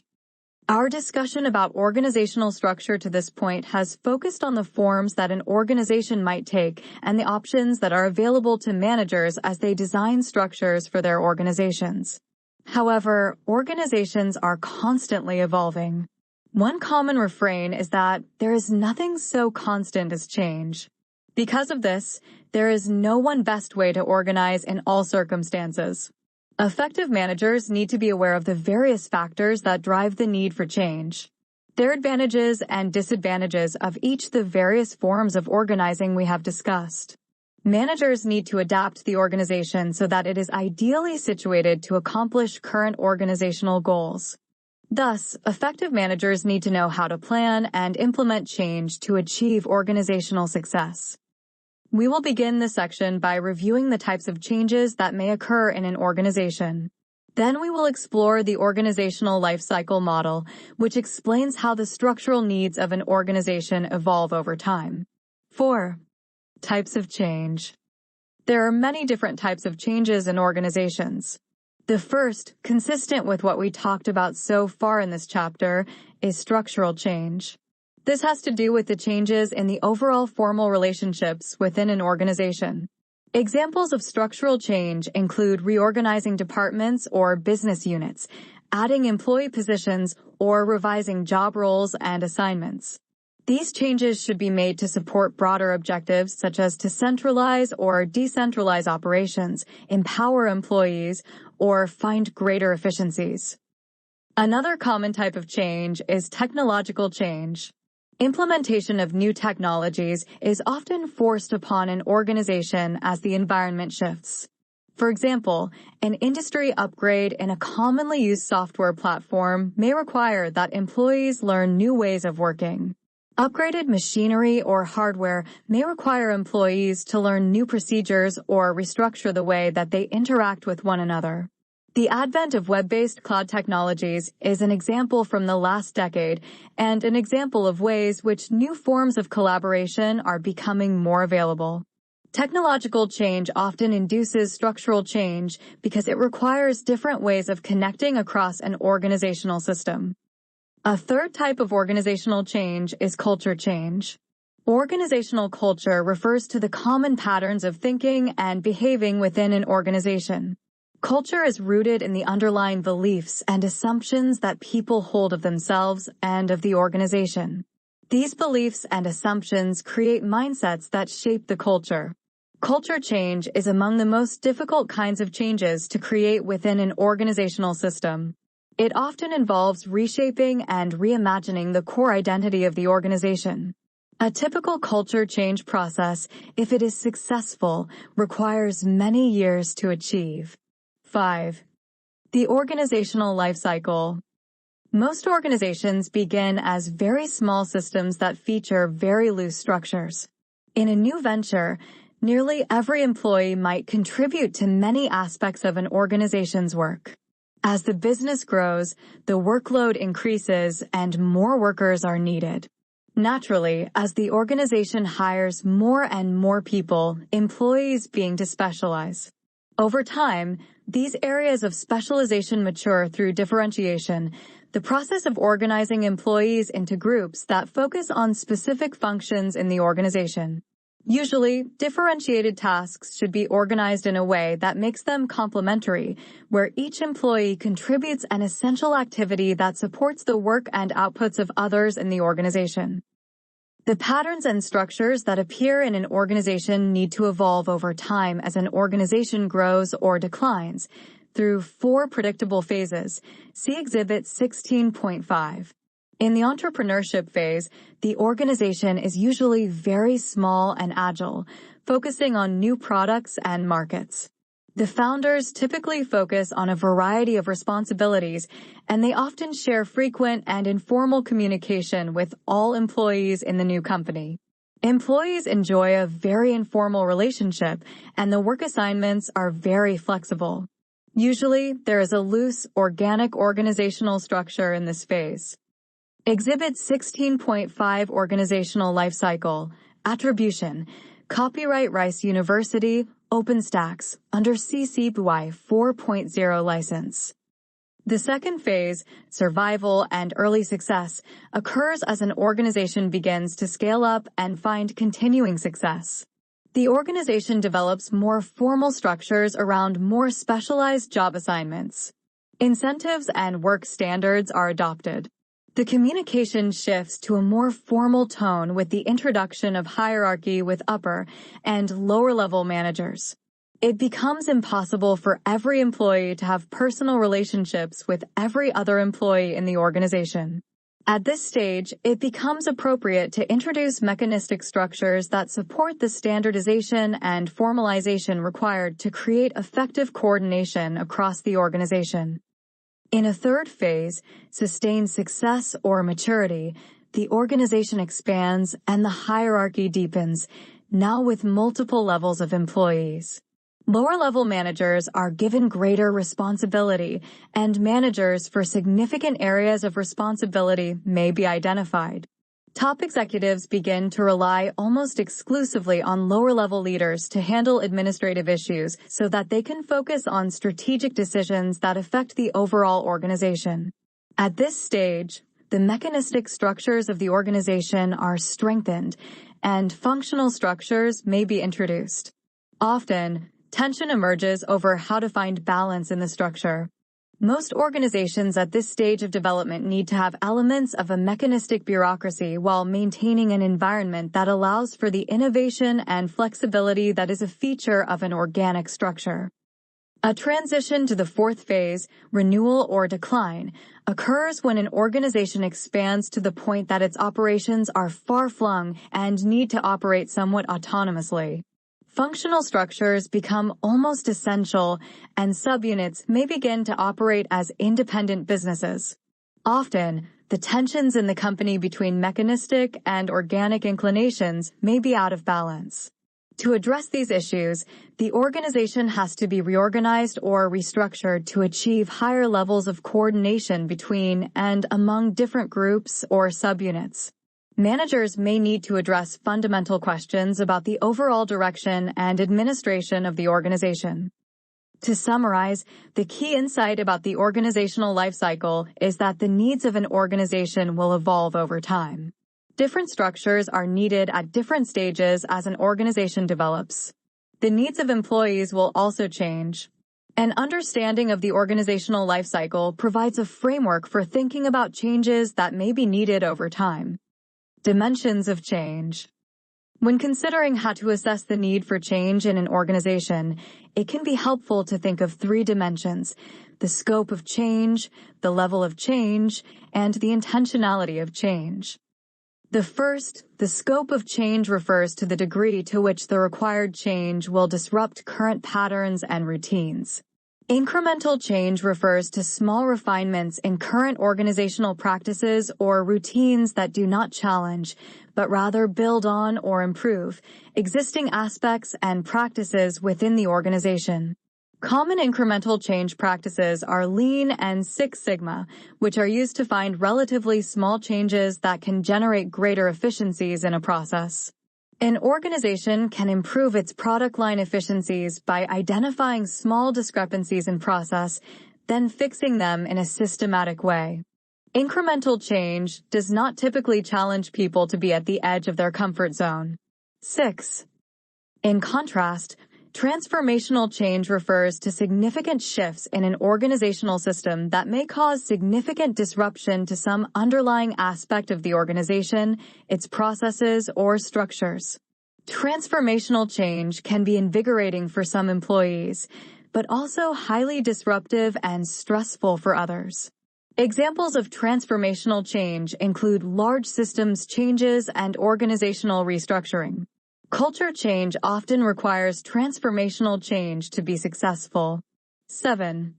Finally, a strategic change is a change, either incremental or transformational, that helps align an organization's operations with its strategic mission and objectives. This kind of change is necessary for an organization to achieve the focus it needs to make needed transformations and work to stay competitive in the current or larger organization, larger market environment, or societal environment. Exhibit 16.6 Uber Eats on bicycle, an example of a small organizational structure, is exemplified by jobs in the sharing economy like Uber and Lyft drivers. Here an Uber Eats food delivery driver cycles along a very busy Oxford Road in Manchester, England. Credit: Shopblocks/Flickr/Attribution 2.0 Generic, CC by 2.0. The level of change refers to the breadth of the systems that need to be changed within an organization. Individual-level change focuses on how to help employees to improve some active aspect of their performance or the knowledge they need to continue to contribute to the organization in an effective manner. Individual-level change programs include leadership development, training, and performance management. Group-level change centers on the relationships between people and usually focuses on helping people to work more effectively together. Team development, or team building, is one of the most common forms of a team change process. Organization-level change is a change that affects an entire organizational system or several of its units. Strategic planning and implementation is perhaps the most common type of organization-level change. Higher-level change programs usually require changes at lower levels, and organization-level change may require change at both team and individual levels as well. Intentionality is the final dimension of change and refers to the degree to which the change is intentionally designed or purposefully implemented. Planned change is an intentional activity or set of intentional activities that are designed to create movement toward a specific goal or end. Planned change processes often involve large groups of people and step-by-step or phase-by-phase activities that unfold over a period of time.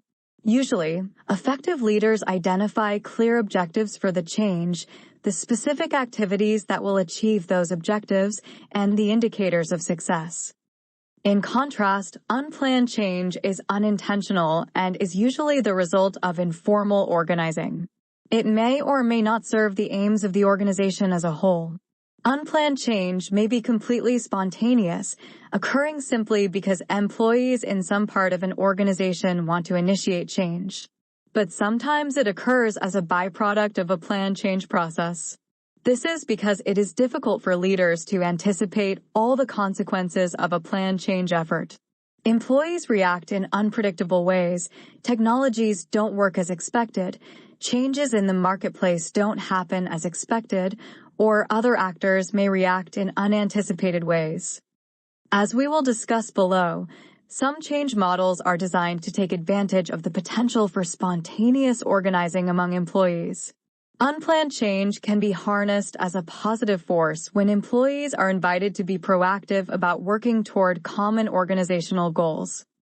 How do managers deal with change? To this point in the chapter, we have focused on factors that influence the need for change. We have also discussed how to think about the dimensions of change that may be needed. In this section, we will describe different approaches to designing and implementing change. Change management is the process of designing and implementing change. Most leaders are responsible for some degree of change management. In addition, as indicated in the introduction, organizational development, OD, is a specialized field that focuses on how to design and manage change. 8. An OD consultant is someone who has expertise in change management processes. An internal consultant is someone who works as an employee of an organization and focuses on how to create change from within that organization. An external consultant is an OD specialist hired to provide outside expertise for a short period of time, usually for a major change effort. Leaders are more effective in managing change if they understand the common practices for managing change as well as the perspectives and practices used by OD specialists. Basic assumptions about change. There are numerous models of change available to managers, and it can be difficult to discern the differences between them when creating a planned change process. Many approaches and methodologies for developing organizations and managing change have been developed and practiced during the last century. Indeed, it can be daunting and confusing to sort through and understand which models are most appropriate and relevant for a particular situation. Every model of change has its strengths and its limitations, and it is important to understand what these may be. The type of change methodology used in a particular situation should be matched to the needs of that situation. It may be helpful to use several questions when deciding on the appropriate approach to use in a plan change process.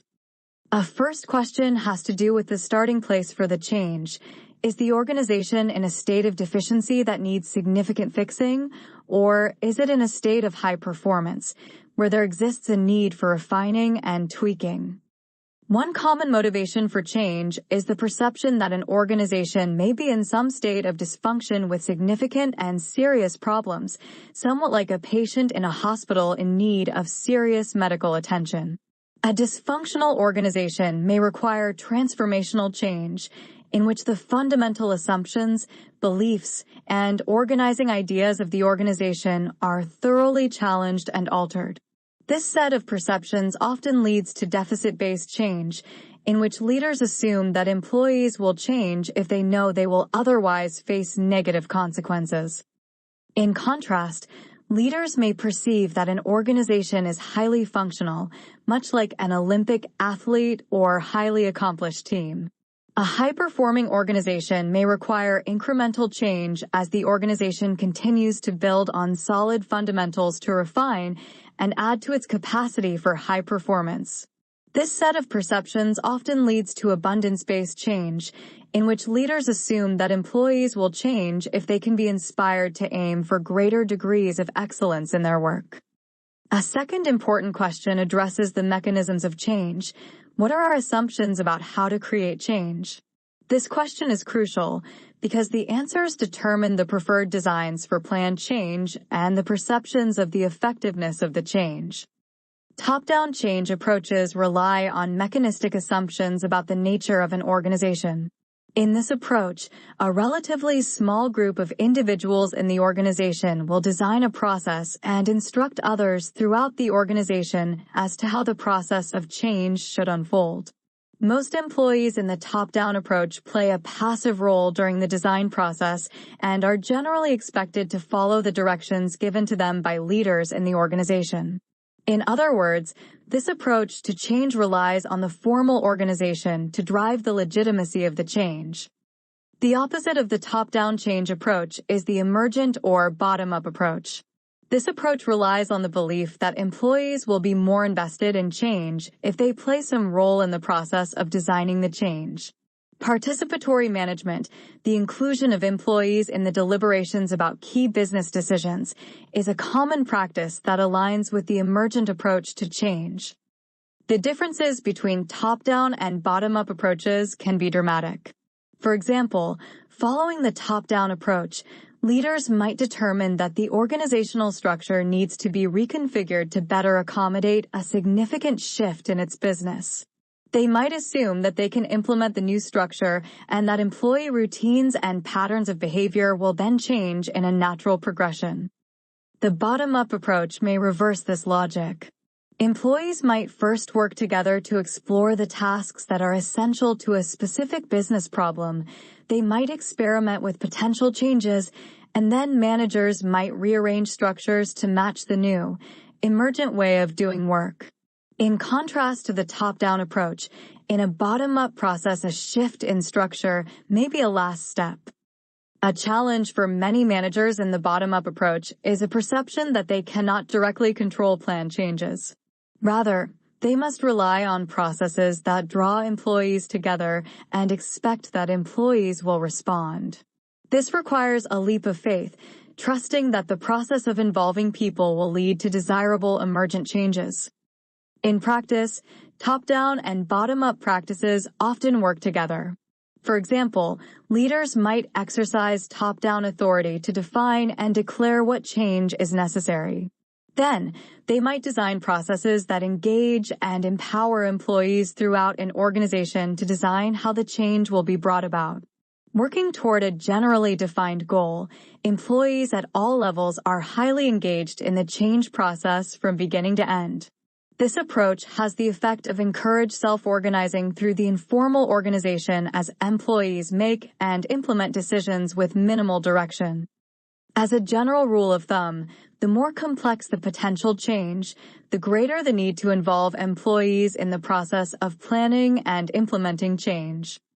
A final question addresses the mindset for change.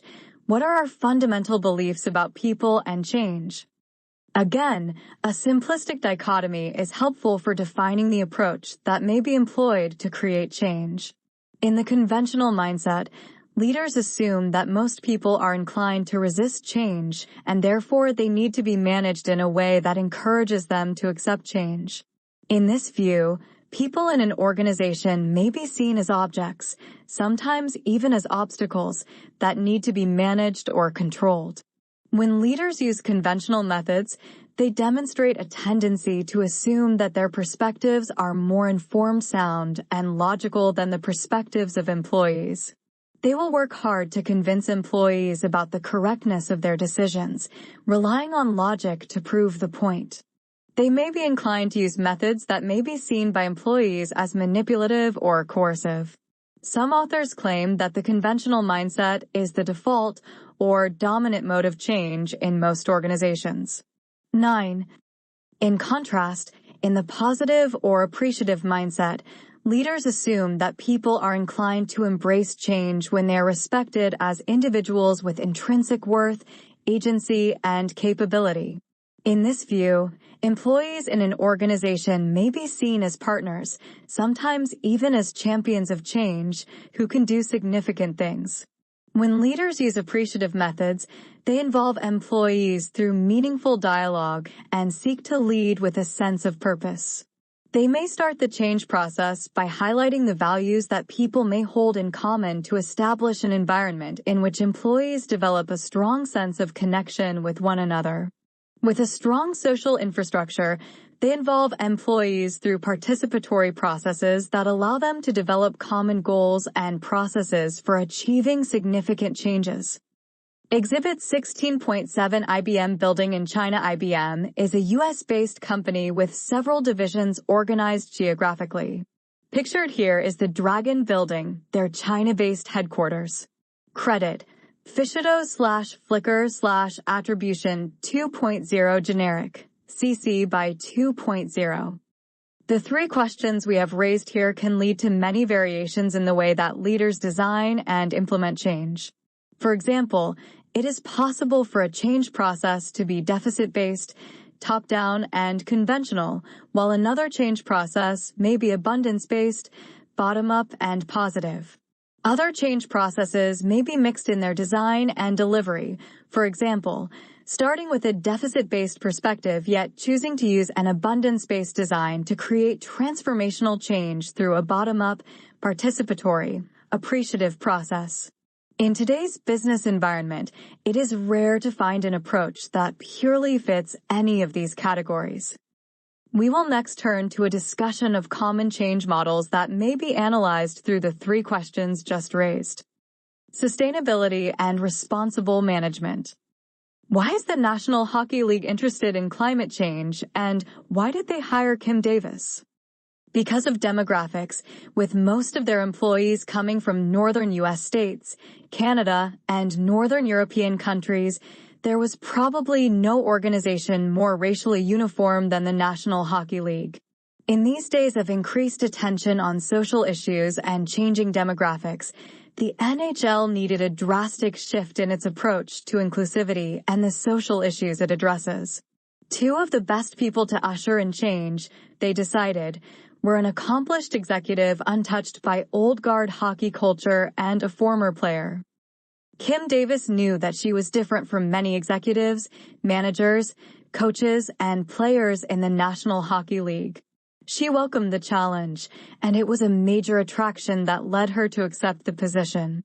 She looks like no one else holding the position of executive vice president at the NHL, which has primarily been run by A, men, and B, white men in its over 100-year history. The league signaled a long overdue shift in thinking when it named Davis, a black woman, as Executive Vice President of Social Impact, Growth Initiatives, and Legislative Affairs. In a time when the NHL is trying to adapt and become more welcoming to those who feel they don't belong or haven't been allowed to belong in the sport, the perfect person to initiate change was someone from the outside. Someone free of a hockey culture that has become stale by current social standards.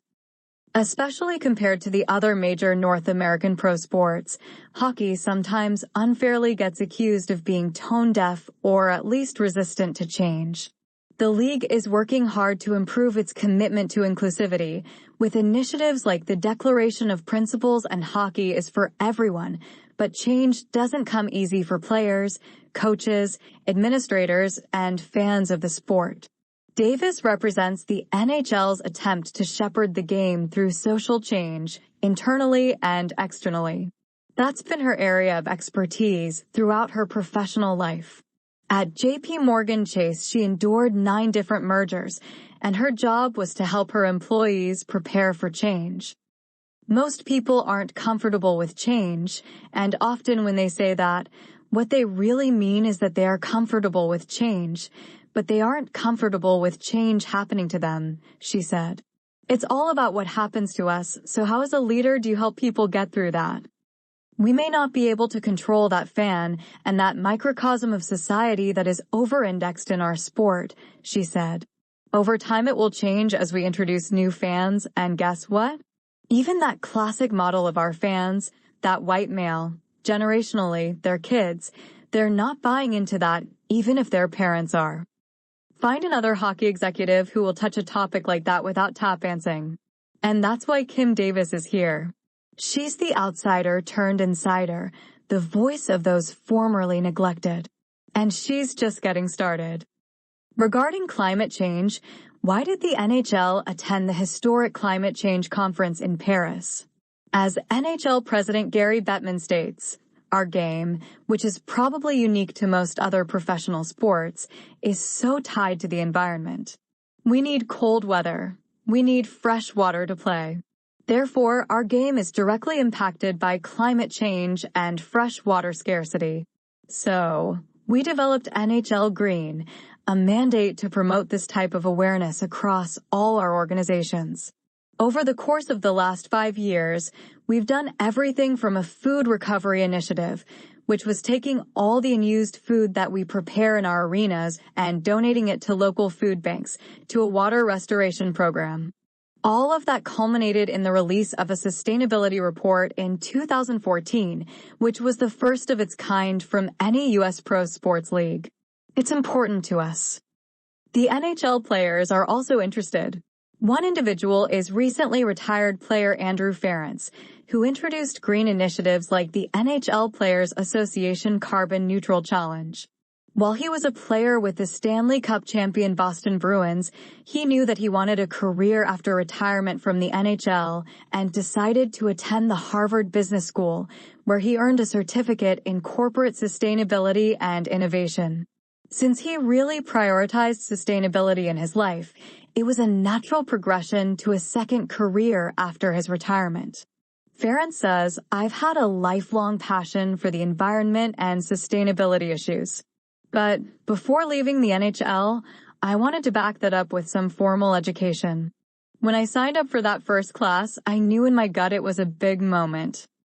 Commissioner Gary Bettman says that the next stage regarding sustainability is to engage more players around this issue, because when we put out stuff on our social media platforms, 12 million followers on social media, that definitely gets messaging out to fans.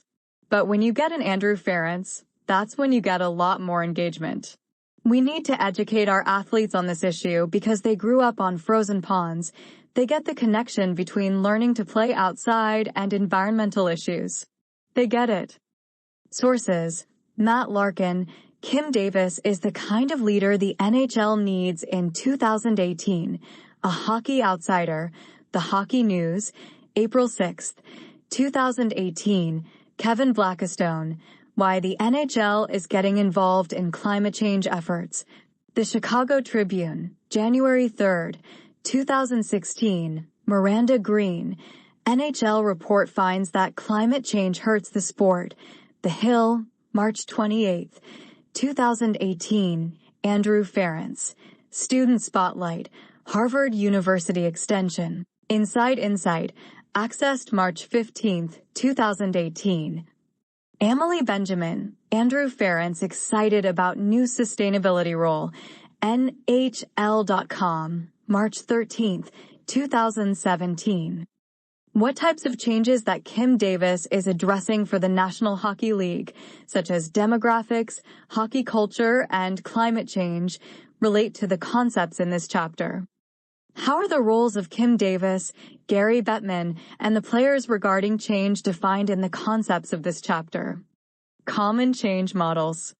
In this section, we will share 4 common approaches to OD and organizational change. Lewin's model and Kotter's model are common plan change processes that usually rely on the mechanisms of formal organization. The other 2 models, Cooperrider's Appreciative Inquiry Model 11 and the Olson and Eo-Yang Complex Adaptive Systems Model 12, are designed to promote informal organizing and emergent change. Lewin's change model. Psychologist Kurt Lewin proposed one of the first models of change. Lewin's change model shows organizational change occurring in 3 phases. See Exhibit 16.8. Exhibit 16.8 Summary of Kurt Lewin's change model. Attribution. Copyright Rice University, OpenStax, under CC BY 4.0 license. First, an organization must be unfrozen in that existing norms, routines, and practices need to be disrupted. This can be done in several ways. For example, structural changes that cause a disruption in the system can be introduced to the organization. Similarly, the introduction of a new technology or policy can cause an organization to unfreeze. Whatever the cause, unfreezing sets the stage for change. Next, changes are introduced in the organization to shift the system to a new state or reality. Typically, people react to moments of disorder by creating a new form of order. As changes are introduced, managers might provide a number of interventions that help people adjust to the new norms of reality they are facing. For example, they might require employees to go through a training program, or they might hold discussion sessions or town hall meetings with people to talk about the changes and troubleshoot. The intent of this phase is to help people adjust to the expected change. The final phase is to refreeze the organization. That is, leaders of the organization reinforce the new norms or practices that should accompany the change. They might adjust the resources, policies, and routines to fit the new expected norms. Lewin's model explains a very basic process that accompanies most organizational changes. That is, many people prefer a stable, predictable organization, and they become accustomed to the routines that exist in their organizational environment. For this reason, common routines and behaviors need to be disrupted. When past routines and behaviors are no longer available, people naturally adjust. As they react to a new reality, they establish new routines and patterns of behavior. However, Lewin's model is most understandable when we assume that an organization is generally stable unless otherwise acted upon. That is, this model seems to fit in organizations in which any change is likely to last for a long period of time. Such a stable organizational context is increasingly rare in contemporary society. Still, Lewin's model really describes a basic pattern of change that plays out in all organizational systems. Stability gives way to instability. Something shifts in the system, then stability emerges once again. An understanding of this pattern can be viewed through either deficit-based or abundance-based lenses, and it applies in either top-down or bottom-up approaches. Kotter's change model. Kotter's change model is one of the most widely used in organizations today. Generally, it aligns with mechanistic view of structure, and thus it may be especially useful in organizations where there is a strong, hierarchical structure. This is an 8-step model, shown in Exhibit 16.9, that relies on a centralized, Top-down process for creating plan change. Exhibit 16.9 Summary of John Kotter's Change Model. Attribution. Copyright Rice University, OpenStax, under CC BY 4.0 license. In the first step, managers establish a sense of urgency. They do this by creating a narrative about why the change is necessary. Top managers often use diagnostic tools to gather data that supports the case for change. They strive to convince key organizational leaders and employees that the change is absolutely necessary. A common metaphor is to create a burning platform or to make it clear that the organization cannot survive if it continues doing what it has done. In the second step, form a powerful guiding coalition. Managers assemble a group of influential people to help shape the plan change. Ideally, the guiding coalition should represent the areas of an organization that will be affected by the change. The guiding coalition should become ambassadors for the change as it unfolds. In the third phase, create a vision of change. The manager and guiding coalition together create a vision of the expected change. They outline the scope of the change, the reason for the change, and what will be better or different as a result of the change. The fourth step is to communicate the vision, reach out to all members of the organization, and communicate the vision for change. Ideally, they connect with all the key areas of the organization that will be affected. They clearly explain why the change is needed and how the change should unfold. If needed, they answer questions and clarify problems. The fifth step is to remove any obstacles. This step is intended to reduce the resistance to change or to provide the necessary resources to make the change successful. The success of this step helps to smooth the way for successful implementation. The sixth step is to create small wins. A very powerful way to encourage people to support change is to help them see the path to success. Small wins signal to the organization that a change is possible and that tangible benefits will come once the change is fully implemented. The seventh step is to consolidate improvements. Small changes build up over time and become big changes. As the organization successfully moves toward implementation, it is important to consolidate and solidify successes. Managers should reinforce and celebrate small wins and milestones. The unfolding success of the change helps to convince all members of the organization that the change is real and will produce its intended benefits. The last step is to anchor the changes. In this step, the new norms and practices that accompany the change are standardized and refined. The mode of change moves from transformational to incremental. Refinements are implemented to fine-tune the change and to capture all the intended benefits. Kotter's model is especially useful in situations where the desired change is reasonably predictable and where leaders are empowered to drive the change down through an organization. One challenge is that many employees may resist change if they have had no hand in shaping the plans. This is especially true if they do not fully comprehend the urgency of the change or the vision for the change. In this regard, it tends to be used when leaders hold a deficit-based view and are generally inclined to take a top-down approach from a conventional perspective. Still, where leaders need to clearly define and implement a large-scale change, Kotter's model may work very effectively. A comparison and contrast of Lewin's and Kotter's models is illustrated in Exhibit 16.10. Exhibit 16.10 Kotter's model versus Lewin's model. Attribution. Copyright Rice University, OpenStax, under CC BY 4.0 license. Appreciative Inquiry. The Appreciative Inquiry, AI, model is a model specifically designed as an abundance-based, bottom-up, positive approach.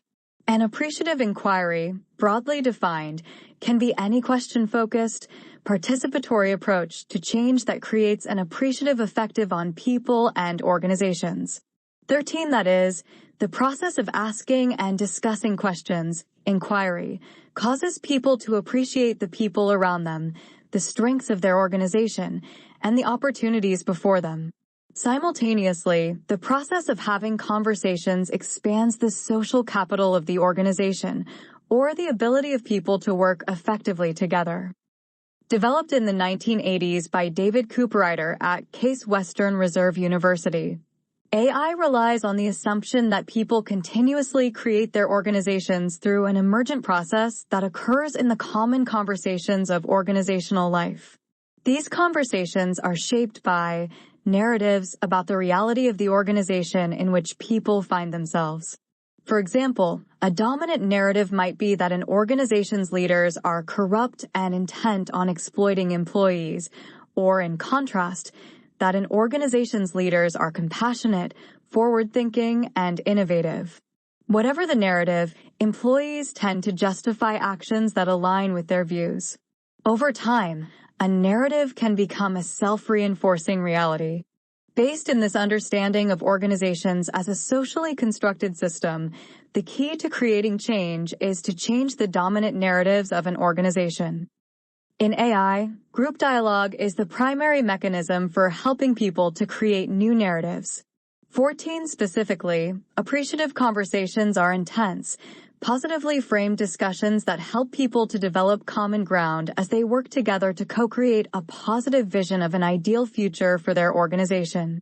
When leaders use appreciative inquiry, they intentionally invite dialogue that generates a narrative for a positive organizational reality. This shift in narrative will inspire a shift in the actions that employees initiate in their daily work. While this approach may sound somewhat ambitious and abstract, in reality it is simply an opportunity for employees to envision the future changes they would like to see, then work together to design how they will make these changes a reality. OD consultants have developed many different variations of AI practices that address different organizational contexts. However, most of them rely on some version of a 5D cycle: define, discover, dream, design, destiny. The first phase is define, in which the objective for change and inquiry is established. In this phase, the leaders will create a guiding group, often called a steering committee. This group should include a cross-section of perspectives that represent the different parts of the organization where change is desired. Together, they will decide on a compelling way of describing an objective that invites people to think about ideal possibilities for the organization. In this process, they might turn a problem upside down to inspire a new narrative.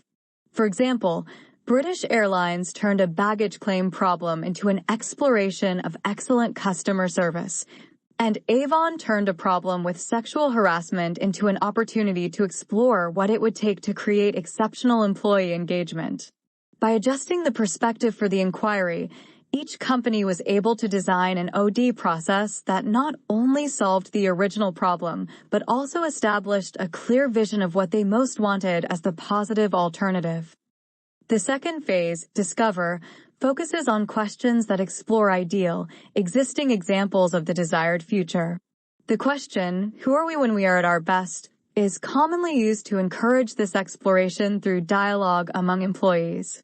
For example, British Airways asked its employees to describe examples of exceptional customer service anywhere in its organization. By sharing stories of exceptional customer service, they found examples of exemplary service, even though the dominant narrative was that they had challenges in this area. Finding existing examples of the desired future, no matter how small, causes people to see that a positive alternative is possible. Such examples also provide the data for documenting the strengths of an organization and the factors that make success possible. The third phase, dream, is an exploration of ideal future possibilities for the organization. The strengths and factors revealed in the discovery phase provide a foundation for this discussion. Employees are invited to think creatively about what the organization might do if it were to build on its strengths. What could be is a commonly used question to encourage this exploration. Many organizations have used creative techniques to encourage employees to innovate about the future. They might have employees work in groups to design prototypes of a process or write a mock newspaper article about a future successful project. The idea of the dream phase is to encourage employees to think as expansively as possible about the possibilities for change, usually in a fun and inviting way. The fourth phase, design, starts with a process of prioritizing the ideas that have been developed in the dream phase. Employees might work together to brainstorm a list of all the possible areas for action that might help them to accomplish the objective. Then they use a collective process to identify the ideas that have the most promise. Usually senior leaders will add their voice to endorse the ideas that they want to encourage as actual action initiatives. Employees might be invited to join project teams that will carry out specific actions to develop and implement key actions. The final phase, destiny, occurs as employees implement the plans they have developed. Project groups will continue to work on the agreed-upon action steps for a period of time. Typically, they will meet with other employee-based groups to check in, report on progress, and adjust their plans. Some organizations will also create celebrative events to commemorate key successes. The appreciative inquiry cycle can become an intrinsic part of an organization's culture. Some companies will go through the AI process on an annual basis as an integral part of strategic planning. Other organizations use it only as needed when major transformational changes are desired. Though the examples in this section illustrate appreciative inquiry as used to change organizations as a whole, the model can also be applied at any level of organization, for example, in work with individuals and teams. Complex adaptive systems. The final model we will review builds on the assumption that all organizations are complex adaptive systems, SAS. 15, that is, an organization is constantly developing and adapting to its environment, much like a living organism. A SAS approach emphasizes the bottom-up, emergent approach to the design of change, relying on the ability of people to self-manage and adapt to their local circumstances. Before reviewing the SAS model in more depth, perhaps it would be helpful to examine a change process that is grounded in the SAS model. One common SAS-based approach is open space technology, a technique in which dozens of people may be involved. 16, to set the stage, let's suppose that we want to create a series of innovations to improve the culture of innovation in an organization. The first task would be to invite as many interested stakeholders as possible to participate in a discussion on various topics related to the culture of innovation, perhaps over a 2-day period. At the beginning of the first session, a leader in the organization might greet the participants and invite them to be part of an open-ended exploration of ideas and solutions. A facilitator would then distribute a single sheet of paper and a marker to each participant. She would ask each person to propose a topic or question for discussion, explaining that the purpose of this exercise is to attract other people to join a discussion. Then she will go around the room, giving each person in turn up to 30 seconds to propose a topic or question and describe the significance and urgency of the idea. The go-around continues until a variety of topics are identified. Next, the facilitator works with participants to define a list of topics for discussion. The facilitator then designates times and locations for discussions on those topics. Finally, participants vote with their feet to choose groups that they want to join for discussion.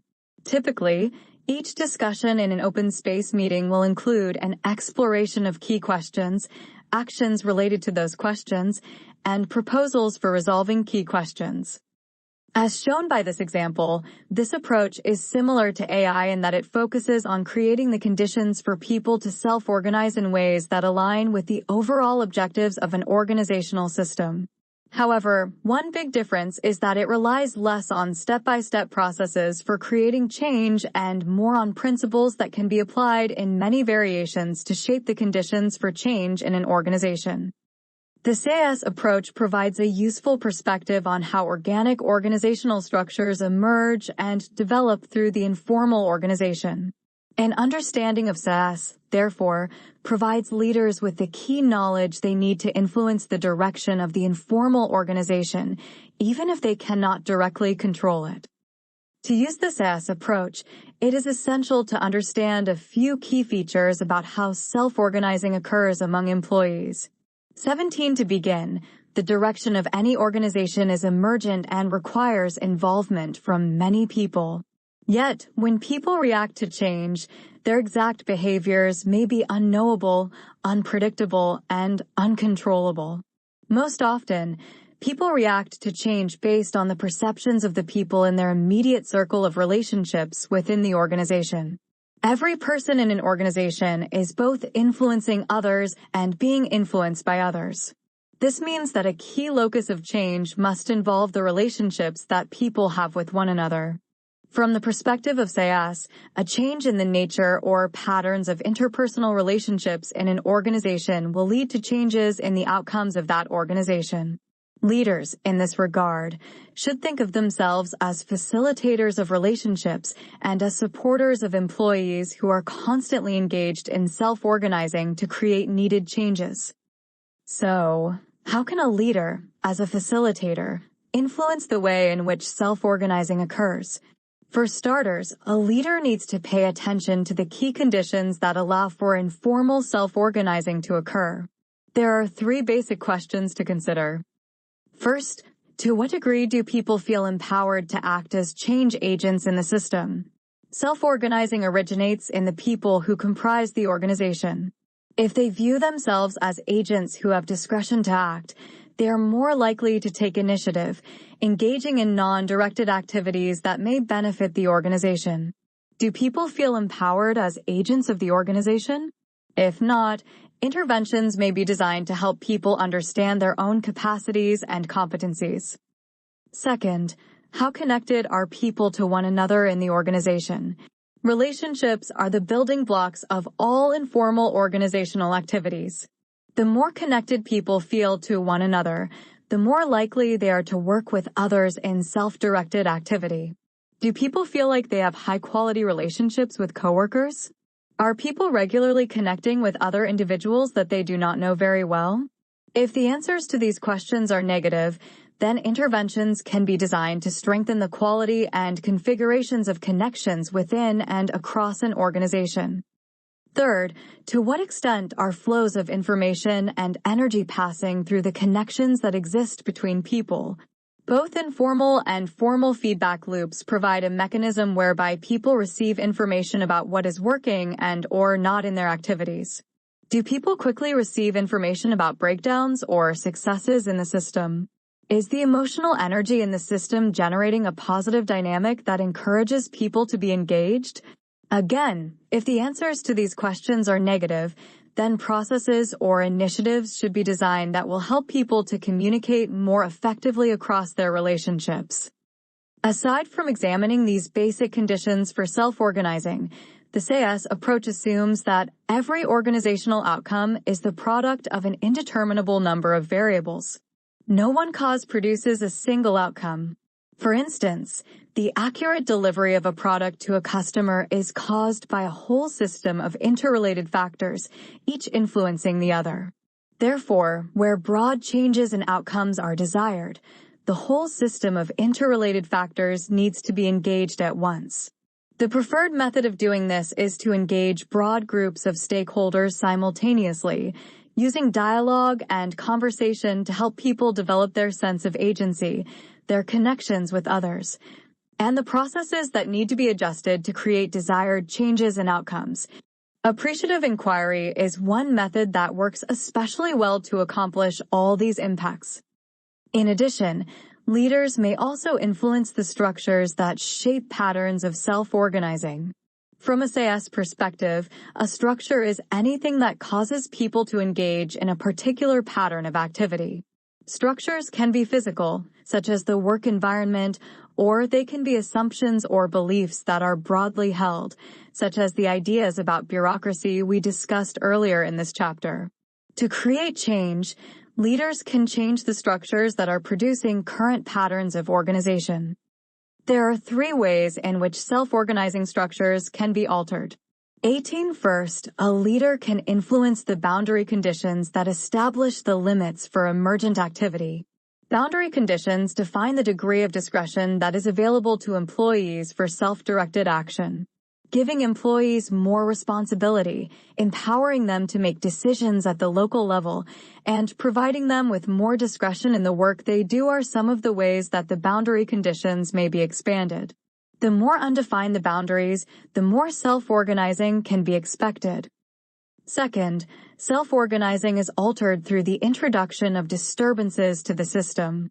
Sometimes this can be as simple as helping employees learn about the tensions that exist within an organization around existing patterns of self-organizing activity. For example, there are nearly always significant differences in perspective among different subgroups in an organization. Helping employees to have conversations with others who have significantly different perspectives can introduce a positive disturbance that causes people to reorganize their activities to overcome hidden structures. In manufacturing organizations, for instance, it is common for engineering and production departments to be isolated from one another. Dialogue that includes and connects the employees from such groups can help them overcome and change the structural assumptions that may cause them to self-organize in ways that antagonize the other. The conversation itself can be a catalyst for change. One final suggestion is a reminder to pay particular attention to the flows and connections that exist among employees across an organizational system. It is essential to healthy organizing to regularly create opportunities for transformational connections, in which employees are able to learn about the perspectives of other areas of an organization. As they develop and maintain healthy connections, they will empathize with and consider those perspectives as they engage in their own self-organizing activities. The SAYAS approach, as indicated earlier, provides both a perspective and a set of principles that can be used in many ways. Many methodologies build on the assumptions of the SAYAS approach. These include appreciative inquiry and others such as open space technology, whole systems change, future search, and more. In this section, we have barely scratched the surface of the variety of practices that can be used to catalyze change. Planning a change management process.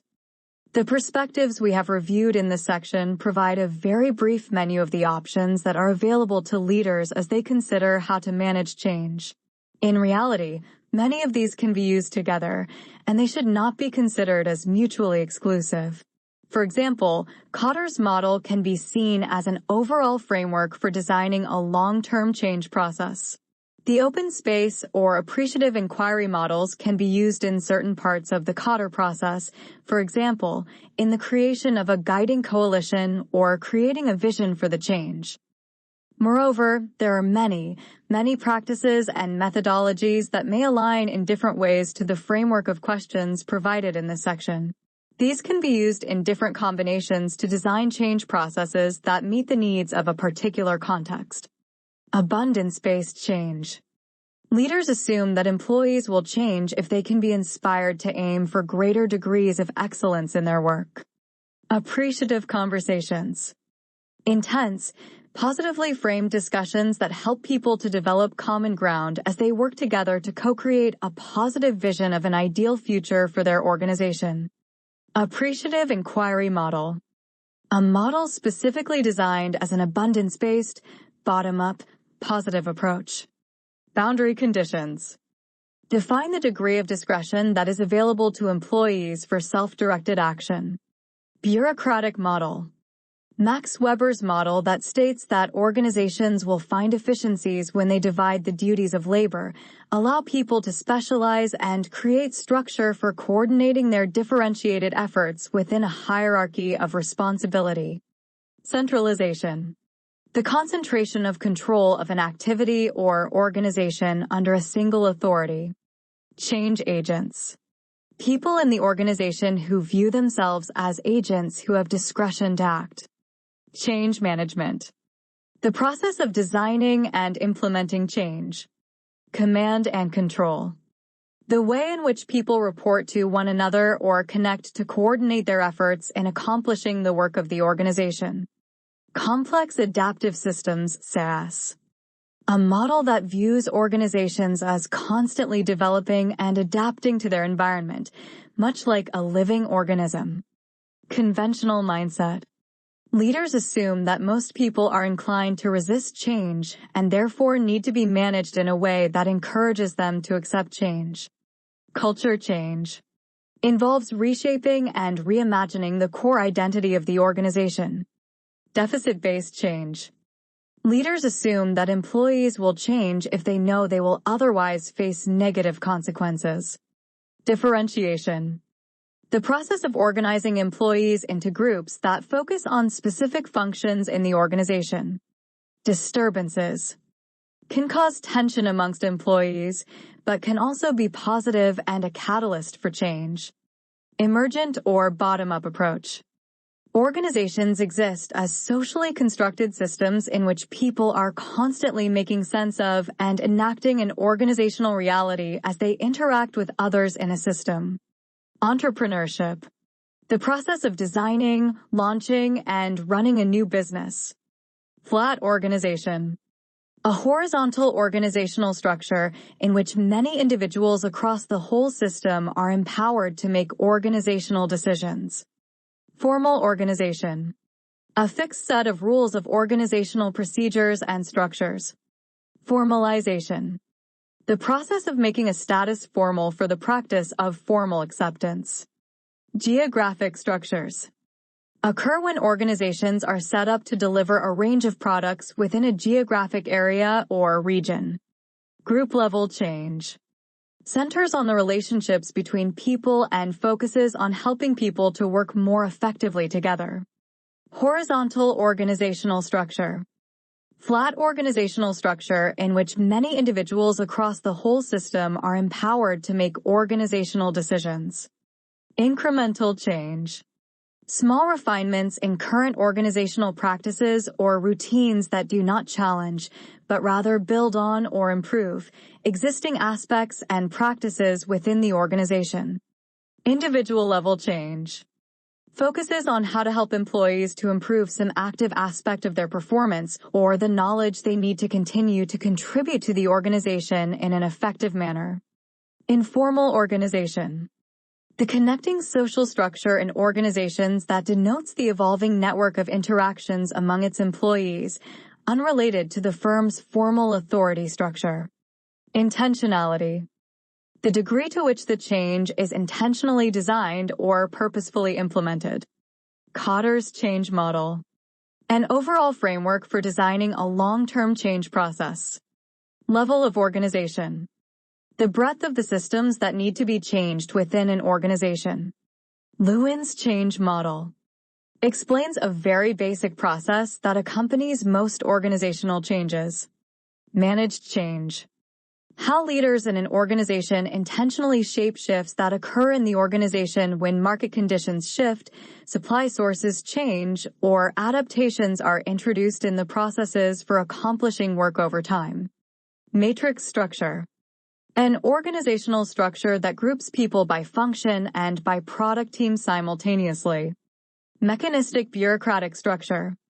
Describes organizations characterized by 1. Centralized authority, 2.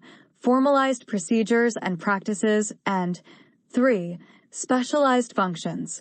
They are usually resistant to change. OD consultant.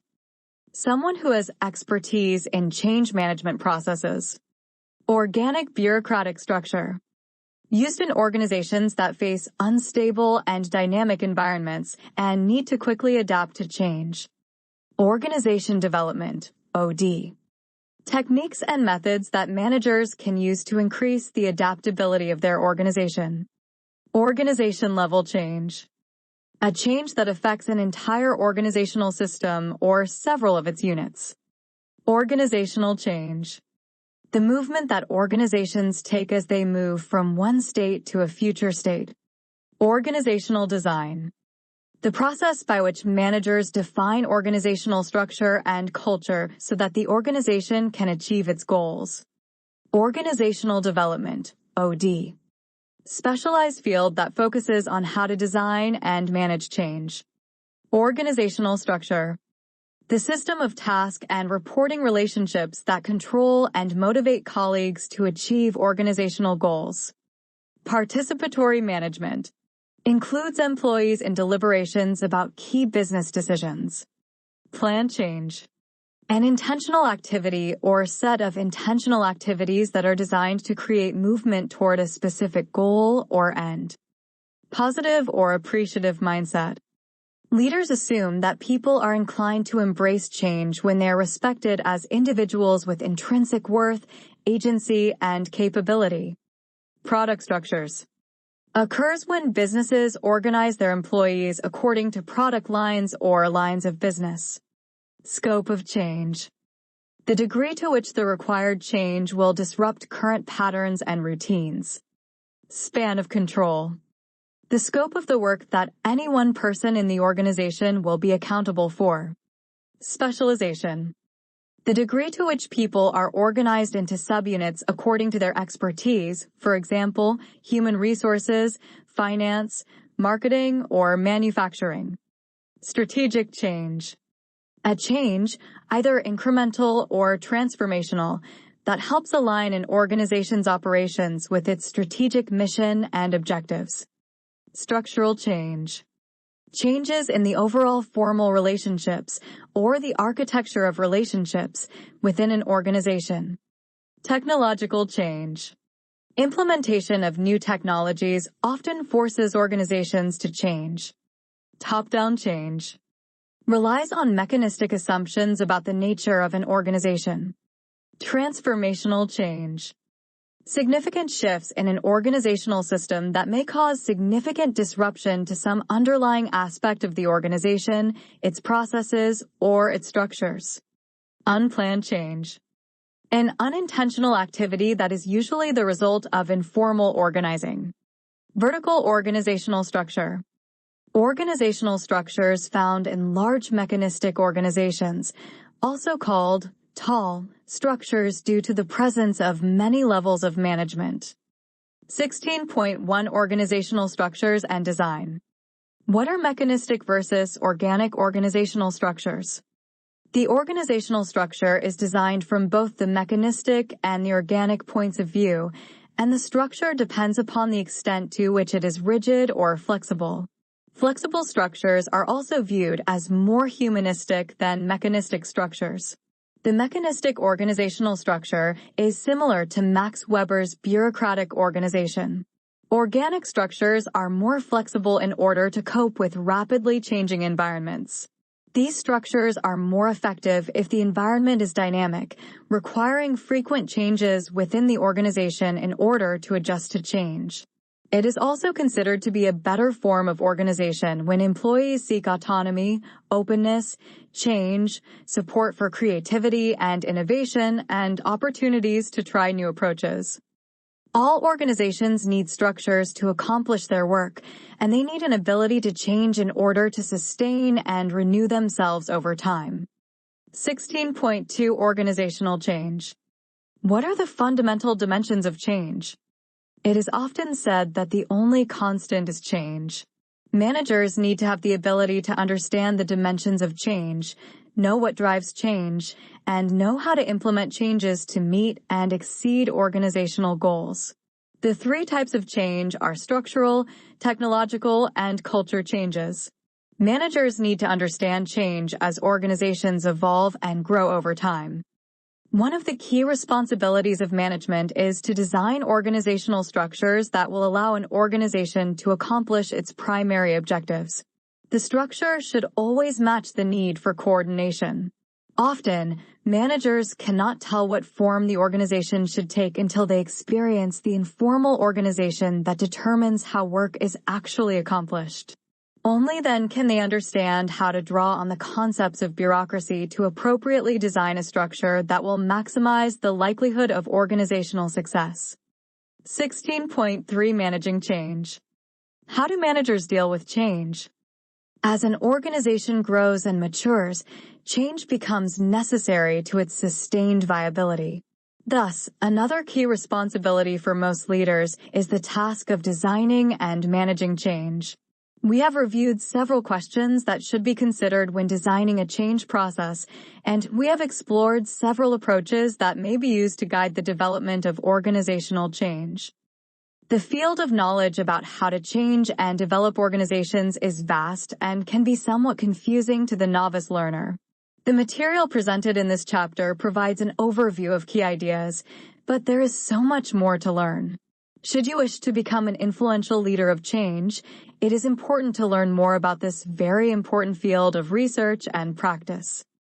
KSAOs, knowledge, skills, abilities, and other help a manager to make sure their human capital is right person for the right job at the right time. Leveraging KSAOs amongst employees may not only set clear paths and encourage career development, but also help the organization to strategically manage human capital in a fair way. In this topic, we explore how individual differences can lead to high team performance. Chapter 8: Intangible Resources and Capabilities. Overview. Earlier chapters explained how a few simple resources lie at the heart of any organization, determining how it performs through time. These systems contain people, though, and people have feelings and capabilities that determine how they behave, doing more or less of what you would like, or deciding to change from one state to another. This chapter explains the following: why intangible factors matter and what you can do to understand, measure, and manage them. How intangibles behave through time, responding to influences from elsewhere. The impact of capabilities in driving business performance. How intangibles influence the core architecture of simpler tangible factors. 8.1 Why intangibles matter. Soft factors play a crucial role in competitive performance. Motivated staff are more productive than those with poor morale. A strong reputation in the market helps customer acquisition. A charity that enjoys its donors' commitment will raise money more easily, and a political party with stronger support among the electorate will get more votes. If we are to improve performance over time, then we have no choice but to understand how to assess and influence these soft factors. Carmelli, 2004. Hall, 1992. The logic is unavoidable. Performance at each moment depends on the tangible resources you can access. The only way to change performance is to build and sustain these resources. So, if soft factors are to make any difference to performance, which they clearly do, they must do so by affecting your firm's ability to capture and hold on to these same tangible resources. Unfortunately, intangibles can be tough to manage. You may easily borrow cash, buy production capacity, or hire staff, but it is slow and difficult to build staff morale, a strong reputation, or support from your donors or voters. Once you have a strong intangible, it will speed the growth of other resources, so imagine the likely performance advantage for an organization with an edge in all such factors. Even better, since it is often hard for competitors to see from outside exactly what these intangibles are and to work out how to collect them, they can give you a sustainable advantage. 8.2 Measuring Intangible Resources. A senior partner at a major global management consultancy once told me, "We don't include intangible items in our client work because they are undetectable, unmeasurable, and unmanageable." Wrong on all three counts. The atmosphere in a company where people are confident and motivated feels quite different from that in an organization where staff are under pressure. In the same way, salespeople know the difference in a customer's reaction when they try to sell products with a bad reputation, and CEOs certainly notice the hostility of investors who have lost confidence in their management. Organizations increasingly measure intangible factors. Product and service quality, staff skills, and motivation now commonly feature in management reports. Even investor sentiment is regularly tracked and scrutinized by many companies. The achievements of exemplary managers in difficult situations make it clear that the third accusation, that intangibles are unmanageable, is also untrue. Effective factory managers can improve product quality. Inspirational sales managers can boost sales force morale and confidence. Capable chief executives can reassure anxious investors. All that is lacking in most cases is a clear link between changes to these critical items and the organization's performance. Executives know these things matter, but need a clearer picture of how they work and how much. How to measure intangible factors. Some intangibles have simple measures, as shown in Figure 8.1, measures for some intangible resources. If you have such measures, use them instead of talking in generalities. Performance outcomes cannot be understood through qualitative comments like, "We have highly motivated staff," or "Our delivery performance is excellent."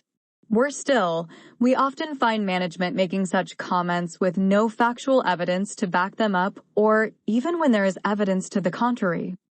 Figure 8.1 measures for some intangible resources. Many soft factors can be measured on a 0 to 1 scale, where 0 means a complete absence of the resource and 1 is the maximum level you can imagine. Here are some tips. Pick the measure that matters. Many soft issues lend themselves to a range of different measures. Product quality, for example, could be how well the product performs its purpose for the customer, how long it lasts before failing, the fraction of units produced that have to be rejected, and so on. So which of these measures, or others, should you be using? The key is to pick the measure or measures that most directly affects the next factor you are trying to explain. So, for example, how well the product performs its purpose will affect customer win rates. The failure rate in use will probably affect customer loss rates, and the reject fraction will affect the average production cost of accepted units. People do not tell it like it is. You cannot rely on getting accurate answers from people you question. There are many reasons for this. They may give you the answers that they think you want to hear. How was your meal? Fine, thanks. They may not want to appear ignorant or foolish. They may say they bought their last car because it offered great value when the issue that really swung it was the color or the cup holders. Research professionals understand that surveys are not entirely reliable, and they use a range of methods to get closer to real motivations.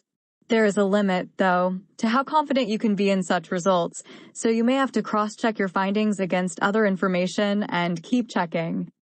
Do not use consequences as measures. This is one of the most common mistakes.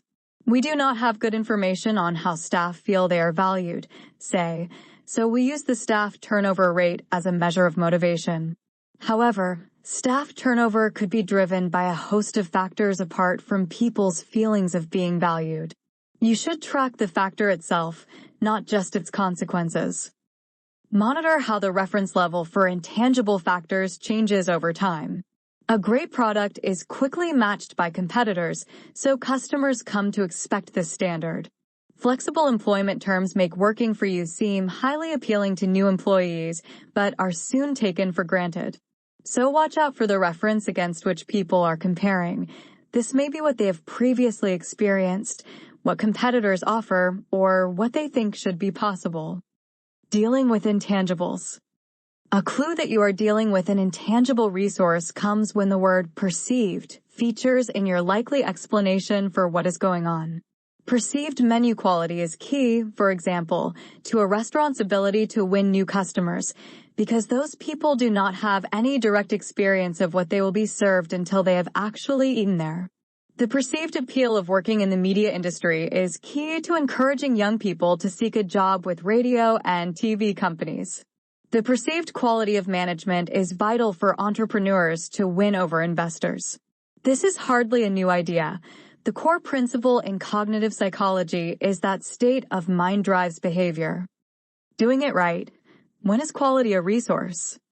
It is easy to view quality as a driver of customers' decisions, but certain qualities do not exhibit the characteristics of a resource, meaning they do not fill up gradually over time. For example, if you run a call center that has enough trained staff to handle 1,000 calls per hour, quality will be fine so long as calls arrive at this rate or less. However, if 1,100 calls per hour start arriving, quality will drop instantly. If call rates drop again, quality will quickly recover. Failure rates, or faults in manufactured items, on the other hand, have to be worked at over time, with managers constantly seeking to identify and remove the sources of the problem. This quality, then, does fill up gradually, reaching a limit as it approaches one. Continual improvement has been the motivation for many quality initiatives such as Total Quality Management and Six Sigma. From this, it may seem that service qualities respond immediately and product qualities behave like resources. Unfortunately, things are not quite that simple. If you have plenty of staff, but your service quality reflects levels of skill, then this quality too will gradually improve or deteriorate over time. In this case, the correct approach would be to capture the resource of staff skill, which is filled up by training and drains away when staff leave or forget. There are two kinds of behavior that particularly interest us in so far as they affect the overall performance of our organizations. People choosing to switch from one state to another, for example, deciding to stop being your customer, to become an investor, or to join your staff. People choosing to do more or less of something, for example, using eBay to buy and sell items online more frequently, sending more text messages by mobile phone, or working harder. Sometimes these choices are helpful when people choose to join you or do more of what you want, and sometimes they are unhelpful. Negative situations occur where people do more of what you do not want, such as customers denigrating your company to others or staff criticizing your efforts to make important changes. 8.3 Problems caused by soft factors. The case of the IT service firm. To understand how feelings drive people to change from one state to another, consider the example of a medium-sized information technology, IT, service firm that found itself in trouble. It was losing its best clients, who complained of poor service and was also having trouble winning new business. To make matters worse, skilled staff were leaving. Yet just a couple of years earlier, the firm had exhibited none of these problems and had been enjoying modest growth. The trouble seemed to lead back to the arrival of a new head of sales and marketing, who had surveyed the firm's market and found plenty of potential clients who wanted the kind of service support the firm offered. Until then, growth had largely come from occasional referrals by satisfied clients. The new guy convinced his colleagues they were missing a great opportunity and set about launching a sales campaign. Sure enough, he brought in new clients at a good rate. Figure 8.2, a service firm's problem with winning and keeping clients. This new person had recently left, frustrated by the difficulty he was now having in winning new business and irritated by the growing distrust of the rest of the team. They were worried about what was happening and how to fix it. In particular, client losses had jumped to unacceptable rates and service quality had suffered. Calls for help went unanswered and fixes that were done failed to solve customers' problems. Moreover, the decrease in client acquisition did not seem to have been caused by market conditions. There was still plenty of potential business to be had. Calls to potential clients revealed that the firm had not won this business because of rumors about its poor quality. Figure 8.2, a service firm's problem with winning and keeping clients.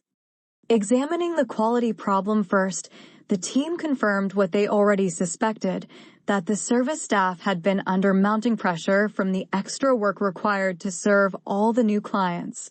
They could cope with this pressure at first because they were not especially stretched, but a year or so later it got to be too much for them and they started making mistakes.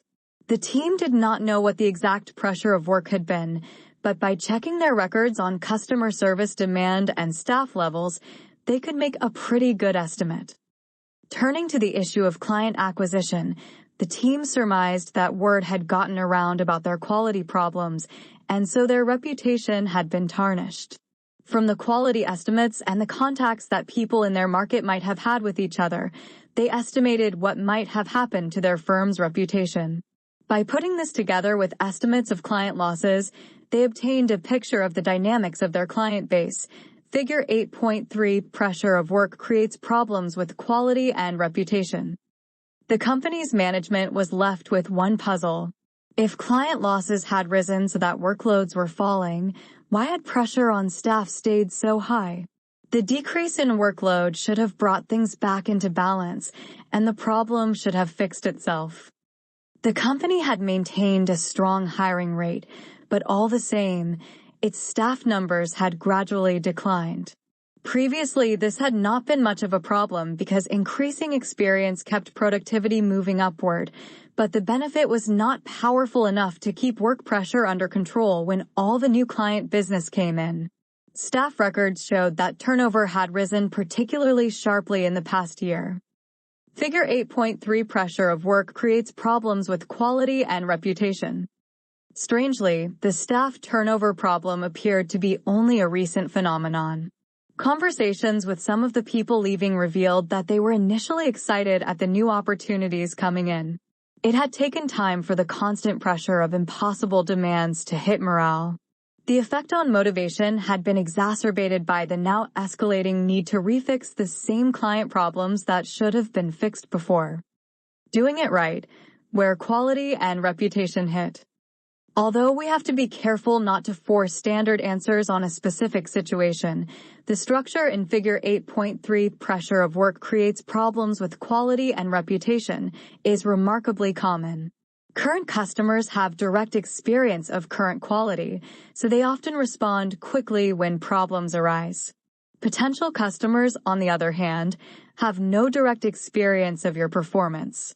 They can only go on what they hear about you indirectly, from information that leaks out about you from existing customers.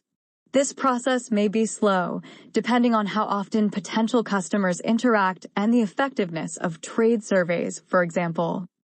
A further important point to note is that this firm felt its reputation was still declining, even though quality was getting no worse.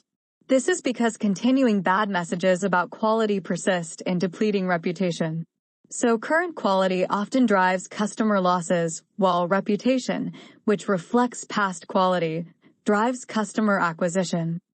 Sketching these phenomena on the board gave the team a clear picture of how the staff had been affected by recent events. Figure 8.4, work pressure hits morale, so staff losses escalate. They realized that their original hiring rate had never been high enough to build resilience in their group of professionals. Consequently, when pressure built up, the lid had blown off, which is why staff were now leaving at such a rapid rate. Fixing the problem. In this case, we can see two key groups, clients and staff, choosing to move from one state, with the firm, to another, not with it, each driven to make these choices by powerful intangible factors, quality, reputation, and morale. What could be done to fix this problem? As long as reputation and morale remained weak, three important flows would continue to run against the firm: slow client acquisition and rapid staff and client losses. Since work pressure was driving these problems, this is where any solution would have to be applied. The obvious approach, hiring more staff, turned out to be the worst possible response. New people did not understand the client's needs or how the organization's procedures worked. The already pressured staff had to work even harder to coach them. That left only one solution: cut the workload. Figure 8.4 work pressure hits morale, so staff losses escalate. Less work meant fewer clients and perhaps less work from those that remained. The tough decision was made to terminate business from a selection of clients. Since the steady addition of new staff was also distracting the experienced staff, a further decision was made to stop hiring for the moment. However, certain types of work were subcontracted to another company. The significance of counterintuitive solutions. At first sight, this solution looks absurd. We are losing clients and having trouble winning new ones, so you want us to stop selling and actually terminate existing clients? Also, our staff is under too much pressure, so you want us to stop hiring? In this case, yes, to both questions. The problems were being exacerbated by the very efforts designed to solve them. As ever, the critical question to ask was, what is driving the resource flows? Only removing the source of the problems would reset the machine to a state where it could cope, although as you might imagine, this can be a tough case to sell. Our service firm's perplexing response makes more sense when we look into the detail. First, the high ratio of work to capacity had one useful benefit: profits improved. This happy state was in danger of ending if the downturn continued, of course, but for now there was some financial headroom. Second, the firm had some business that was more trouble than they were worth. Some clients constantly demanded more support than was in their original agreement.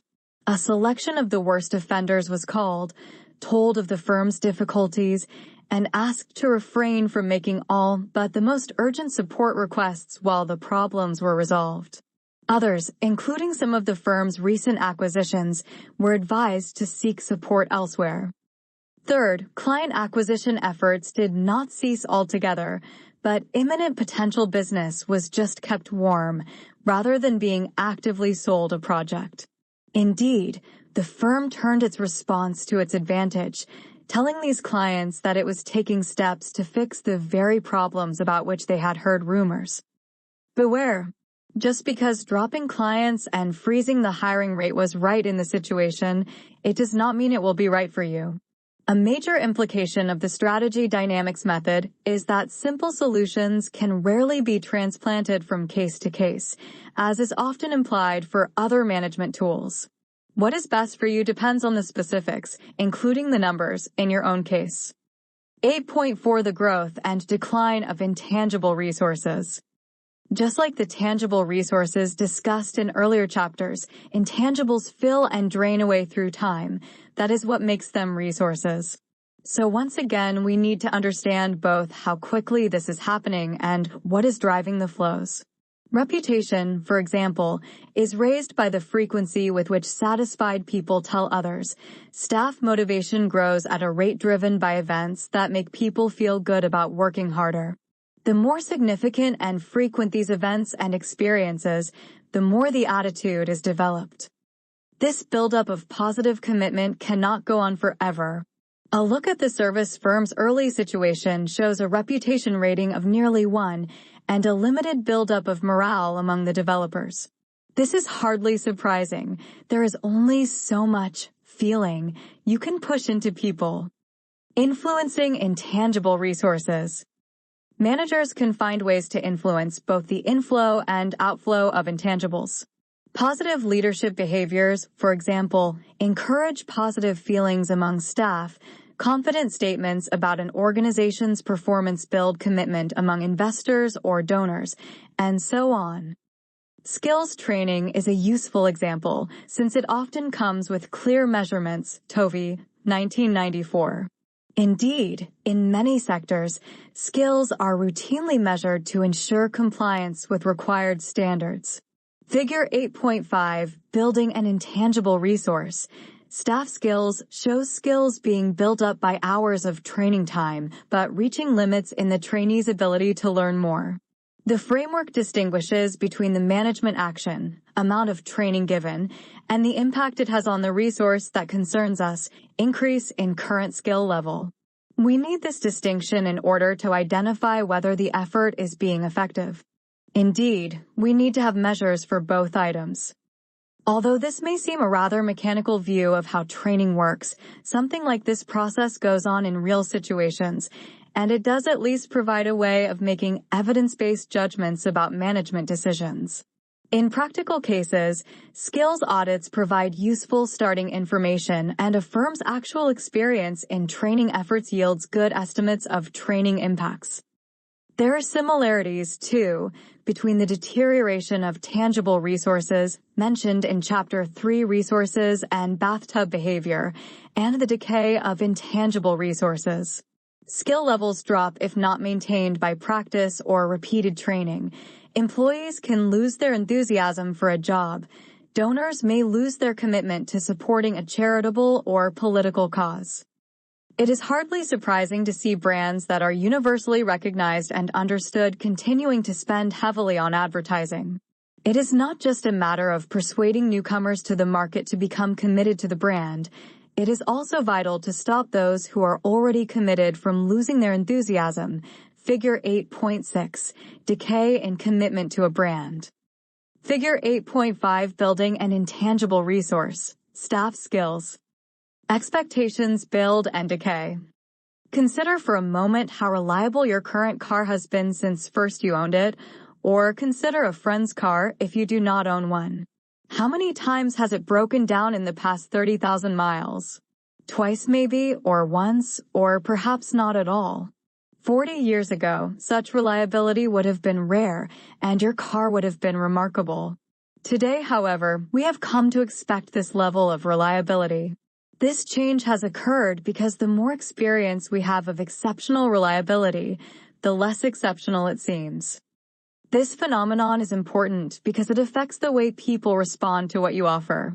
Before these general improvements in vehicle reliability occurred, a company with a better-than-average performance could use that superiority to capture new customers.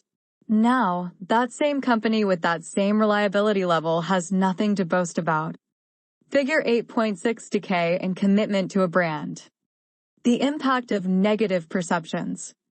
Unfortunately, we often come up against problems caused by a different kind of feeling, a negative perception about something important. Customers and clients become irritated by repeated failures of products or services. Staff get annoyed by repeated demands that they cannot fulfill. The consequences can be bizarre. For example, the public may become hostile to the police's efforts to enforce driving laws, even though these laws exist to protect them from injury.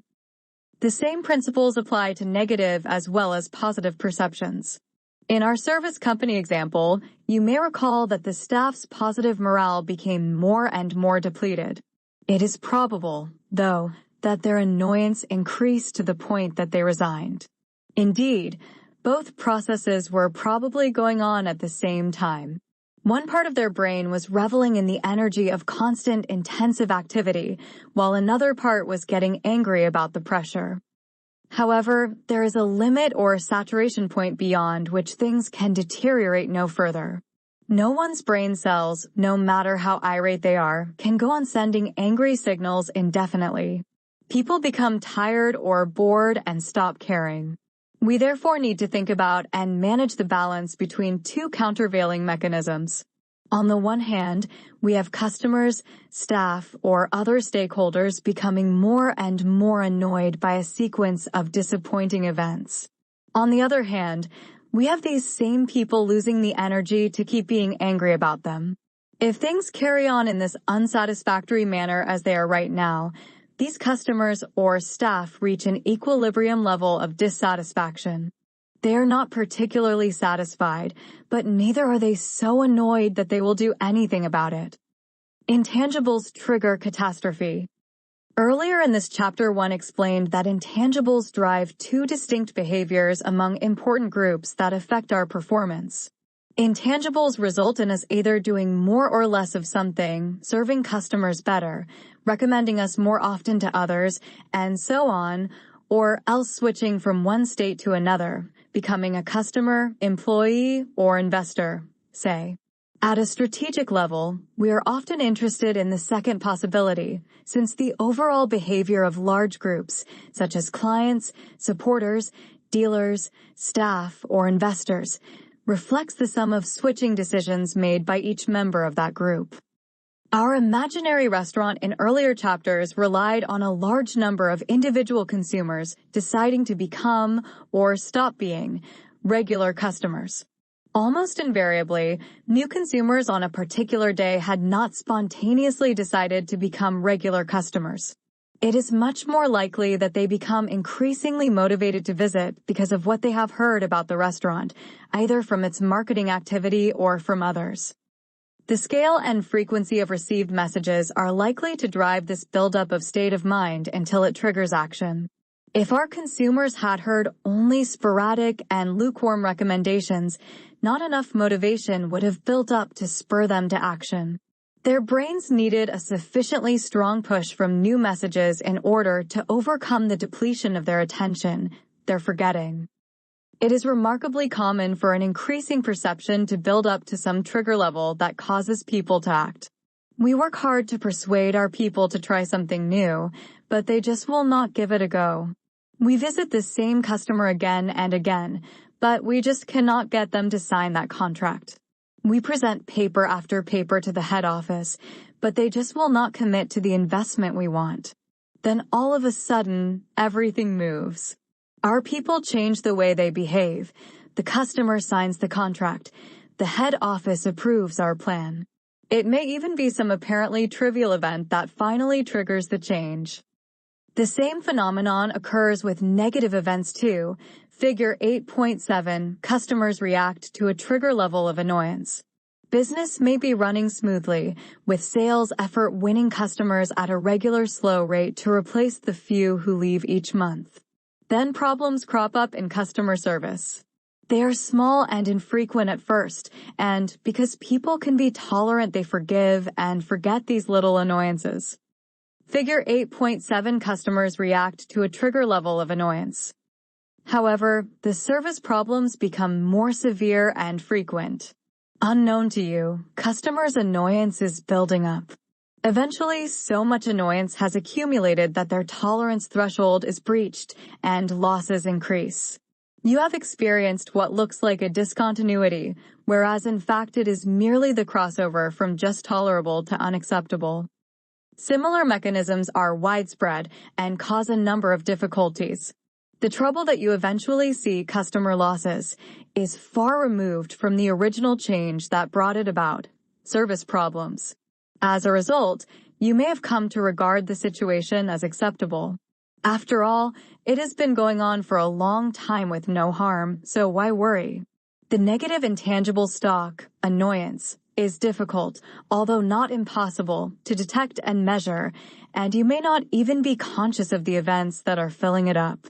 Even if you know about customers' poor experiences, it is hard to estimate how they interact with other things that affect their attitude, such as price or product performance. There is nothing magical about deciding how to protect your organization from this kind of problem, although it can be difficult to judge whether the problem is important enough to justify the effort required.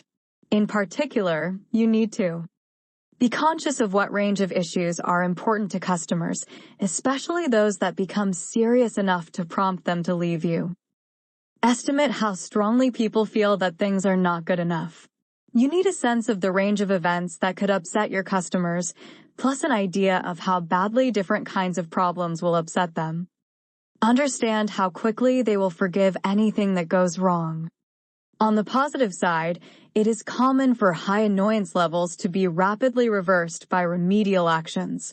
In some cases, such a fix can even make customers feel better about you than if the problem had never arisen. Even so, I have not as yet found an organization that goes so far as to cause trouble for customers on purpose so it can give them the warm glow of having fixed it. Finally, note that positive attitudes, too, can build to levels that trigger switching behavior that you do want. For example, good product reviews by lead customers build up a useful resource that other potential customers notice. If good reviews appear frequently enough, they can enable you to win new customers who would previously have been reluctant. 8.5 Capabilities, activities you are good at. Capabilities are especially powerful drivers of performance for businesses and many other kinds of organization. Hamel and Heen, 1994, Showmaker, 1992, Stock, Evans and Schulman, 1992. They are the factors that determine how well groups achieve tasks that are critical. For our strategic architecture of resources, the most critical tasks include building and retaining resources. First, let us remind ourselves how capabilities differ from resources. Resources are useful items that you own or can access. Capabilities are activities that your organization is good at performing. Capabilities are important because they determine how effectively your organization builds, develops, and retains resources. A more capable organization will be able to build resources faster and hold resource losses to a slower rate than a less capable organization. Capabilities, like intangible resources, are abstract and ambiguous items that are difficult to measure and manage. Nevertheless, they are important drivers of performance through time, so some attempt must be made to understand and manage them. There are 3 useful reference points to bear in mind when you assess the strength of your capabilities for building resources. The maximum rate of resource building or retention. For example, Given good products and attractive prices, perfect sales capability would show up as a 100% hit rate in new customer acquisition. Best practice within the organization. For example, if all our regional sales teams could build sales per customer as fast as Region X does, how quickly would we grow sales? Benchmarks from firms in comparable sectors. For example, if all our regional sales teams could build sales per customer as fast as competitor Y does, how quickly would we grow sales? A team's capability is the ratio between the rate at which it is actually achieving tasks and the best rate that we can imagine, given one of the benchmarks above. Skills versus capabilities. Do not confuse team capabilities with individual skills. If you wanted to evaluate the total skills of a group and assess its overall average skill at individual tasks, then you would use the idea of attributes from Chapter 6. You need quality resources as well as quantity. Clever organizations manage to take relatively unskilled people and generate outstanding performance. Consulting firms take newly trained professionals and enable them to deliver sophisticated business solutions. Fast food firms take unskilled staff and produce highly consistent products and service. Call centers take people with little understanding of an organization's products and clients and produce excellent customer support, and so on. Clearly, such organizations achieve much of this performance by training people, in other words, by adding to their individual skills. But they do more. They develop, test, and operate proven procedures. Team capability, then, reflects the combination of individual skills and these effective procedures. Such procedures add up to a library of instructions for completing specific activities quickly and reliably. This library is effectively a resource, something useful that you own, and like any resource, it is built up over time. It is also kept up to date by the removal of obsolete or ineffective procedures and the addition of new ones. One of the clearest examples you are likely to find concerns the franchise manuals used by firms like McDonald's to both train their staff and control their franchisees.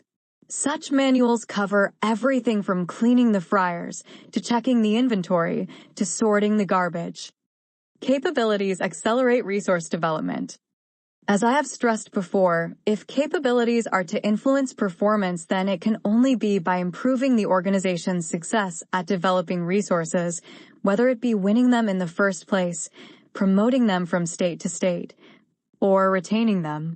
For example, a highly capable human resource, HR, team wins the people that the organization needs quickly, efficiently, and with the greatest likelihood that they will stay.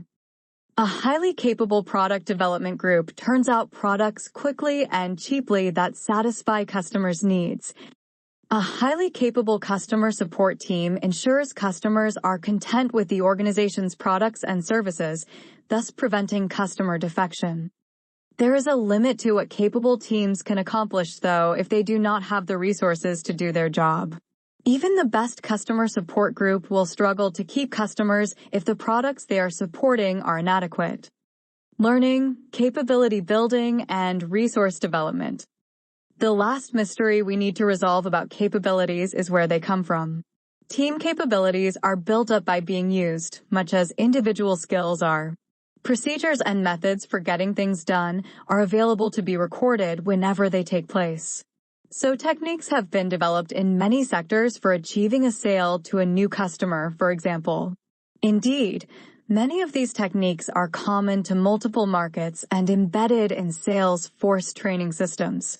The procedures for managing products through a research and development, R&D, process similarly arise from companies' experience of actually carrying out that activity. Clearly, the more chances the team has to practice its winning, developing, and retention of resources, the more opportunities arise to test, improve, and record the procedures that work best. The bottom line is that the rate of resource flows determines the rate at which capabilities can be improved. If we add the earlier observation that capability levels drive resource flows, we have a simple and direct mutual reinforcement between each capability and the resource to which it relates. There are some cases where capability does not relate directly to a specific resource flow, but they tend to be less influential on long-term strategic performance than are these tightly coupled pairings of resource and capability. Action checklist: managing the impact of intangibles on the resource system. This chapter has explained the importance of intangible factors, given examples of simple measures for them, and shown you how they operate. Here are some techniques to ensure your intangibles are healthy and working well with the rest of your business system. Identify the important intangibles. Since your performance comes from concrete resources, start with these and ask whether an intangible factor is likely to influence your ability to win or lose them. However, do not go on an exhaustive search for as many soft factors as possible. Each part of your strategic architecture will probably be most strongly influenced by one or two intangibles. Be clear which of these soft factors genuinely accumulate through time and which are simply varying features of your organization. Quality often reflects immediately the balance between what has to be done and what is available to do it, in which case it does not accumulate. Reputation, motivation, commitment, and perception, on the other hand, are built up and drain away over time in response to an entire history of events. Specify intangibles carefully and identify the best measure. What exactly is it that drives the choices of each group? That will be the measure that matters. Our IT service firm's current clients, for example, were strongly influenced by the error rate they experienced, while potential clients responded to the firm's reputation. Identify the events causing each intangible to fill up and drain away. This is the same bathtub principle we have used before, so remember that different items may be featured on either side of this question. Look for places where you can strengthen intangibles.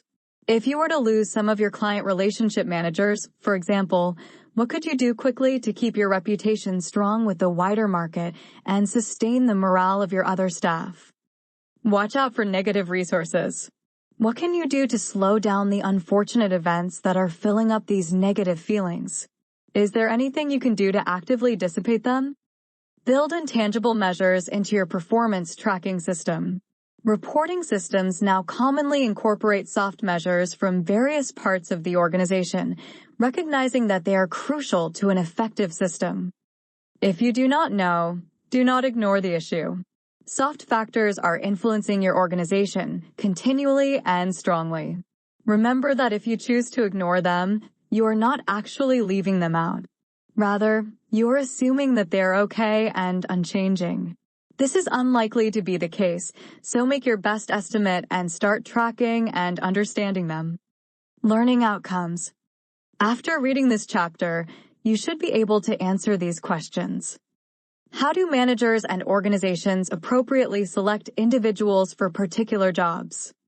How do people with different abilities, skills, and personalities build effective work teams?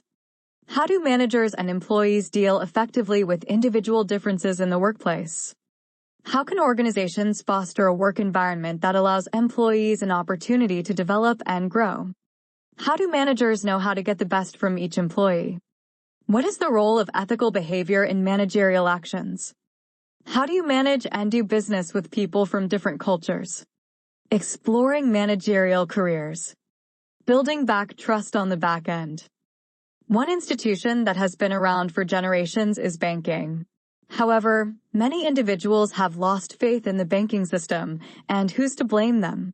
Big banks have let the general consumer down with security breaches and countless stories of scandals.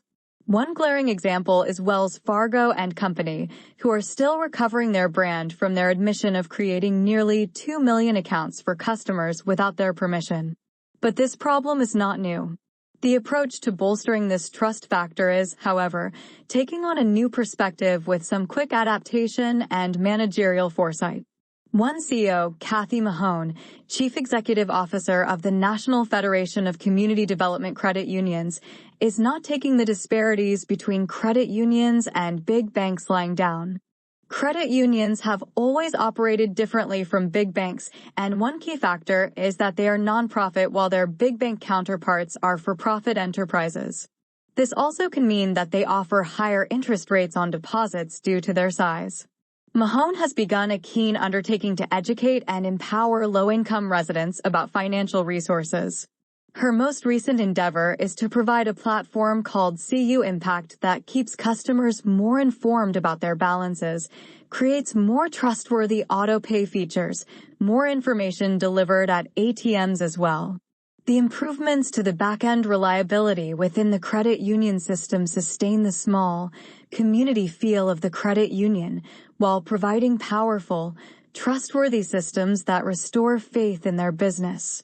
Her willingness to embrace technology and embrace differences of customers, employees, and the company structure overall made her the key to success for the future of their business. Sources: Cohen, Arian, the CEO who's leveling the playing field between credit unions and big banks. Bloomberg Business Week, July 9, 2018. Coren, James Rufus. It's been a year since the Wells Fargo scandal broke, and new problems are still surfacing. Los Angeles Times, September 8, 2017. How do managers and organizations appropriately select individuals for particular jobs? As we can see in the example of Kathy Mahone, our unique personal characteristics can have a dramatic influence on both individual behavior and the behavior of those around us. To succeed in any managerial position, it is necessary to have the appropriate skills and abilities for the situation. Moreover, when selecting subordinates, managers have similar concerns. In short, individual differences can play a major role in how well someone performs on the job. They can even influence whether someone gets the job in the first place. Because of this, we begin this section with a look at individual differences in the workplace. Several factors can be identified that influence employee behavior and performance. One early model of job performance argued simply that performance was largely a function of ability and motivation. One using this simple model as a guide, we can divide our discussion of individual factors in performance into two categories: those that influence our capacity to respond, and those that influence our will or desire to respond. The first category includes such factors as mental and physical abilities, personality traits, perceptual capabilities, and stress tolerance levels. The second category includes those variables dealing with employee motivation. Both of these sets of factors are discussed in this part of the book as a prelude to more complex analyses of overall organizational performance. Specifically, we begin our analysis in this chapter with a look at individual differences, including employee abilities and skills, personality variables, and work values. We will also examine the nature of culture and cultural diversity as it affects behavior in organizations both at home and abroad. Later, we look at perception and job attitudes, and we review basic learning and reinforcement techniques.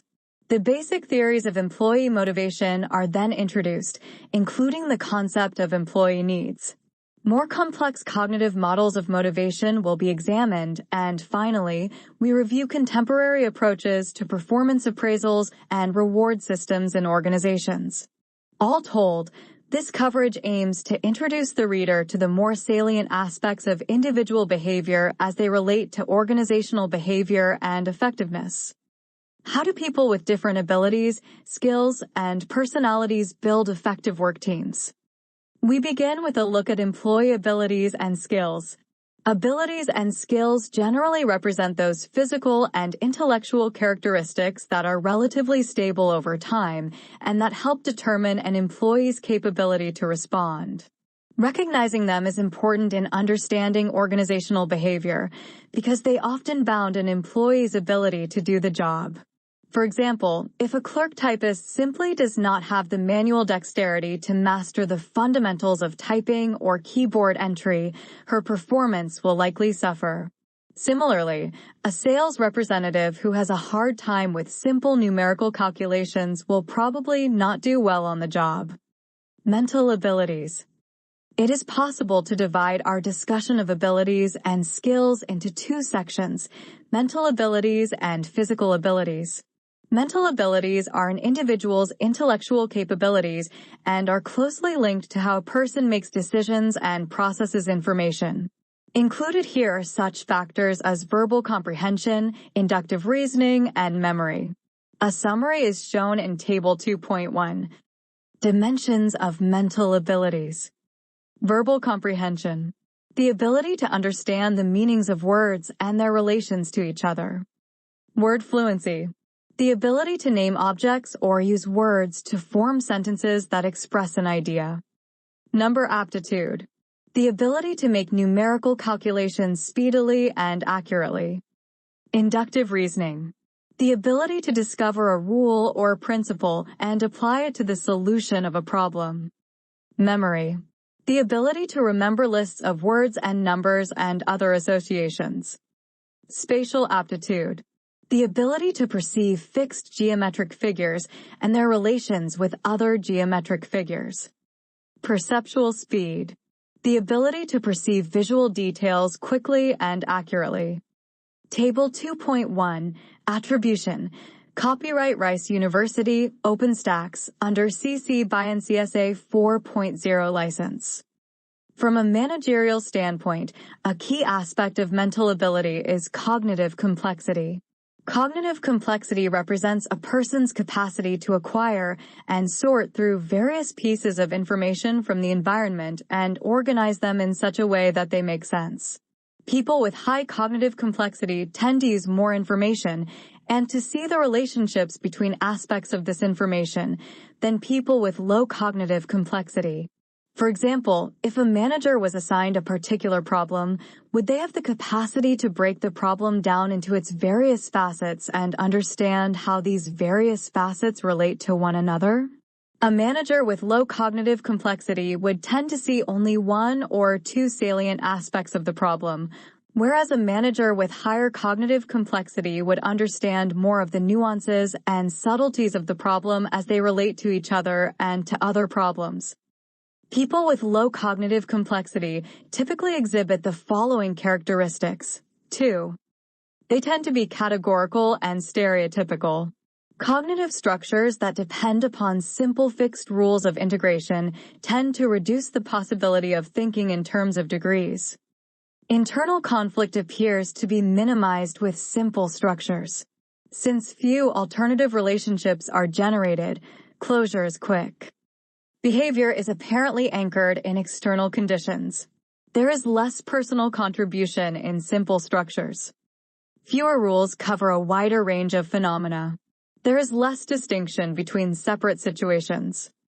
On the other hand, people with high levels of cognitive complexity are typically characterized by the following. 3. Their cognitive system is less deterministic.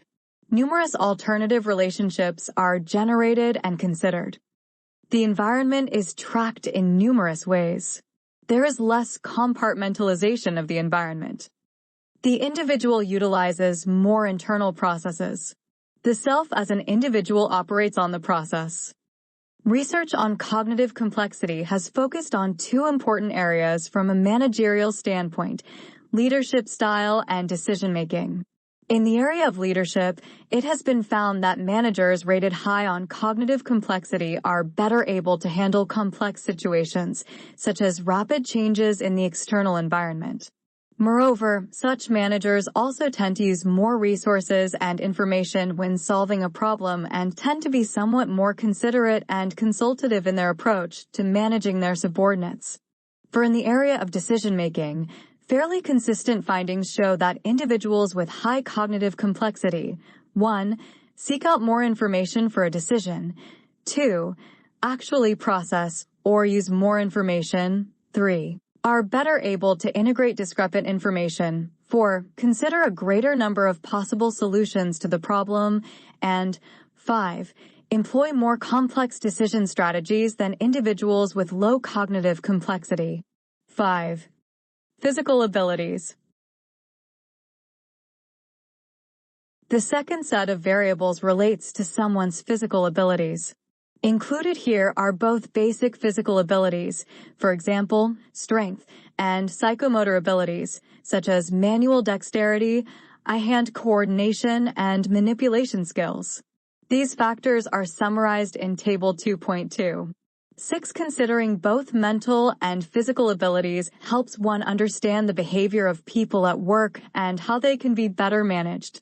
The recognition of such abilities and the recognition that people have different abilities has clear implications for employee recruitment and selection decisions. It brings into focus the importance of matching people to jobs. For example, Florida Power has a 16-hour selection process that involves 12 performance tests. Over the test period of a couple of years, 640 individuals applied for lineperson jobs. Of these, 259 were hired. As a consequence of the new performance tests and selection process, turnover went from 43% to 4.5%, and the program saved net $1 million. 7. In addition to selection, knowledge of job requirements and individual differences is also useful in evaluating training and development needs. Because human resources are important to management, it is imperative that managers become more familiar with the basic characteristics of their people. Dimensions of physical abilities. Physical abilities. Dynamic strength. The ability to exert muscular force repeatedly or continuously for a period of time. Trunk strength. The ability to exert muscular strength using the back and abdominal muscles. Static strength. The amount of continuous force one is capable of exerting against an external object. Explosive strength. The amount of force one is capable of exerting in one or a series of explosive acts. Extent flexibility. The ability to move the trunk and back muscles as far as possible. Dynamic flexibility. The ability to make rapid and repeated flexing movements. Gross body coordination. The ability to coordinate the simultaneous actions of different parts of the body. Equilibrium. The ability to maintain balance and equilibrium in spite of disruptive external forces. Stamina. The ability to continue maximum effort requiring prolonged effort over time. The degree of cardiovascular conditioning. Psychomotor abilities. Control precision. The ability to make fine, highly controlled muscular movements needed to adjust a control mechanism. Multilimb coordination. The ability to coordinate the simultaneous movement of hands and feet. Response orientation. The ability to make an appropriate response to a visual signal indicating a direction. Rate control. The ability to make continuous anticipatory motor adjustments in speed and direction to follow a continuously moving target. Manual dexterity. The ability to make skillful and well-directed arm-hand movements in manipulating large objects quickly. Finger dexterity. The ability to make skillful and controlled manipulations of small objects. Arm-hand steadiness. The ability to make precise arm-hand movements where steadiness is extremely important and speed and strength are relatively unimportant. Reaction time. How quickly a person can respond to a single stimulus with a simple response. Aiming. The ability to make highly accurate, restricted hand movements requiring precise eye-hand coordination. How do managers and employees deal effectively with individual differences in the workplace? The second individual difference variable deals with the concept of personality. We often hear people use and misuse the term personality. For example, we hear that someone has a nice personality. For our purposes, we will examine the term from a psychological standpoint as it relates to behavior and performance in the workplace. To do this, let us start with a more precise definition of the concept. Definition of personality. Personality can be defined in many ways. Perhaps one of the more useful definitions for purposes of organizational analysis is offered by Salvatore Matti, who defines personality as follows. A stable set of characteristics and tendencies that determine those commonalities and differences in the psychological behavior, thoughts, feelings, and actions of people that have continuity in time and that may not be easily understood as the sole result of the social and biological pressures of the moment. 8. Several aspects of this definition should be noted. First, personality is best understood as a constellation of interacting characteristics. It is necessary to look at the whole person when attempting to understand the phenomenon and its effects on subsequent behavior. Second, various dimensions of personality are relatively stable across time. Although changes, especially evolutionary ones, can occur, seldom do we see major changes in the personality of a normal individual. And third, the study of personality emphasizes both similarities and differences across people. This is important for managers to recognize as they attempt to formulate actions designed to enhance performance and employee well-being. Influences on personality development. Early research on personality development focused on the issue of whether heredity or environment determined an individual's personality. Although a few researchers are still concerned with this issue, most contemporary psychologists now feel this debate is fruitless. As noted long ago by Kluckhohn and Murray, the two sets of determinants can rarely be completely disentangled once the environment has begun to operate.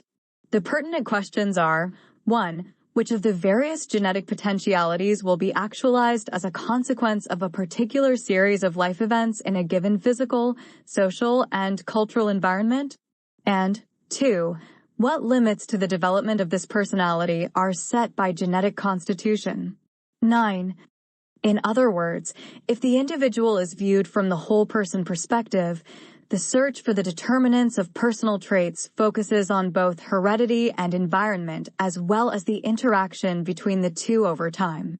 In this regard, 5 major categories of determinants of personal traits may be identified: physiological, cultural, family and social group, role, and situational determinants. Physiological determinants. Physiological determinants include factors such as stature, health, and sex that often act as constraints on personal growth and development. For instance, tall people often tend to become more domineering and self-confident than shorter people. Traditional sex role stereotyping has served to channel males and females into different developmental patterns. For example, males have been trained to be more assertive and females more passive. Cultural determinants. Because of the central role of culture in the survival of a society, there is great emphasis on instilling cultural norms and values in children growing up. For instance, in capitalist societies, where individual responsibility is highly prized, emphasis is placed on developing achievement-oriented, independent, self-reliant people, whereas in socialistic societies, emphasis is placed on developing cooperative, group-oriented individuals who place the welfare of the whole society ahead of individual needs. Cultural determinants affect personal traits. As Musson notes, the child's cultural group defines the range of experiments and situations he is likely to encounter and the values and personality characteristics that will be reinforced and hence learned. 10. Consider, for example, how Japanese society develops its world-renowned work ethic. Family and social group determinants. Perhaps the most important influences on personal development are family and social group determinants.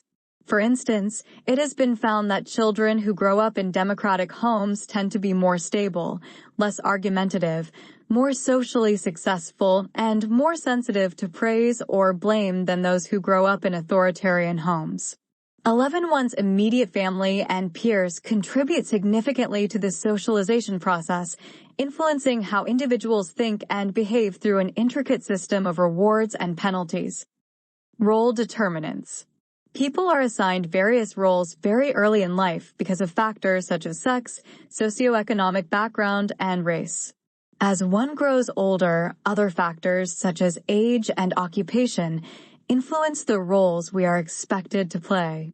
Such role determinants often limit our personal growth and development as individuals and significantly control acceptable behavior patterns. Situational determinants. Finally, personal development can be influenced by situational determinants. These are factors that are often unpredictable, such as a divorce or death in the family. For instance, James Beglin studied 20 successful male executives who had risen from lower-class childhoods and discovered that in 3/4 of the cases, these executives had experienced some form of severe separation trauma from their fathers. Their fathers and role models had either died, been seriously ill, or had serious financial setbacks. Beglin hypothesized that the sons' negative identification with their father's plights represented a major motivational force for achievement and success. 12. How can organizations foster a work environment that allows employees an opportunity to develop and grow? Personality theories that utilize the trait approach have proven popular among investigators of employee behavior in organizations. There are several reasons for this. To begin with, trait theories focus largely on the normal, healthy adult, in contrast to psychoanalytic and other personality theories that focus largely on abnormal behavior. Trait theories identify several characteristics that describe people. Allport insisted that our understanding of individual behavior could progress only by breaking behavior patterns down into a series of elements, traits. 13. The only thing you can do about a total personality is to send flowers to it, he once said. Hence, in the study of people at work, we may discuss an employee's dependability, emotional stability, or cognitive complexity. These traits, when taken together, form a large mosaic that provides insight into individuals. A third reason for the popularity of trait theories in the study of organizational behavior is that the traits that are identified are measurable and tend to remain relatively stable over time. It is much easier to make comparisons among employees using these tangible qualities rather than the somewhat mystical psychoanalytic theories or the highly abstract and volatile self-theories. The number of traits people are believed to exhibit varies according to which theory we employ. In an exhaustive search, over 17,000 can be identified. Obviously, this number is so large as to make any reasonable analysis of the effects of personality in the workplace impossible. In order for us to make any sense out of this, it is necessary for us to concentrate on a small number of personality variables that have a direct impact on work behavior. If we do this, we can identify 6 traits that seem to be relatively important for our purposes here. It will be noted that some of these traits, for example, self-esteem or locus of control, have to do with how we see ourselves, whereas other traits, for example, introversion-extroversion or dependability, have to do with how we interact with others. Moreover, these traits are largely influenced by one's personality development and, in turn, influence actual attitudes and behaviors at work as shown in Exhibit 2.2. Exhibit 2.2 Relation of Personality to Attitudes and Behavior, Attribution, Copyright Rice University, OpenStax, under CC BY NCSA 4.0 license. Self-esteem. One trait that has emerged recently as a key variable in determining work behavior and effectiveness is an employee's self-esteem. Self-esteem can be defined as one's opinion or belief about oneself and self-worth. It is how we see ourselves as individuals. Do we have confidence in ourselves? Do we think we are successful, attractive, worthy of others' respect or friendship? Research has shown that high self-esteem in school-age children enhances assertiveness, independence, and creativity. People with high self-esteem often find it easier to give and receive affection, set higher goals for personal achievement, and exert energy to try to attain goals set for them. Moreover, individuals with high self-esteem will be more likely to seek higher status occupations and will take more risks in the job search. For example, one study found that students possessing higher self-esteem were more highly rated by college recruiters, received more job offers, and were more satisfied with their job search than students with low self-esteem. 14 Hence, personality traits such as this one can affect your job and career even before you begin work. Locus of control. Locus of control refers to the tendency among individuals to attribute the events affecting their lives either to their own actions or to external forces. It is a measure of how much you think you control your own destiny. Two types of individual are identified. People with an internal locus of control tend to attribute their successes and failures to their own abilities and efforts. Hence, a student would give herself credit for passing an examination. Likewise, she would accept blame for failing. In contrast, people with an external locus of control tend to attribute things that happen to them as being caused by someone or something else. They give themselves neither credit nor blame. Hence, passing an exam may be dismissed by saying it was too easy, whereas failing may be excused by convincing oneself that the exam was unfair. If you want to determine your own locus of control, fill out the self-assessment in the end of chapter assignments. This is an abbreviated and adapted version of the scale originally developed by Rotter. When you have finished, refer to that reference for scoring procedures. Recent research on locus of control suggests that people with an internal locus of control, 1. Exhibit greater work motivation, 2.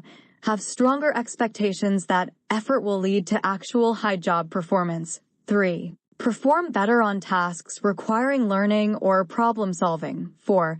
Typically receive higher salaries and salary increases, and 5. Exhibit less job-related anxiety than externals. 15. Locus of control has numerous implications for management. For example, consider what would happen if you placed an internal under tight supervision or an external under loose supervision. The results probably would not be very positive. Or what would happen if you placed both internals and externals on a merit-based compensation plan? Who would likely perform better? Who might perform better under a piece rate system? Introversion-extroversion. The third personality dimension we should consider focuses on the extent to which people tend to be shy and retiring or socially gregarious. Introverts, introversion, tend to focus their energies inwardly and have a greater sensitivity to abstract feelings, whereas extroverts, extroversion, direct more of their attention to other people, objects, and events. Research evidence suggests that both types of people have a role to play in organizations. 16. Extroverts more often succeed in first-line management roles, where only superficial people skills are required. They also do better in field assignments, for example, as sales representatives. Introverts, on the other hand, tend to succeed in positions requiring more reflection, analysis, and sensitivity to people's inner feelings and qualities. Such positions are included in a variety of departments within organizations, such as accounting, personnel, and computer operations. In view of the complex nature of modern organizations, both types of individual are clearly needed. Authoritarianism and dogmatism. Authoritarianism refers to an individual's orientation toward authority.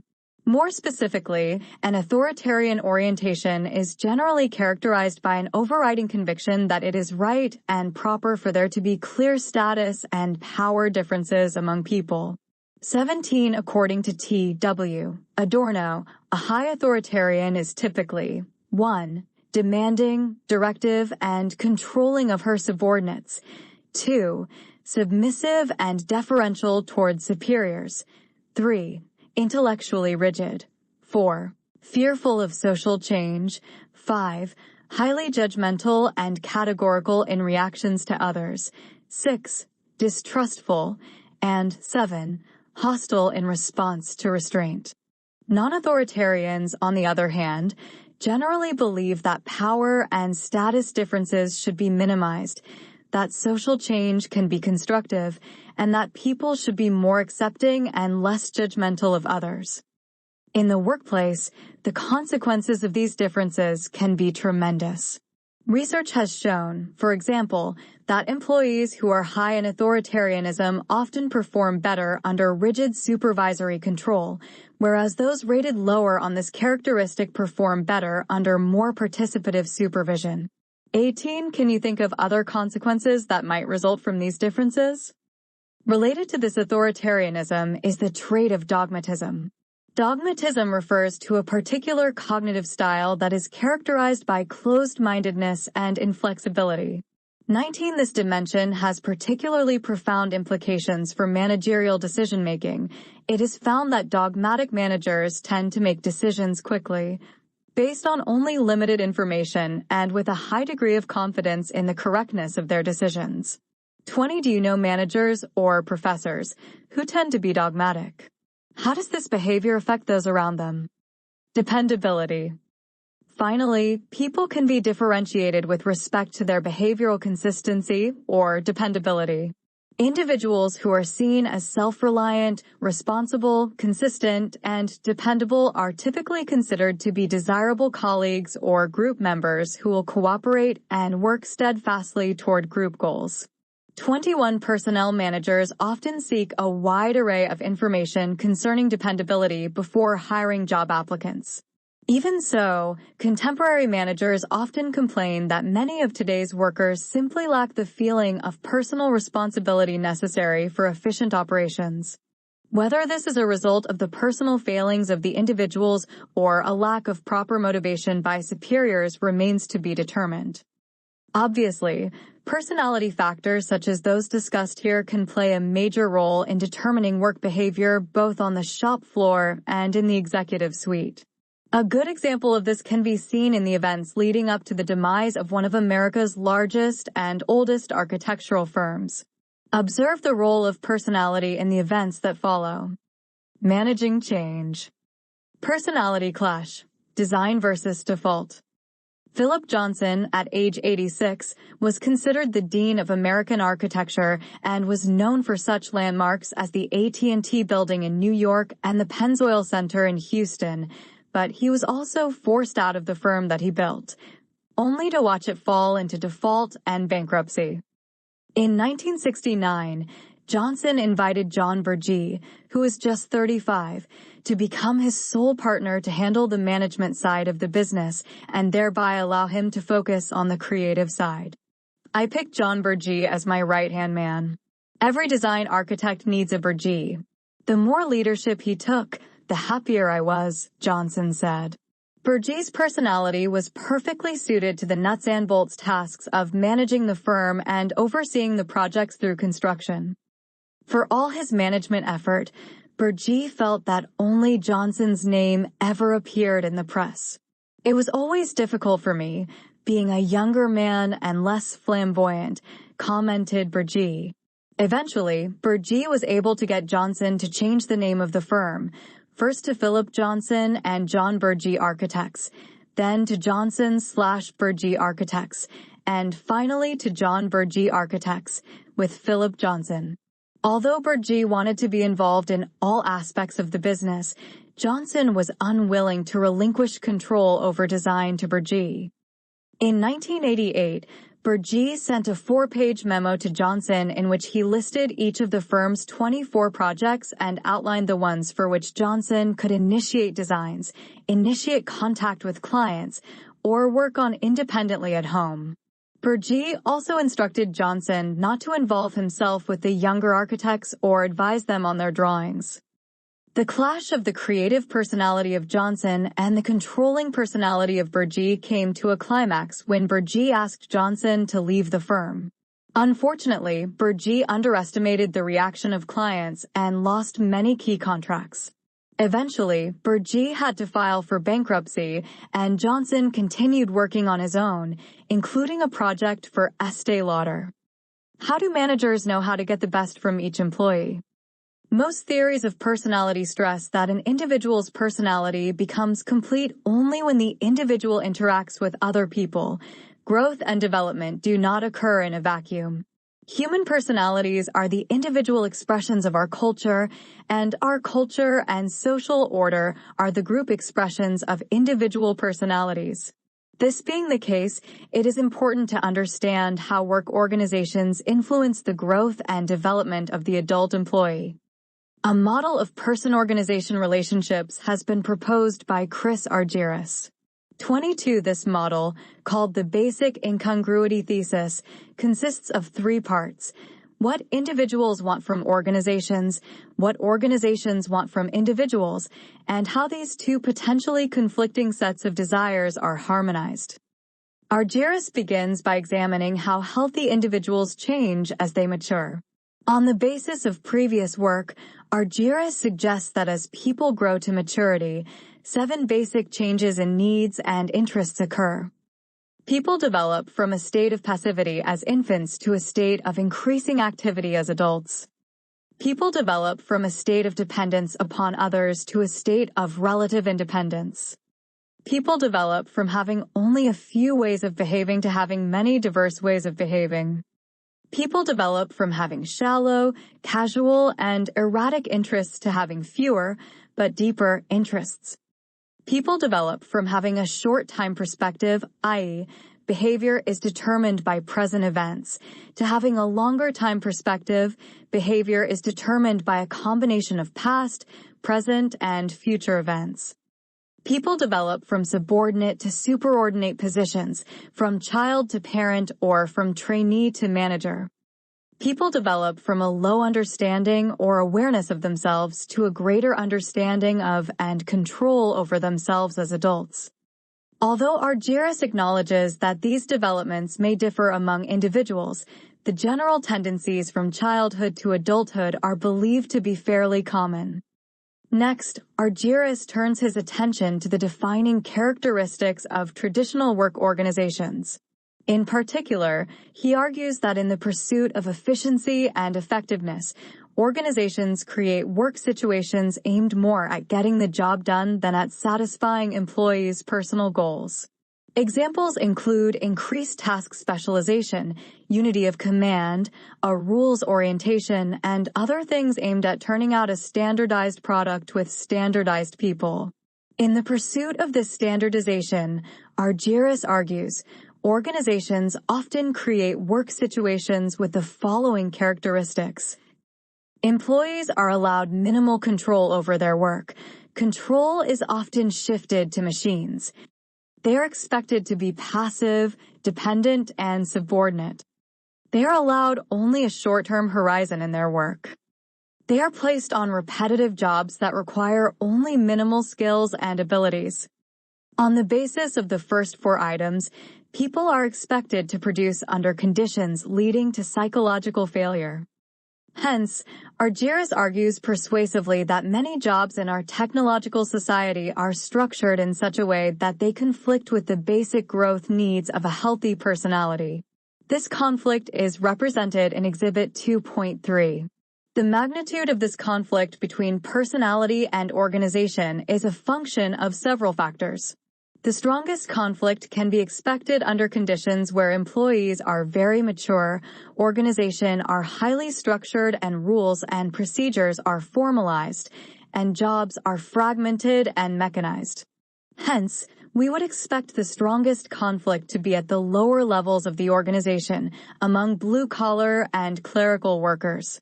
Managers tend to have jobs that are less mechanized and tend to be less subject to formalized rules and procedures. Exhibit 2.3 Basic conflict between employees and organizations. Attribution. Copyright Rice University, OpenStax, under CC BY NC SA 4.0 license.